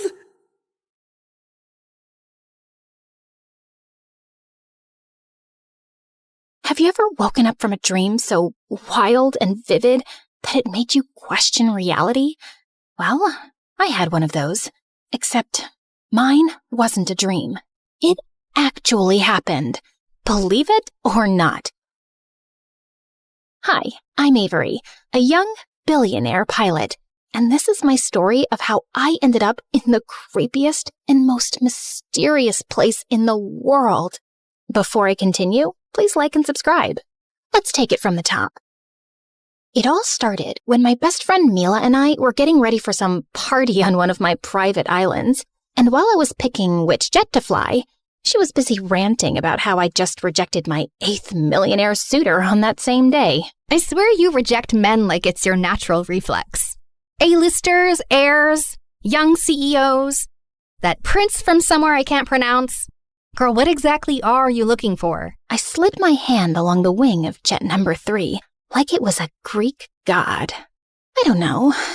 Maybe I'm just looking for something more. Someone who can make my heart feel like it's about to jump off a cliff, maybe? That sounds like an arrhythmia. Exactly. The world's too big to settle just because someone has a yacht named after me. Maybe you just haven't met the right one yet. Who knows? He could be hiding in the most unexpected place. Ew, I like the sound of that. Just then, my head bodyguard stormed in with the other walking muscle towers. Miss Avery, your father strictly said, no flights without a pilot or protection team. I've been flying since I was 4. Not to brag or anything, but I've probably spent more hours in the sky than in math class. With supervision, Miss Avery. Oh, please. Just this once? Ma'am, this is serious. You can't We're gonna just— be late for the party. Sorry, boys. Mila scrambled in after me, gripping her matcha tea like it was holy water. Are we actually doing this? Yep. I'm cutting trackers and signals, so don't scream. Why do I hang out with you again? Because you love me, and I got you that gold-plated PS5. Mila was only interested in 3 things: parties, video games, and me. Fair enough. We were up in the clouds in under a minute. You ever wonder what the edge of the world looks like? No. Normal people wonder about movie endings, skincare routines, and what their cats are thinking. Well, you wonder about edges and wormholes and flying into unmapped airspace. Be careful what you wish for, Aviator Barbie. But that's the thing. I liked the unknown. I liked chasing the things that most people were too scared to look at. Maybe it was the curious cat in me. The sun was already setting as we neared the island. I practically felt the music blasting from the party below. And honestly, I'd rather keep flying than partying with a bunch of basic guys. How about we go somewhere else? Where? The edge of the freaking world? Exactly. You're joking, right? Tell me you're joking. Just a few more loops, okay? Girl, I swear on my last will, you're gonna regret this one day. Oh, come on.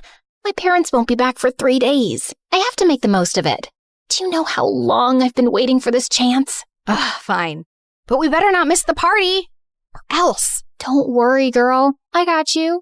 I whipped a U-turn midair and just let loose. I was flying, not just with wings, but with freedom. No rules, no schedules, no rich parents breathing down my neck. It was just me, the sky, and my best girl screaming her lungs out beside me. Just then, I spotted a massive flock of birds charging straight at us, like feathered missiles, and they did not look friendly at all. Uh-oh. Avery? Hold on. I tried steering away, but it was too late.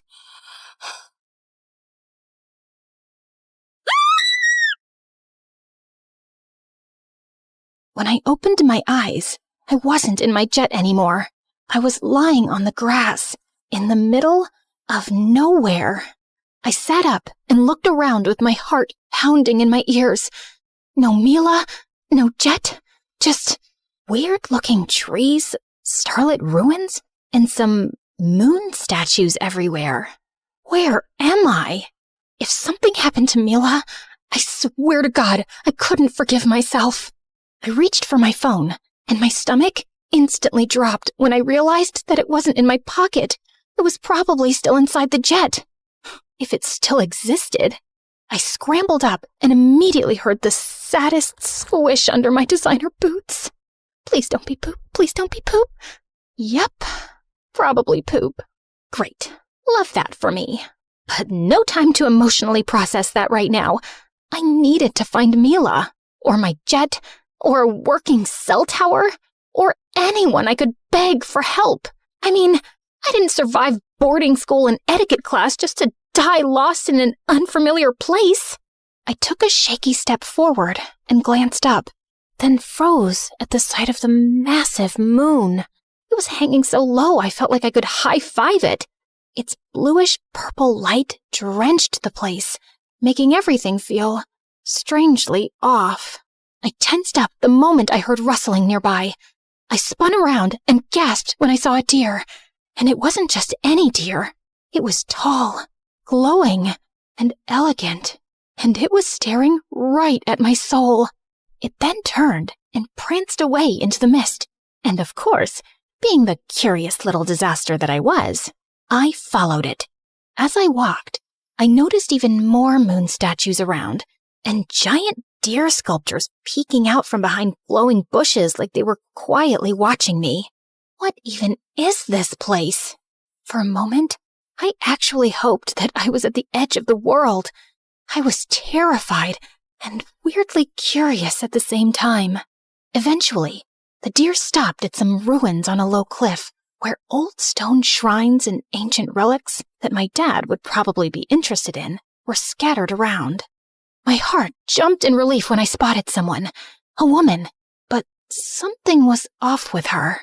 She was kneeling in front of one of the shrines, arms lifted toward the glowing moon, like she was in the middle of some ritual or something. I was about to call out to her when she suddenly rose, her long, ethereal purple hair spilling over her shoulders and shimmering under the moonlight. Wait, were those elf ears? And what was up with the antlers on her head? It was probably just a fancy headband, right? Or some kind of fashion here? Before I could even say hi, the deer walked up to her, and she smiled and leaned her forehead against its nose, like they'd been besties since birth. Weird, but sweet, like nature therapy, and I almost didn't want to interrupt. As the deer backed away and trotted down the slope, the woman suddenly spoke. The forest whispers when someone new arrives. She then turned to face me and started glowing, and did she seriously just turn into another deer right in front of me? So shapeshifters were indeed real? Okay, either I was dreaming or I hit my head really, really hard. The creature just started galloping down the slope and across the terrain like it was totally normal behavior. Hey, wait! I tried to follow it, but I suddenly froze when I heard a lullaby echoing through the trees. I followed the sound, and just a few feet from where I left the cliff, I stumbled into a flower field, and in the middle of it was another woman, and she was twirling under the moon like she was filming a perfume commercial or something. God, I hope this one's normal this time. I hid behind a tree to take a closer look at her, and wow, she looked hauntingly beautiful. No antlers this time. Just a lacy eye mask and a stunning dress that was giving Dior or Valentino vibes. Not gonna lie, she was mesmerizing, and I just couldn't look away. Just then, she tilted her head toward me and smiled, like she knew I was there all along, even with her eyes closed all this time. Hi. Sorry, I didn't mean to crash your, midnight flower ritual thing. Super pretty, by the way. But yeah, so I just literally fell out of the sky and I'm lost and possibly hallucinating. I was just wondering if you have a phone, or you could at least tell me where I am, because I would really love to— You heard it, didn't you? Heard what exactly? The moon's lullaby. Wait, that wasn't you singing? I used to be the only one who could hear it. She paused, and in a split second, she was already right in front of me. Until you showed up. My soul instantly left my body. Like, how did she even— There was no walking involved. The moment I blinked again, she was gone. Before I could even process what the heck just happened, creepy, shadowy, reddish figure suddenly stepped out from the dark and lunged at me. Screaming, I started running for dear life. At this point, I was sure I had to be dreaming, because if I wasn't, then what in the world were those things? When I finally lost them, I crashed into a mossy statue and ducked behind it. Through the fog, I saw moon statues, more relics, and gravestones. Blood drained from my face when I realized that I was in a freaking graveyard. Just when I thought this place couldn't get any creepier. Moments later, I saw something bluish-purple flicker ahead. As it got closer, I realized that it was a guy walking through the dark mist with a lantern. He had a long black overcoat, gloves, and boots, and his lantern pulsed with a cold, steady glow that somehow made the darkness lean back. "Excuse me, sir? Fog guy? I'm super lost, and I really need some help." But he didn't respond. He just kept walking like he'd stepped out of the underworld. Hello? When he got close, my heart felt like it was about to jump off a cliff. He had pale skin, a jawline sharper than my sanity, and eyes that looked like he hadn't slept for centuries. And yet somehow, he still managed to look hot. Dangerously hot. Am I dead and you're the Grim Reaper assigned to escort me to the afterlife? I then held my breath when he suddenly leaned in closer, pushing the lantern near my face. I wish. Then, a vampire? I hugged my jacket tighter and shielded my neck, just in case. Unfortunately, no. But your neck does look tempting. My soul screamed at his deep voice. When he finally backed off, I gasped like I'd just survived a staring contest with Lucifer himself. So, you're a normal person? Sorry. I was, gosh. Wait, I think I have something stuck in my throat. His attractive face has got me malfunctioning so bad. Probably either a shark's bone or a lobster's claw. So, okay, here's my story. I was flying my jet, crash-landed here, then found myself running away from some creepy moon cult with chanting and possibly floating people. I need to get out of here, and I assume that you can help me with that? But he just stared at me, but not with annoyance, not even with concern, more like calculation, like he was trying to decide if I was a threat, a liability, or maybe his next victim.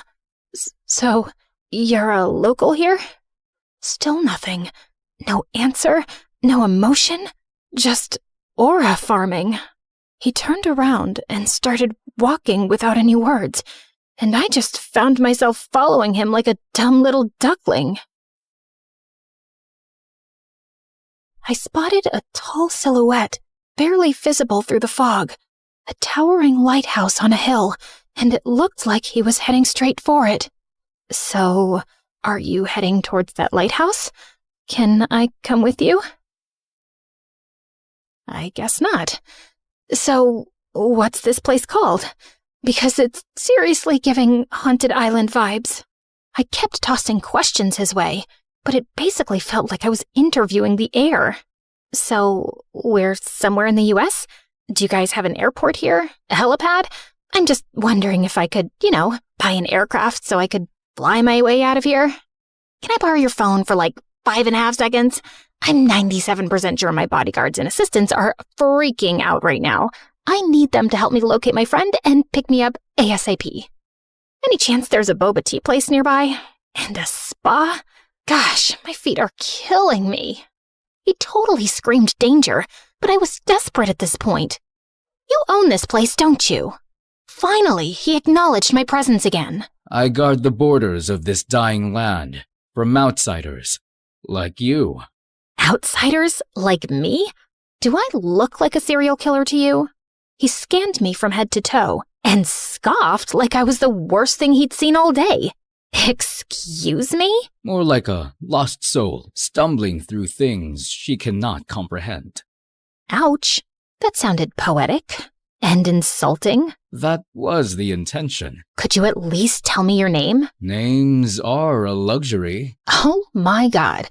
That's exactly what someone named Vladimir would say. Call me whatever helps you sleep at night. Okay, sir, whatever helps you sleep at night. Bit long for a name, though. Maybe I'll just call you... He shot me a death glare, and I should have been scared, but I blushed instead. What in the world is happening to me? Keep talking, and I'll make you sleep. Permanently. Did he just casually threaten my life? Okay, chill. Zipping it. Mouth sealed. Muted. He glanced back at me again, and this time, he was looking past me, over my shoulder, like something horrifying was creeping up behind me. What's going on? I slowly turned and gasped at the sight of those shadow creeps slipping out of the mist. They were the same entities who had chased me earlier. But before they could get close, Graveyard Hottie suddenly stepped in front of me and raised his lantern like it was a sword. You're looking for the wrong person. Now, be gone. His lantern suddenly lit up, and a cold light cut through the fog, making the creeps scream and disappear like smoke. Did he just save my life? I was still in shock when he leaned in closer again and whispered something to me. If you want to stay alive, then stay out of the dark. Got it? Got it.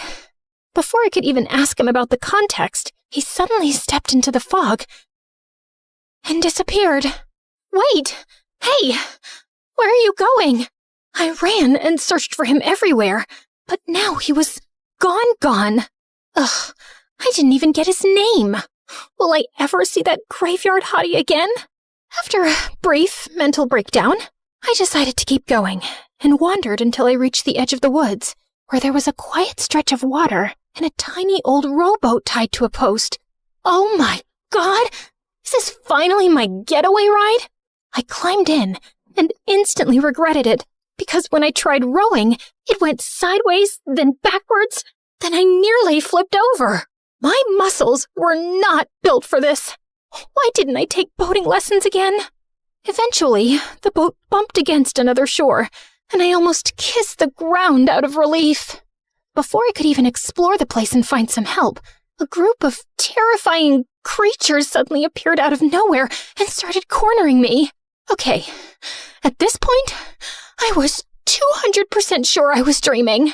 I closed my eyes, held my breath, and braced myself. Maybe after this, I'd finally wake up from this nightmare.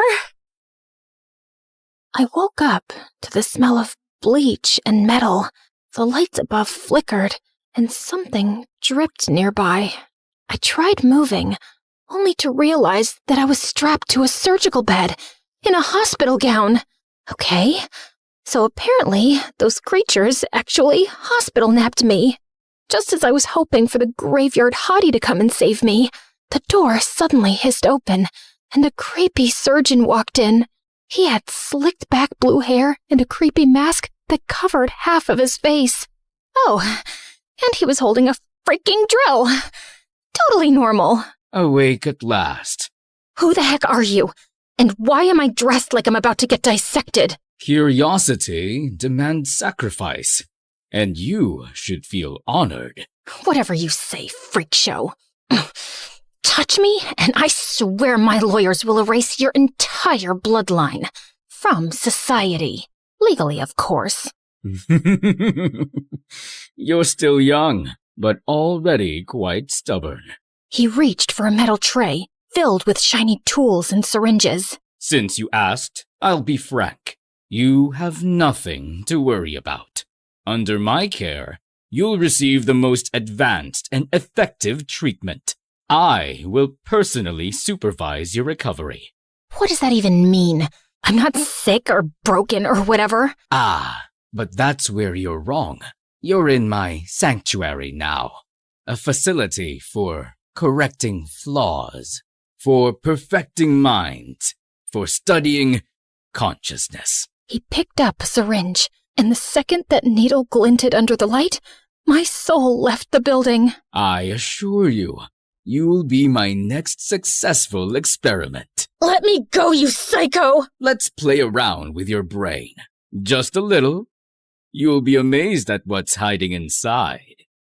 Just as he reached for me, the double door suddenly slammed open, and a young boy wearing a traditional-looking hat and outfit wheeled in a huge oxygen tank. Apologies, Doctor. I heard you needed more air. You! Without any warning, the tank suddenly exploded, filling the room with smoke and gas. Through the haze, the boy unstrapped me fast. They're closing in. If you want to live, take the window. Jump. Oh, wait, what?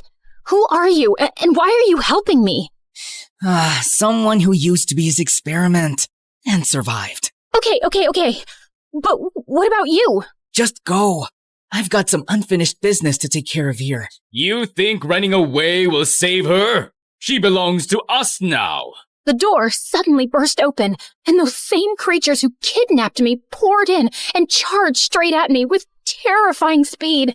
Without thinking, I sprinted to the window, launched myself out, and crash-landed onto a moving garbage truck. As it rumbled through the darkness, I looked up, expecting sunlight, freedom, something.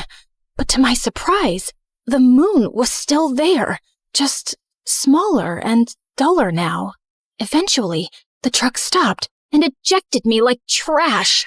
I rolled into a scrapyard, surrounded by metal heaps and broken machines behind a shady lab facility. I started looking for something that could help me get out of here, and while digging through the scrapyard, I finally spotted something. A busted-up electric scooter. Just as I was about to hop on, someone blocked my path. A young girl who looked like an evil porcelain doll. Where do you think you're going? Home? Is there any problem with that? I do have a problem with that. Great. Another freak. I see it in your eyes. You're scared and thrilled at the same time. How did she know that? You're running on unstable emotions, easily corruptible. But don't worry, I'm here to optimize you. Baby girl, what exactly are you going to do to me? You look like you're just waiting for your mommy to come pick you up. That's cute. But, you see, I don't handle trash myself. She pressed something on her tablet, and behind her, a massive silhouette rose from the shadows, with glowing eyes and whirring joints. Is that a freaking robot? My little friend here removes errors, and you, unfortunately, qualify. Just as the robot lunged at me, I yeeted the scooter straight at it, but it only bounced off like a sad little paper plate. Right as it raised its claw to squash me like a poor little bug, a long and massive beam bar suddenly crushed its arm with a sickening crunch. I looked up and instantly forgot how to breathe. A blonde guy with a face card so powerful it could make women across the globe bark, and a jawline sharp enough to bankrupt the diamond industry. Oh, my modern knight in shining armor. Who is this guy? You all right? Hang in there. Let me just finish this real quick. I opened my mouth, but nothing came out. My brain was buffering harder than hotel Wi-Fi. By the time I blinked, the creepy porcelain doll girl and her deathbot had vanished. Well, gotta give them credit. Fast feet. Just when I thought the coast was clear, those terrifying creatures suddenly emerged from the alleys. Ugh! Can't these weirdos just leave me alone? I don't think they're here to have a friendly little chat. Let's move. Before I could even react, he scooped me up like a duffel bag and bolted into the fog. I was screaming my lungs out as they reached for us. But this guy had insane speed and reflexes. And somehow, while he was carrying me like I weighed nothing, he still managed to beat up some of them with his precious bean bar. When we finally outran them, I was this close to puking all over his boots. All right, we're clear. You okay? That was actually such an insane experience. Thanks for saving my life. Not a problem. I came here for you. You came for me? Well, my duty is to save and protect everyone in need. Of course. Sorry for all the screaming earlier. The blood was pooling in my brain and I saw my life flash in 4K. Fair enough. Let's get you home. That's when I noticed we were at a port, in front of a ship. Wait, is this your ship? Am I finally going home? That's right. Come on. We boarded, but I couldn't shake the paranoia crawling in my chest. This guy was just too perfect, like he was sent here just to save me. But why? What's in it for him? Listen, I've had a rough week with different entities. So, just to be sure, are you here to actually save me, or, I don't know, harvest my organs or something? I already did the first part, didn't I? Right. As we finally boarded his ship, I realized that I needed a full spa day. I asked him if he had a bathroom and spare clothes because if I didn't get out of this gross hospital gown, take a bath, and brush my teeth ASAP, I swore I was gonna lose my mind. Thankfully, he had some spare clothes, but it was a giant black shirt that swallowed me whole. When I stepped out onto the deck, I walked in on him, bulking up, and oh my holy juicy protein powder. Look at those muscles and veins. Wow, my shirt's way too big on you. But hey, better than nothing, right? Yeah. But I like it. It's cozy. So, are you from here? Nope. I came here to reclaim something that was taken from me. From us. And protect what's left. Ooh, interesting. He then told me his name, Victor, a high-ranking military commander, apparently leading some kind of expedition through this weird, fog-infested region, hopping from island to island, chasing ruins, lost history, and something personal he wouldn't talk about. I met a local in town. Her name is Nell, and she told me that this is a lawless region and off the grid, so it can be pretty chaotic. But that's all she shared. That actually made some sense. But my curiosity was already screaming 100 more questions. Victor and I continued to bond. It was actually warm and laid back, and the way he kept checking on me, making sure I was okay, was doing something to me. But of course, just when things were finally looking up, the ship suddenly had engine issues, so we had to dock again in the nearest land. We'll rest here for a while and ask around. Nell told me that the locals here are pretty sneaky and love ripping off passing tourists, so we just need to be a little careful. We met up with Nell in a diner, who surprisingly looked like a supermodel with a tattoo on her right eye. I heard you've had quite a trip. Eat up. You look like you haven't eaten in days. Oh, you bet. Back home, my dinner usually comes plated like edible museum exhibits. But this will do, I guess. So, where exactly is back home? I told her about my background and how I ended up here, and she looked extra intrigued. So you're not exactly the average tourist profile. People usually come here on ferries, not personal aircrafts. Oh, speaking of aircrafts, do you know anywhere I can borrow one? Preferably a jet or a helicopter. We can try the craft shop. Might have something experimental. Craft shop? Like gadgets, machines and stuff? Everything, babe. Just name it. We finally arrived at the craft shop, and it was full of bizarre inventions and food weapons. And apparently, it was being run by equally bizarre young girls. Build a jet in a day?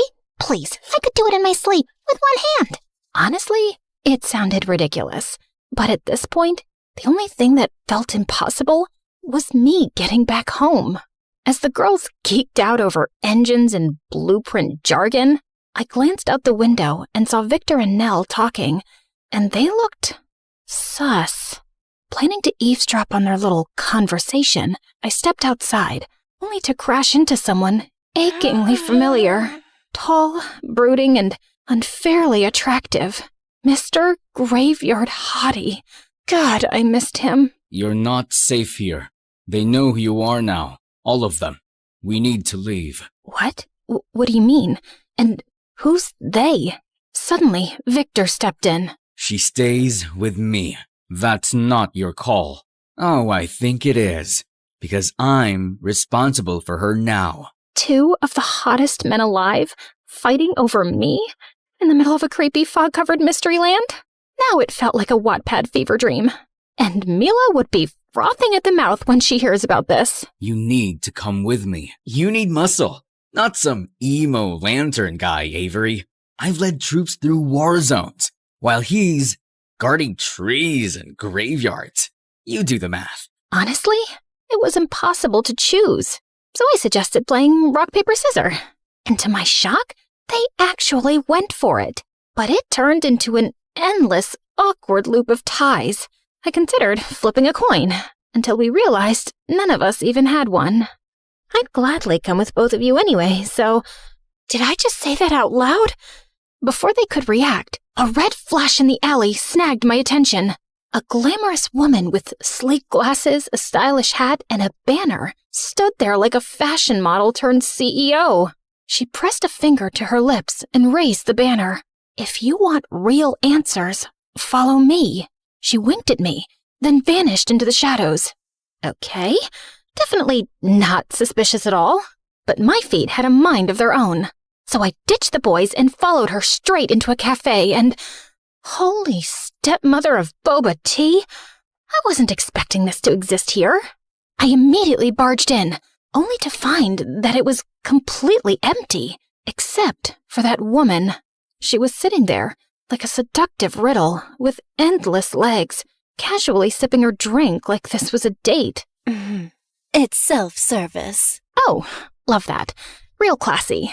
Now, about those answers. Why don't you throw a question first? Just a little suggestion. Okay, fair. So, where the heck am I? Spill the boba tea? I mean, where? Like, exact location, GPS? How do I escape? She sipped her tea louder and even more dramatically. They surely have the best boba tea around here. It tastes so divine, and sweet, and creamy. It's probably laced with something drippy, like a special honey made from paradise and... Look, I'm here because you promised me answers, not some boba tea review. As if testing my last nerve, she started taking selfies with her tea. Serious question, are you trying to help me or mess with me? Apologies. Can't a woman have a little fun? Anyway, before we get serious... She took her drink and strolled toward me like she had all the time in the universe. I then held my breath as she leaned in, way too close. Seriously, what was up with this whole town or whatever? Why was it full of insanely attractive men and women, aside from those freaks and psychos, of course? Try this one first. I took a sip and realized that she wasn't lying about her boba tea review. I knew you'd like it. Anyway, have you considered being a pop idol? With that face card and body tea, I can make you global. Are you recruiting me or giving me answers? Both? Anyway, I've heard your family owns quite a few islands. Think I could have, say, 3? Strictly for my child's private playground. Wait, she has a kid? And how does she know that? Miss whoever you are, I'm this close to losing it.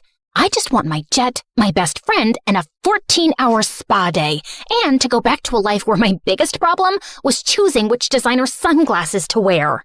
I got up, ready to leave, when the doors and windows suddenly slammed shut, trapping us in. It's them. Which one? There's a lot of lunatics in this place. You're probably confused.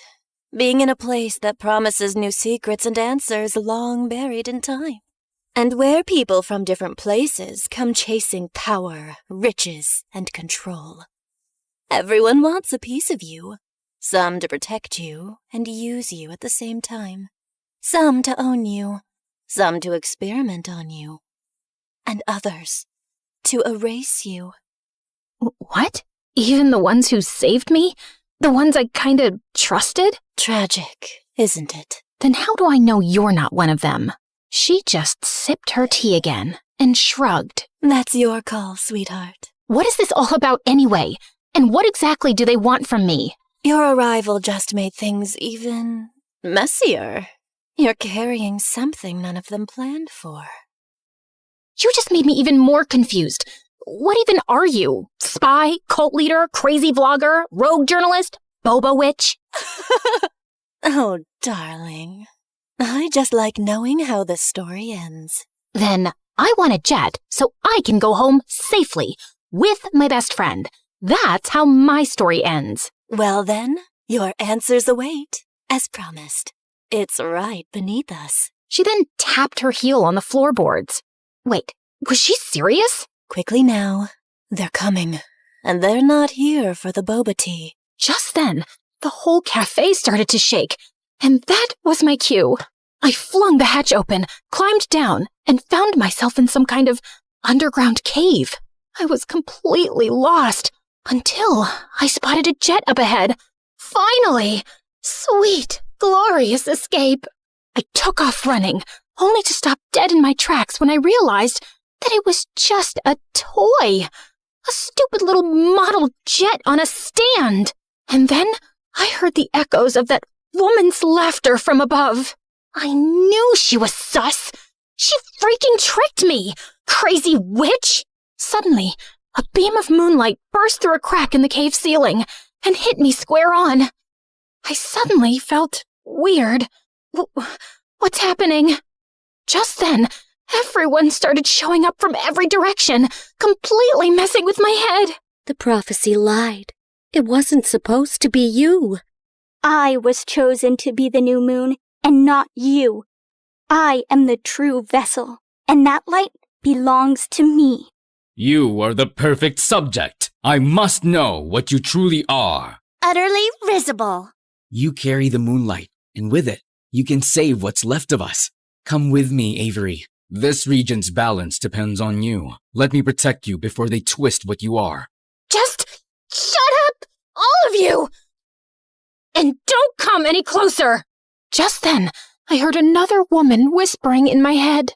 You don't owe them anything. Just keep shining, Avery. And just like that, I snapped back. I spotted a tunnel tucked into a corner and sprinted like my life depended on it. Because it did. When I finally burst out the other side, an actual jet was there.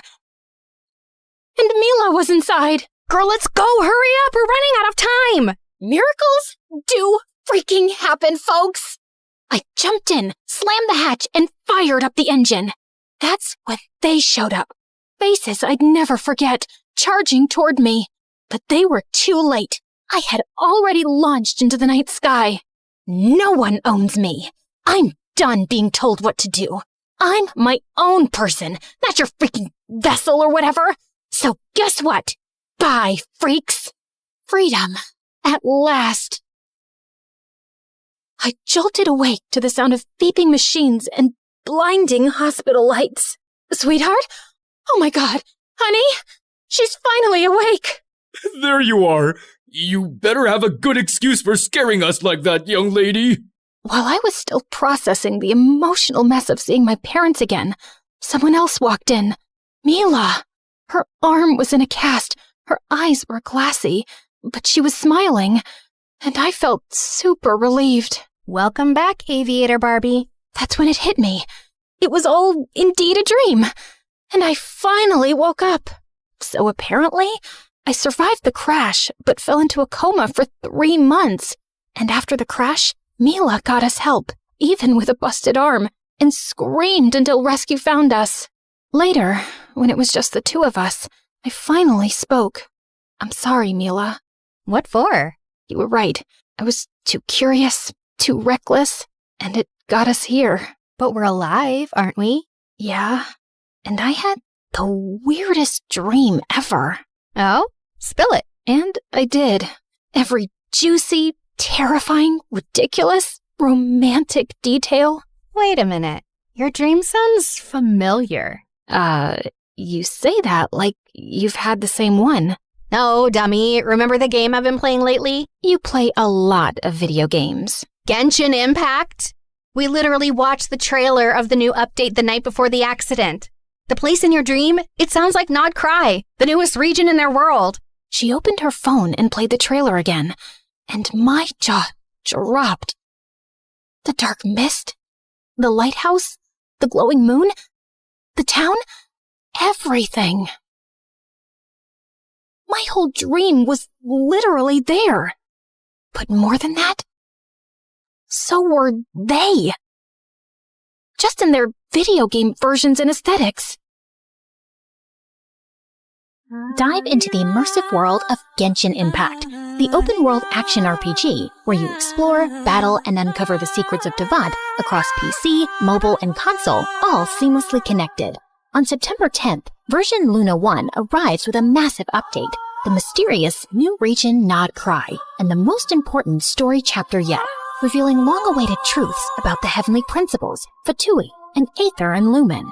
To celebrate Genshin's 5th anniversary, enjoy a free 5-star character, exciting challenges and minigames, tons of free pulls, and more. The Wish banners feature Lauma and Nahida, followed by Flynn's, Yalan, and newcomer Aino. Ready to explore, battle, and uncover the truth? Click the download link now and use your exclusive gift code to get a head start into that. I stared at the screen, amazed and traumatized at the same time. Was it really just a dream? Or something more? Either way. Okay, that's it. Give me the freaking game. I need to try it. I need to meet them again. Welcome to the fandom, girl. And just like that, I was ready to dive back into all those wild adventures.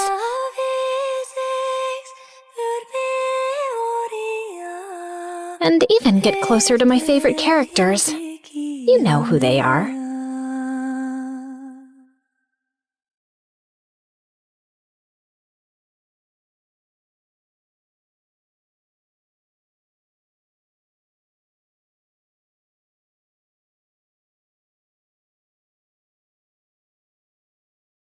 I love feeling the ocean breeze on my face.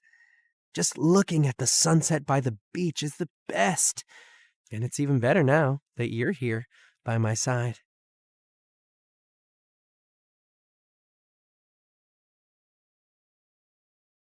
I know that deep down, you believe that what's happening to you isn't normal. You chose to ignore it, but every time I saw you get more tired with each passing day, every clumsy fall you tried to cover up, it breaks my heart.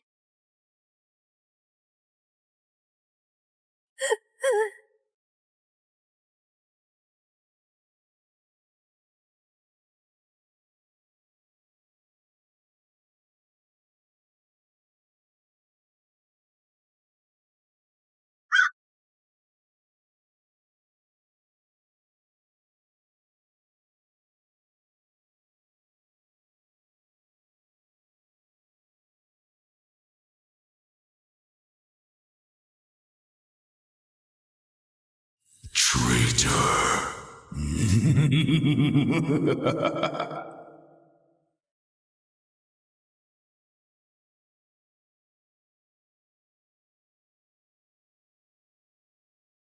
Hi, I'm Nova, and my life sucks. I used to think I was just unlucky, but thank God I later discovered it was a full-blown family curse. No, seriously. I grew up with a twin brother, Dorian, who was 2 steps ahead in everything. For starters, everyone thought he was the much better-looking twin. He'd play video games all the time and ace his tests, while I'd stay up all night studying, and my grades were still average. He was good at sports, I was just clumsy. Even our parents favored Dorian, especially Dad, who dreamt of making him a football legend. In 8th grade, I tried out for the small school talent showcase, just a silly cheer routine I made up on my own. I asked everyone to come, but that same day, Dorian had his big football practice match, and guess where everyone went? Yep, including my parents.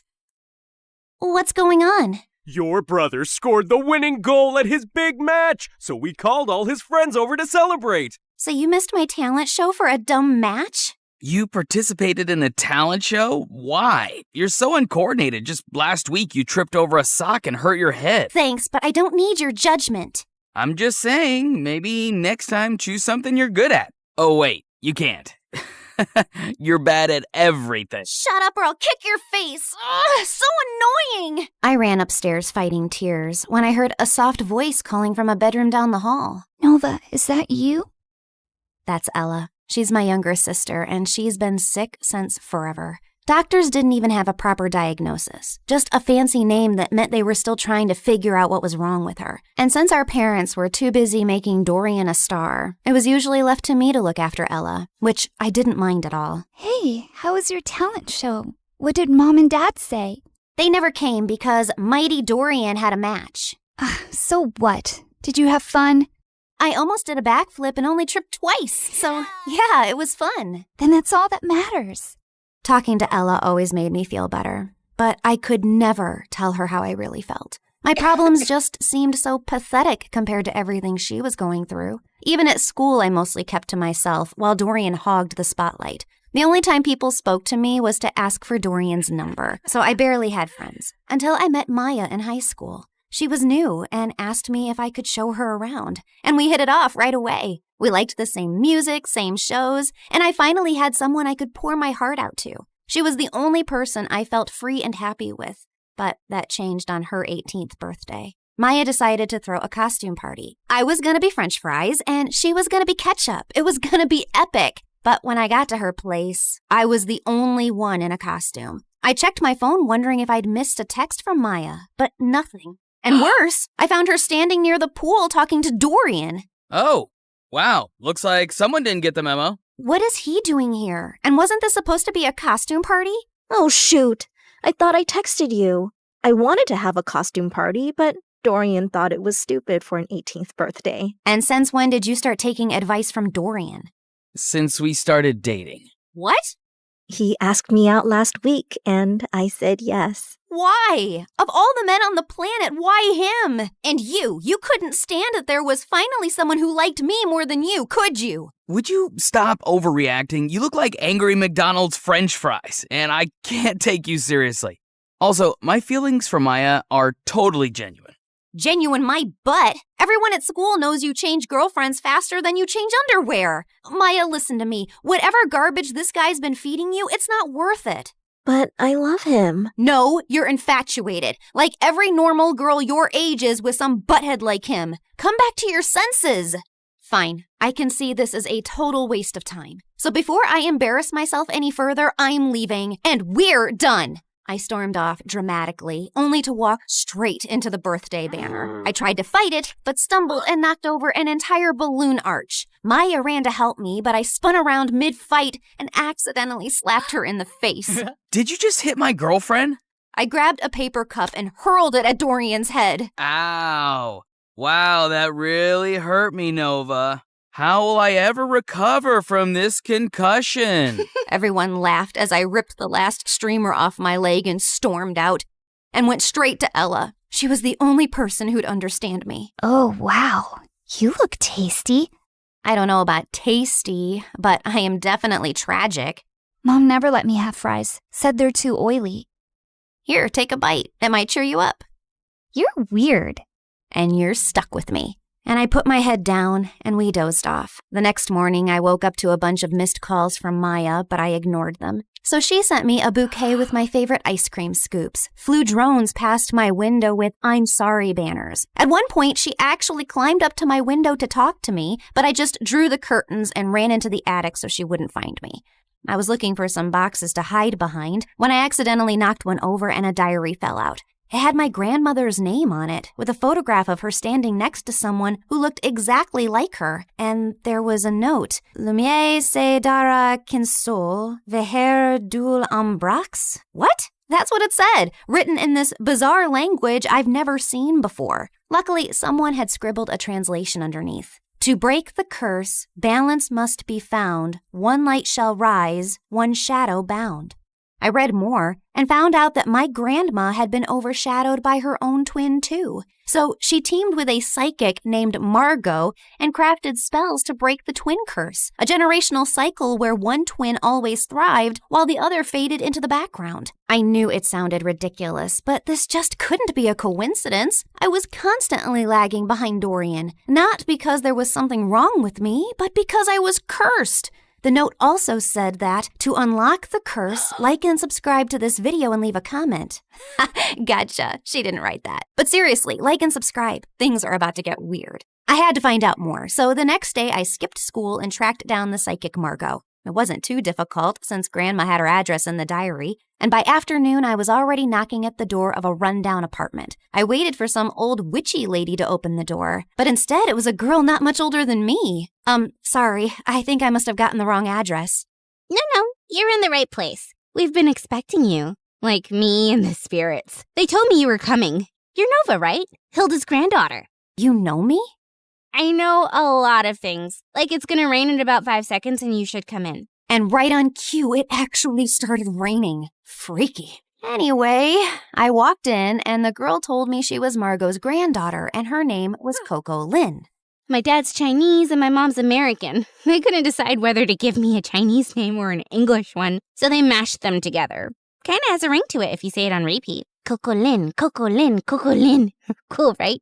I think it's very cool. Like, it's also pretty cool that I'm my grandma's reincarnation. I've retained some of her memories and her power to see the future, talk to ghosts, and read your star chart, yada yada.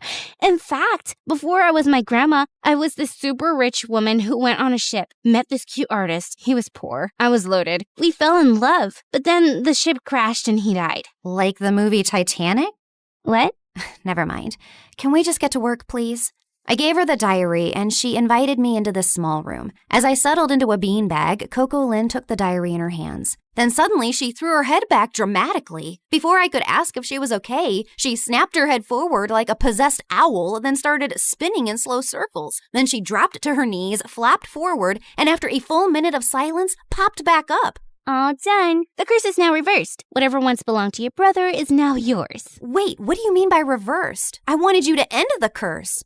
Yeah, well, unfortunately for that, you'd have to find the original witch who cast the curse on your family. And she's probably dead. So unless you have a shovel and a time machine, this is the best I could do. Now remember, every spell has its repercussions, so just be aware of potential side effects. What kind of side effects? Mild nausea, headaches, nosebleeds, and in rare cases, hallucinations. It depends. On what? On how badly cursed you are. Just kidding. I fixed the curse, remember? You'll be fine. Would you like some tea? But I just thanked her, paid her fee, and got out of there as fast as I could. The whole way home, I kept thinking if what I'd done was wrong. But was it really that bad if Dorian suffered a little? Also, Coco Lin was kind of a weirdo, so I wasn't too sure if her chaotic head Roomba fixed anything. But boy, was I wrong. I looked around and I froze. This wasn't my room. It was bigger, with velvet curtains, a chandelier, and a full-length mirror. I jumped out of my bed and pulled the curtains, only to see a massive, perfectly manicured garden with fountains and a freaking swan. Why am I in this place? How did I get here? I checked my phone. It showed the same date as yesterday. Okay, this is clearly a dream. Ow! Ow! I pinched myself hard, and seconds later, Mom burst into the room. Oh my God, Nova! Why did you scream like that? I thought some stalker tried to jump into your room again. Again? When was the first time it happened? Oh, my poor baby. You've been so traumatized lately, you've probably blocked out everything. It's fine. We can talk about it later. For now, drink your kale. You're already late for gym, and Coach gets cranky when you're not warmed up before cheer practice. Mom, I don't do cheer practice. I barely passed PE. This isn't real. I rushed outside to find Ella's room. She might have answers. But the house was so huge, I had no idea which room was hers and accidentally entered Dorian's. What are you doing in my room? Shut up and tell me what's happening. Are you trying to pull some elaborate joke on me? Who even owns this house? One of your weird rich friends? What are you rambling on about? I'm just living my perfectly miserable life in silence, and you won't let me have that? If your life is miserable, I might as well be an earthworm. You know, I saw this documentary about teen celebrities and how they all went bonkers at age 18. You should watch it. I think you'll fit right in. You think this is funny? God, just tell me where Ella is and I'll leave. Same place she's always been. Why? Suddenly remembered you have a sick sister who needs your attention? I've always cared about Ella. You don't care about anyone else but yourself, Nova. Now get out and go sign some stupid autographs. I was shocked. The way Dorian was talking and everything Mom said could only mean one of two things. Either everyone in my family had lost their minds, or the spell actually worked and transported me to my new reality where I was the golden child. I ran back to my room and opened my closet to find shoes and clothes that I could never afford. Downstairs, Mom was smiling like I was the best thing that ever happened to her, while Dorian sat quietly on the side scowling. Then I went to school, and the moment I got out of the car, people flocked around me. Hi, Nova. Love your outfit. Can we get a selfie? Are you coming to my birthday next week? You can cut the cake if you want to. It was like stepping into a dream where I finally mattered and wasn't invisible next to Dorian. I was still processing everything when Stacy walked over and linked her arm through mine. There you are, bestie. I've been trying to call you. Really? I didn't get any calls. I said I was trying, but then I got busy with these new cheer uniforms. Everyone's obsessed with pink, but what do you think? I actually kind of like blue, but clearly everyone else wants pink, so let's go with pink. Oh, I knew you'd say that. We're so in sync.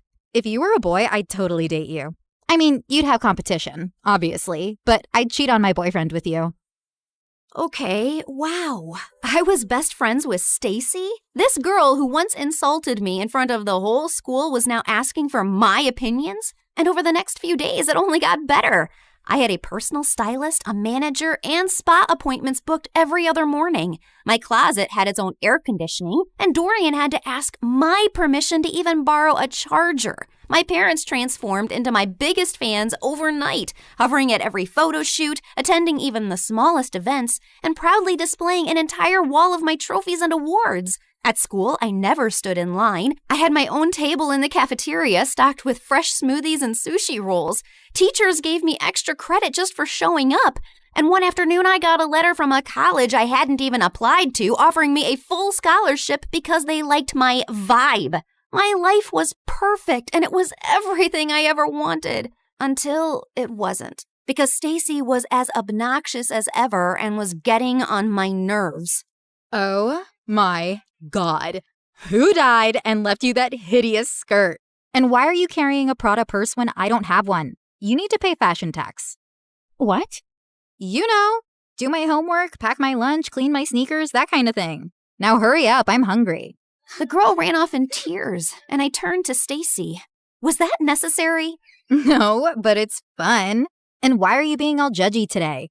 Did you forget the time you bullied that new girl, Maya? She was so terrified of you, she literally transferred schools. I bullied her? Every day. You made fun of how she dressed, the way she spoke, and then when your loser brother started dating her, you totally snapped. My God, I'll never forget the tantrum Dorian threw when she left. I even have a video.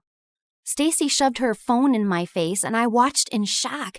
Dorian was having a full-on meltdown while I stood there laughing like a maniac. Seriously? What? And that wasn't even the worst part. The girls on my cheer team laughed and joked until I walked in. Everyone on my modeling team walked on eggshells around me. I even overheard this girl say that I should get an exorcism because I had a devil living inside of me. This one time during a shoot, my makeup artist accidentally dropped a brush. I reached down to pick it up and she recoiled like I was gonna hit her. I'm so sorry. I'll get a new one immediately. Hey, it's just a brush. Don't worry about it. You're not mad? Why would I be mad about an accident? While the photographer was adjusting his camera, I overheard two assistants whispering. She seems different today. Last week she threw hot coffee at me because I got her the wrong brand. Remember when she made Tina cry because she accidentally walked into her photos? Poor girl's still in therapy. It felt like I jumped from living under Dorian's shadow to being the most hated person on earth, and it was heartbreaking. But what truly got to me was that at home, Dorian barely looked my way, and Ella never came out of her room. And every time I tried to meet her, Mom would freak out. Her disease is contagious, sweetie. You know that. I can't lose another daughter to that stupid illness. I really wanted to see her and share what I was feeling, but I was too swamped with photo shoots, press events, and parties to process it. Has anyone ever tried snail mucus coffee? Apparently, it's very good for your skin. I'm already having my vitamin C, D, E, G, H, Y, Z, Q to keep my nails shiny and healthy. You know what, guys? If you hang upside down for at least an hour and a half, you will get the reddest cheeks ever. Or you could get a brain hemorrhage and die. Excuse me? I'll just be right back. Jeez, how lame were these conversations? If these people were the cream of society, I'd rather be skimmed milk. The rest of the night was just as bad. The music was too loud, the people were fake, the food looked fancy but tasted like chalk. Then my date asked me to dance, and I accidentally stepped on his foot so hard he started limping. I rushed to grab him a first aid kit and came back to find him making out with a waitress. Ew. I just wanted to leave. I was walking to my car when I spotted someone across the road. Maya was standing at a stall selling t-shirts. I dropped everything and sprinted toward her. Maya! Oh my God, how are you? Leave or I swear I will call the police. Look, I know you're really angry at me and I deserve it, but I swear I didn't mean to. You didn't mean to ruin my life? Come on, Noah. You and I both know you bullied me because you're evil. But honestly, You did me a favor. That school wasn't for me anyway. The only good thing that happened there was meeting Dorian, and I'll always be grateful for that. But you, I never ever want to see again. Please, Maya, I said I'm sorry. I'll do anything to make up to you. I'll buy all your t-shirts. I don't need your charity, Nova. But if you really want to help me, then help me sell these. You're a professional model, right? She pulled out a pile of tees with the most chaotic slogans I'd ever seen. This too shall pass, like a kidney stone. The only X I want is extra money. Nice. Who came up with these? Of course I did. I've always been really creative. That's true. By the end of the night, Maya and I had sold every single t-shirt in her stall. We even clicked a bunch of pictures, and when I shared them on my Instagram, Maya's business exploded overnight. She called me the next morning telling me how people were begging for restocks. Someone even asked if she shipped internationally. I'd finally used my popularity for something good, and I was happy. But that changed the moment I entered school the next day. Why were you hanging out with peasant Maya yesterday? It's all over your Instagram feed. I was just trying to help her sell her stuff and apologized for being completely moronic. You did not. It's against every rule book ever written for mean girls. Once you bully someone, you never apologize to them, especially not if they're as ugly as peasant Maya. Stop calling her that. She's a brilliant and hardworking girl, and she's 10 times the person you'd ever be. 10 times fatter, sure. She's a real inspiration for stretchy t-shirts. Say one more word about her and I swear.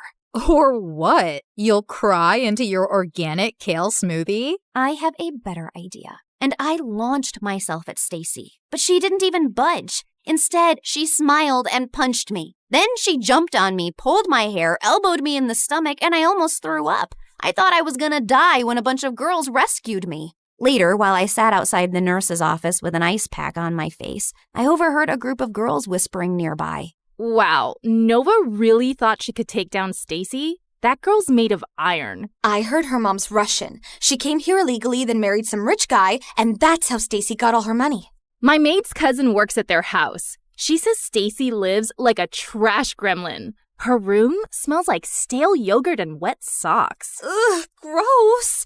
Imagine strutting around like a queen bee while your closet is a health hazard. If I were Nova, I'd wash my hands with bleach just to get the smell off.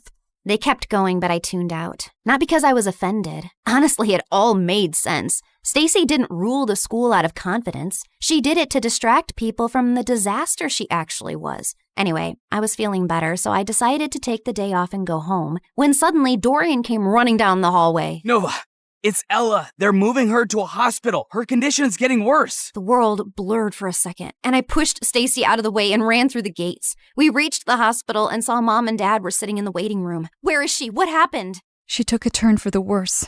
The doctors are doing everything they can. I sat down slowly. Ella, my baby sister, my sunshine. She was the only person who ever believed in me, and she was suffering. I buried my face in my hands, and that's when Dorian snapped. Is this all your fault? Dorian, please. No, Mom, she needs to know.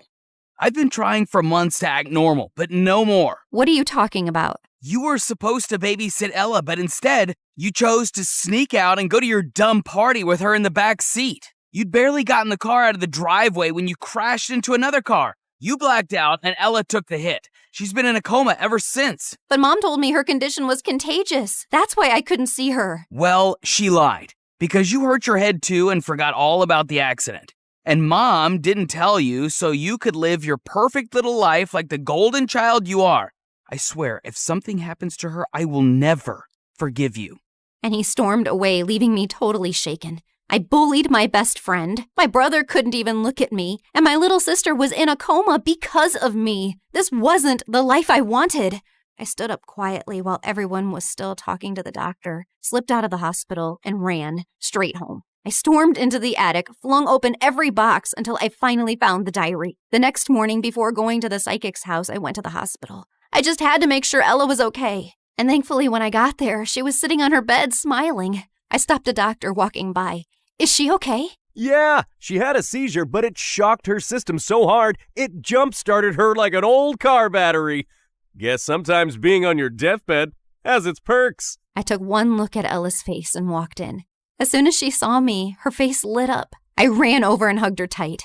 Hey there, you slept for a really long time. Yeah, well, I needed my beauty sleep. Why do you look so old and wrinkly? Probably because I'm sad and sorry for everything. I messed up your life. It wasn't entirely your fault. I was jumping around like a monkey in the back seat, remember? You couldn't even see the car behind us. I basically launched us into it. So I guess I'm sorry too. Well, I'm sorry too, Nova. I shouldn't have snapped like that yesterday. I haven't always been the best brother because I've often let jealousy get in the way. I wasn't exactly the best sister either. What I did with Maya and how I treated people around me was horrible. Yeah, but you're changing. I saw what you did for Maya. That's growth. I nodded slowly. I'd spent so long being angry about everything I wasn't. I forgot to appreciate what I had, my adorably flawed family. And all I really wanted to do was to go back and mend things now. Namaste, fellow seeker. What brings you here today? Oh, it's you. Welcome back. You recognize me? Why do you always ask the same question? Of course I do. I can see through dimensions too. Like, in one of my parallel lives, I was this really hot girl who lived on the streets doing odd jobs. Until one day, this handsome rich guy asked me to be his date. He bought me clothes, took me to parties, and eventually fell in love with me. Like Pretty Woman? Yes, I was a very pretty woman. But enough about me. Tell me what you need. I told her I wanted to reverse the curse, and Coco Lynn stared at me blankly. Are you sure? Once I reverse the curse again, the spell will seal itself. No more rewinds. So make up your mind. You can't keep jumping between realities. I already have. I want to go home. And this time I won't hide behind Dorian's shadow or bad grades. I spent so much time being angry and dejected that I never really focused on myself. And that's why I never got anywhere in life. I can't control how people treat me, but I can control how I take their opinions. So now I'll live for me, with kindness and purpose. Spoken like someone who's truly ready. She stood, cracked her knuckles, and started chanting. The candles flickered, the walls shimmered, and then everything went blank. I woke up to the smell of burnt toast and the sound of birds. I sat up slowly and looked around. My old room. My old posters, my old creaky fans spinning above me. I rushed to Ella's room and found her sleeping peacefully. Then I went downstairs and saw Dorian kicking the ball like a dork. I ran and tackled him in a giant hug. Oh my God, I missed you. Get off me. You broke my streak. Now I have to start all over again. Well, so do I. That morning I got dressed and walked into school. And for the first time, people noticed. Not because I was a model or because I had 1 million followers, but because I held the door open. Because I helped a kid who dropped books. Because I smiled at people. For real. And that's when I realized that life isn't about being the favorite. It's about being someone you can be proud of, even when no one's clapping.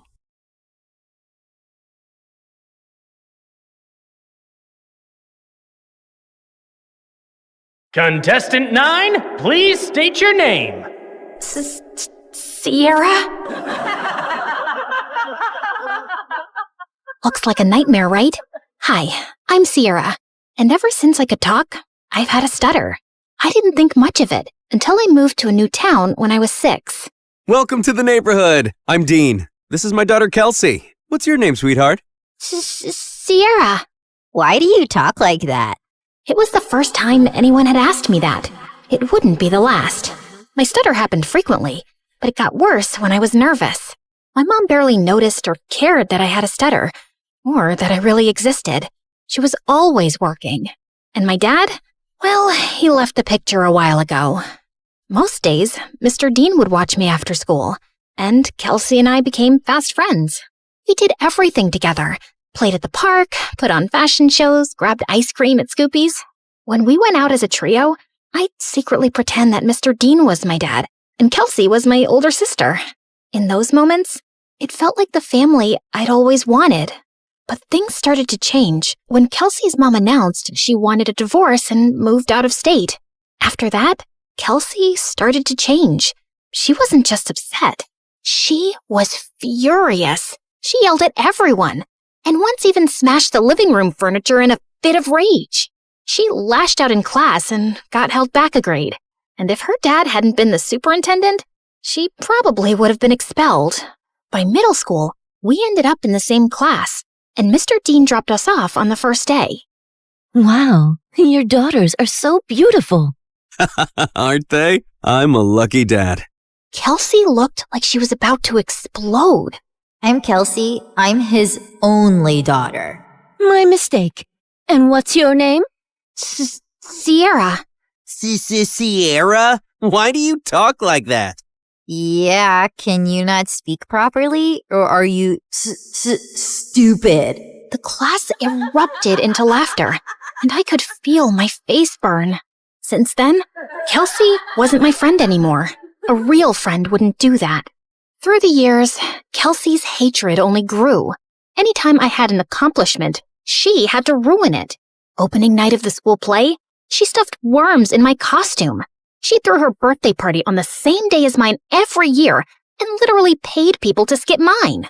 At the science fair, she unplugged my volcano as the judges walked by, so it just looked like a sad pile of paper mache. And during my middle school graduation speech, she just had to make a scene. And so, I want to say how proud I am of our class. We did... What the glitch here is trying to say is we did it. Congratulations, grads. Party at my house tonight. Everyone's technically invited, but only cool people should show up. If it weren't for being her neighbor and still being close with Mr. Dean, I would have liked to never see Kelsey again. I'm sorry about my daughter. Ever since her mom left, she's been a different person. I just wish she wasn't so mean. You shouldn't be ashamed of something you can't control. At the end of the day, your stutter is something that makes you unique. I held on to that going into high school. My stutter didn't bother me much anymore. In fact, it was getting better with age. He was right. It did make me different.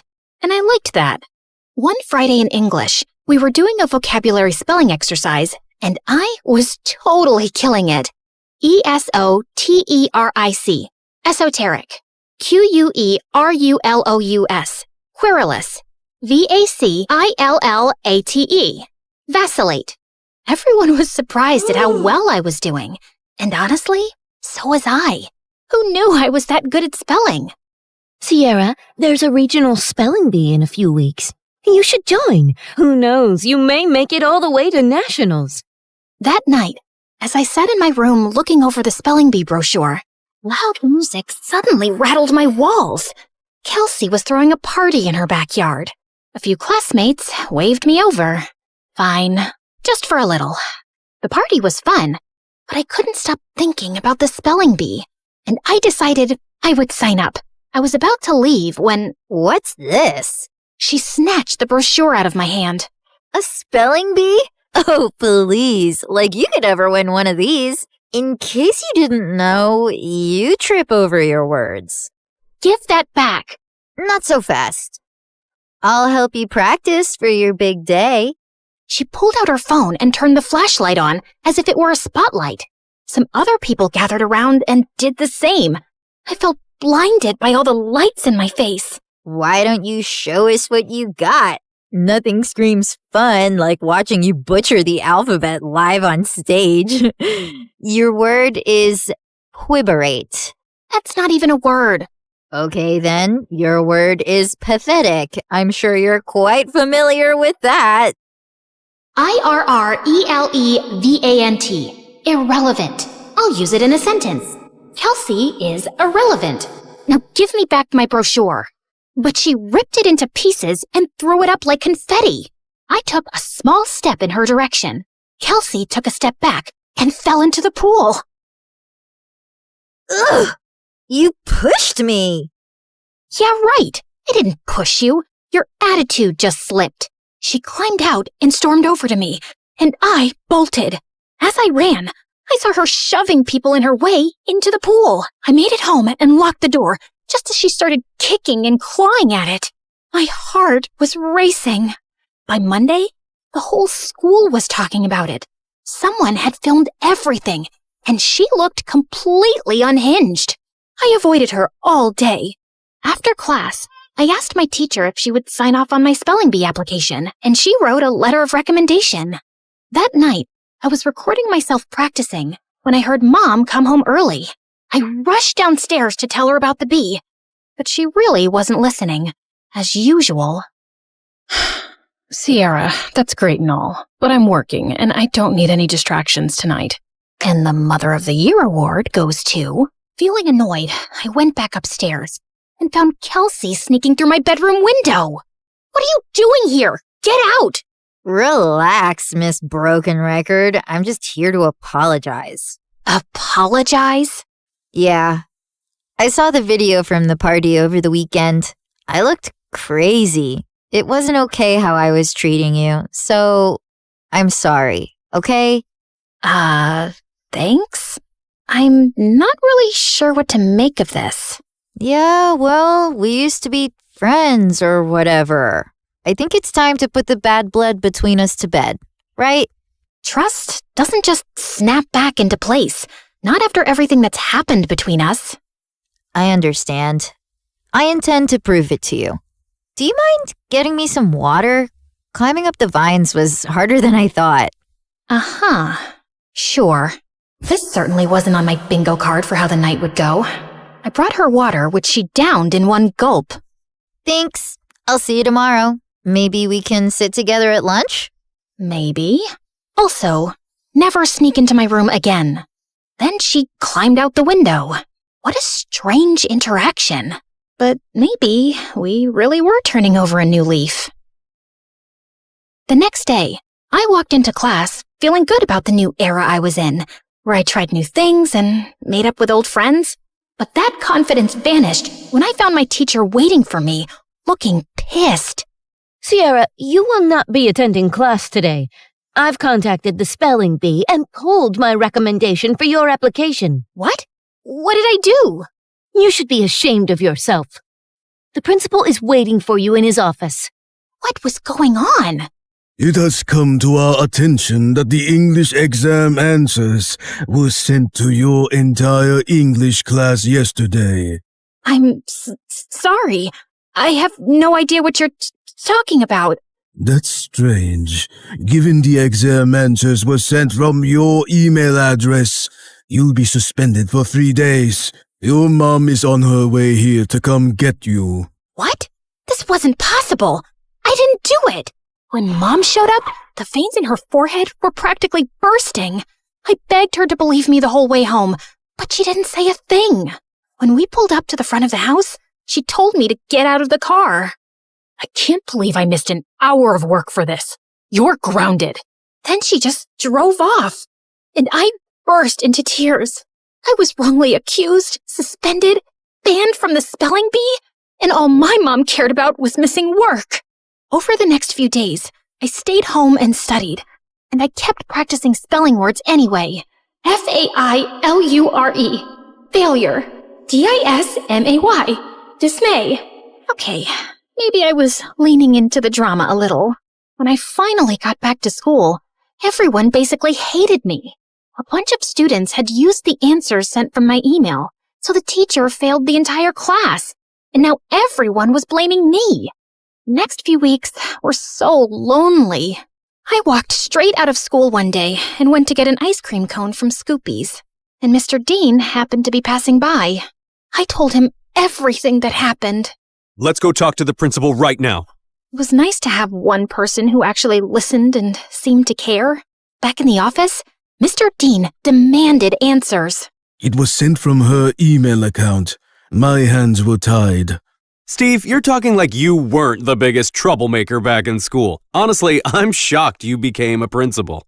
Mr. Dean insisted on seeing the email with the timestamp. It was around the time I was practicing spelling. Wait, I had recorded myself doing that. I pulled out my phone to prove it. We watched me spelling, then leaving when Mom got home. Then Kelsey climbed through my window and went for the laptop, but I walked in. Once she sent me away for water, she sat down and typed out the email. She did this. They called her into the office. Dad, what are you doing here? You framed Sierra for stealing exam answers when she's completely innocent. I did not. He showed her the video. Of course you go to defend her. She's never been completely innocent, Dad. What had I ever done to her? The principal and I had front row seats to their screaming match. Kelsey got suspended for a week, and the principal and teacher apologized to me and reinstated me in the spelling bee. That night, I heard a commotion outside. I looked out my window and saw Kelsey stuffing suitcases into her car. I'm over you, Dad, just like Mom was. She slammed the door, rammed the car into the garage, and peeled out of the driveway. I ran to Mr. Dean, who was covered in food. What happened? We were in a huge fight about what she did to you, and she threw everything in the fridge at me. I kicked her out, and she's gone to live with her mom. As much as I wanted to jump with joy at the thought of never seeing Kelsey again, I didn't want things to be like this. Mr. Dean looked crushed as he walked back inside, and I followed him to help clean up the mess. At school, word got out about what Kelsey did, and people started being nice again. Things weren't just back to normal, they were better. I gave an incredible anti-bullying speech at a school assembly that got a standing ovation. I started a support club where victims of bullying could share their stories. And at every free moment, I was practicing for the spelling bee, often with Mr. Dean's help. He still seemed down about being alone, but when I was around, he cheered up. He drilled practice words with me every day until regionals. And on that day, he was there in the audience. My mom wasn't. I got second place and was qualified for nationals in a month. Afterward, the top contestants did a group photo shoot. I was smiling for the camera when someone put an arm around my shoulder. I looked up. It was the guy who won first. You were a great competitor out there today. Congratulations. His accent, his eyes. Suddenly, I forgot how to breathe. Thanks. Where do you come from? Where do you come from? Sierra, are you kidding me? Is that how you speak, or did I just fluster you? Oh, no. I just have a stutter. It's adorable. I'm Leon, and I'd love to get your number. We should talk more, since we'll be seeing one another for nationals next month. Yes, please. We exchanged numbers, and I practically floated back to Mr. Dean. It felt like the best day of my life. When we got home, Mom was on the porch, arms crossed. She rolled her eyes when she saw us together. And where have you two been? The spelling bee, Mom. Remember? I won second place. She did amazing. You should have seen her. I'm sure, but I was too busy with the logistics of moving. Moving? Work wants me to relocate to California within the next couple of weeks. Mom, no! I have nationals next month. Well, that's too bad. Work comes first. You know that. Work always comes first for you, Mom. It's never me. Oh, stop being so dramatic. What if she stays with me until the end of the school year? What? I have Kelsey's empty bedroom. She can compete in nationals, finish out the year, and then move out to California. Please, Mom. Fine. Within a week, Mom was gone, and I had moved into Kelsey's old room. Mr. Dean cared in a way my mom never had, and this new life felt good. And to top it off, Leon reached out. He was a foreign exchange student from Spain living in New York, and we hit it off instantly, texting all night, every night. We had so much in common, and he was so easy to talk to. I had a major crush. One night, I even felt bold enough to tell him. I was losing sleep, slipping in school, and didn't care. I had never felt like this about someone in my life. Leon and I even planned our first date the night before nationals. That weekend, I was behind on prep, but I was more excited to see Leon than I was to compete. We planned to meet at a park, and I spent hours getting ready. I waited for him at the park. He was 5 minutes late, then 15, then 30. After 2 hours, unanswered calls, and 20 unread texts, I gave up and walked home. I got in bed and cried. Had something happened? Had I been stood up? I barely slept that night. The next morning, I was exhausted. Mr. Dean and I headed to the bee. I checked in and looked for Leon. Nothing. When it was time to go on stage, I scanned the crowd. No Leon. But then backstage, I heard whispered voices. I turned and saw Leon talking to someone behind him. No, I can't keep doing this. Leon, come on. It's not that hard. He pulled away, and I gasped. Their heads snapped towards me. Kelsey laughed, while Leon froze like a deer in headlights. Was this all just a setup to mess with me? Sierra, wait! My ears started ringing, and I don't remember anything else that happened until... Contestant 9? Contestant 9, please step forward! A contestant sitting next to me tapped on my shoulder, and I walked up to the mic, trying to steady myself. Sierra, why do you talk like that? Yeah, can you not speak? Are you stupid? You should be ashamed of yourself. Like you could ever win one of these. In case you didn't know, you trip over your words. Contestant 9, please state your name. Sierra? Your word is vicissitude. Vicissitude. VICISSITUDE. That is correct. And just like that, my first round was over. With every ring of the bell that told me I got the word correct, my confidence rose. I shut Kelsey and Leon out of my mind. Contestants were dropping like flies, but I stayed strong. Until it was just Leon and I. Your word is appoggiatura. Appoggiatura. A-P-P-O-G-I-A-T-U-R-A. Appoggiatura.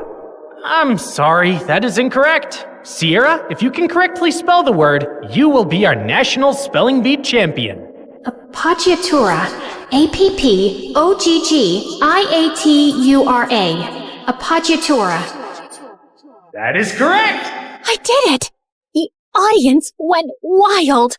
I got my huge new trophy and went to the lobby to find Mr. Dean. But I heard Leon's voice behind me. Wait, Sierra, please! Leave me alone! Sierra, please, let me explain. It was all Kelsey. She put me up to this. She wanted to get in your head so you'd lose. Wait, don't go to the lobby. I walked through the doors, but Leon lunged at me and pushed me out of the way. The doors had buckets of slime and feathers on them, which all fell on Leon. Why did you push me away? I was trying to save you from this. Listen, Kelsey moved to my school and found out I was going to regionals for the spelling bee.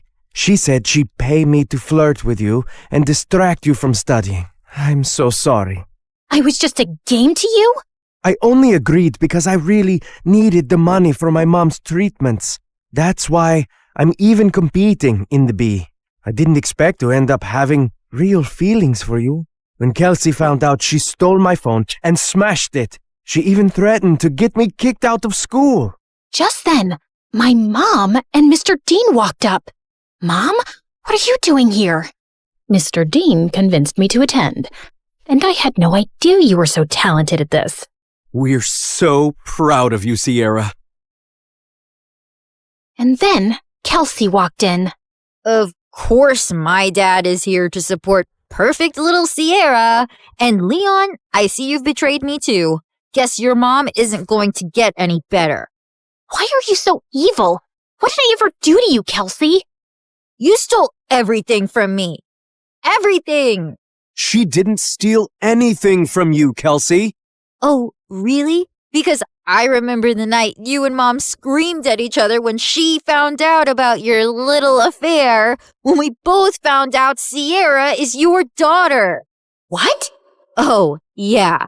My neighbor was actually my half-sister, the girl who ruined my family and took my dad away from me. Is this true?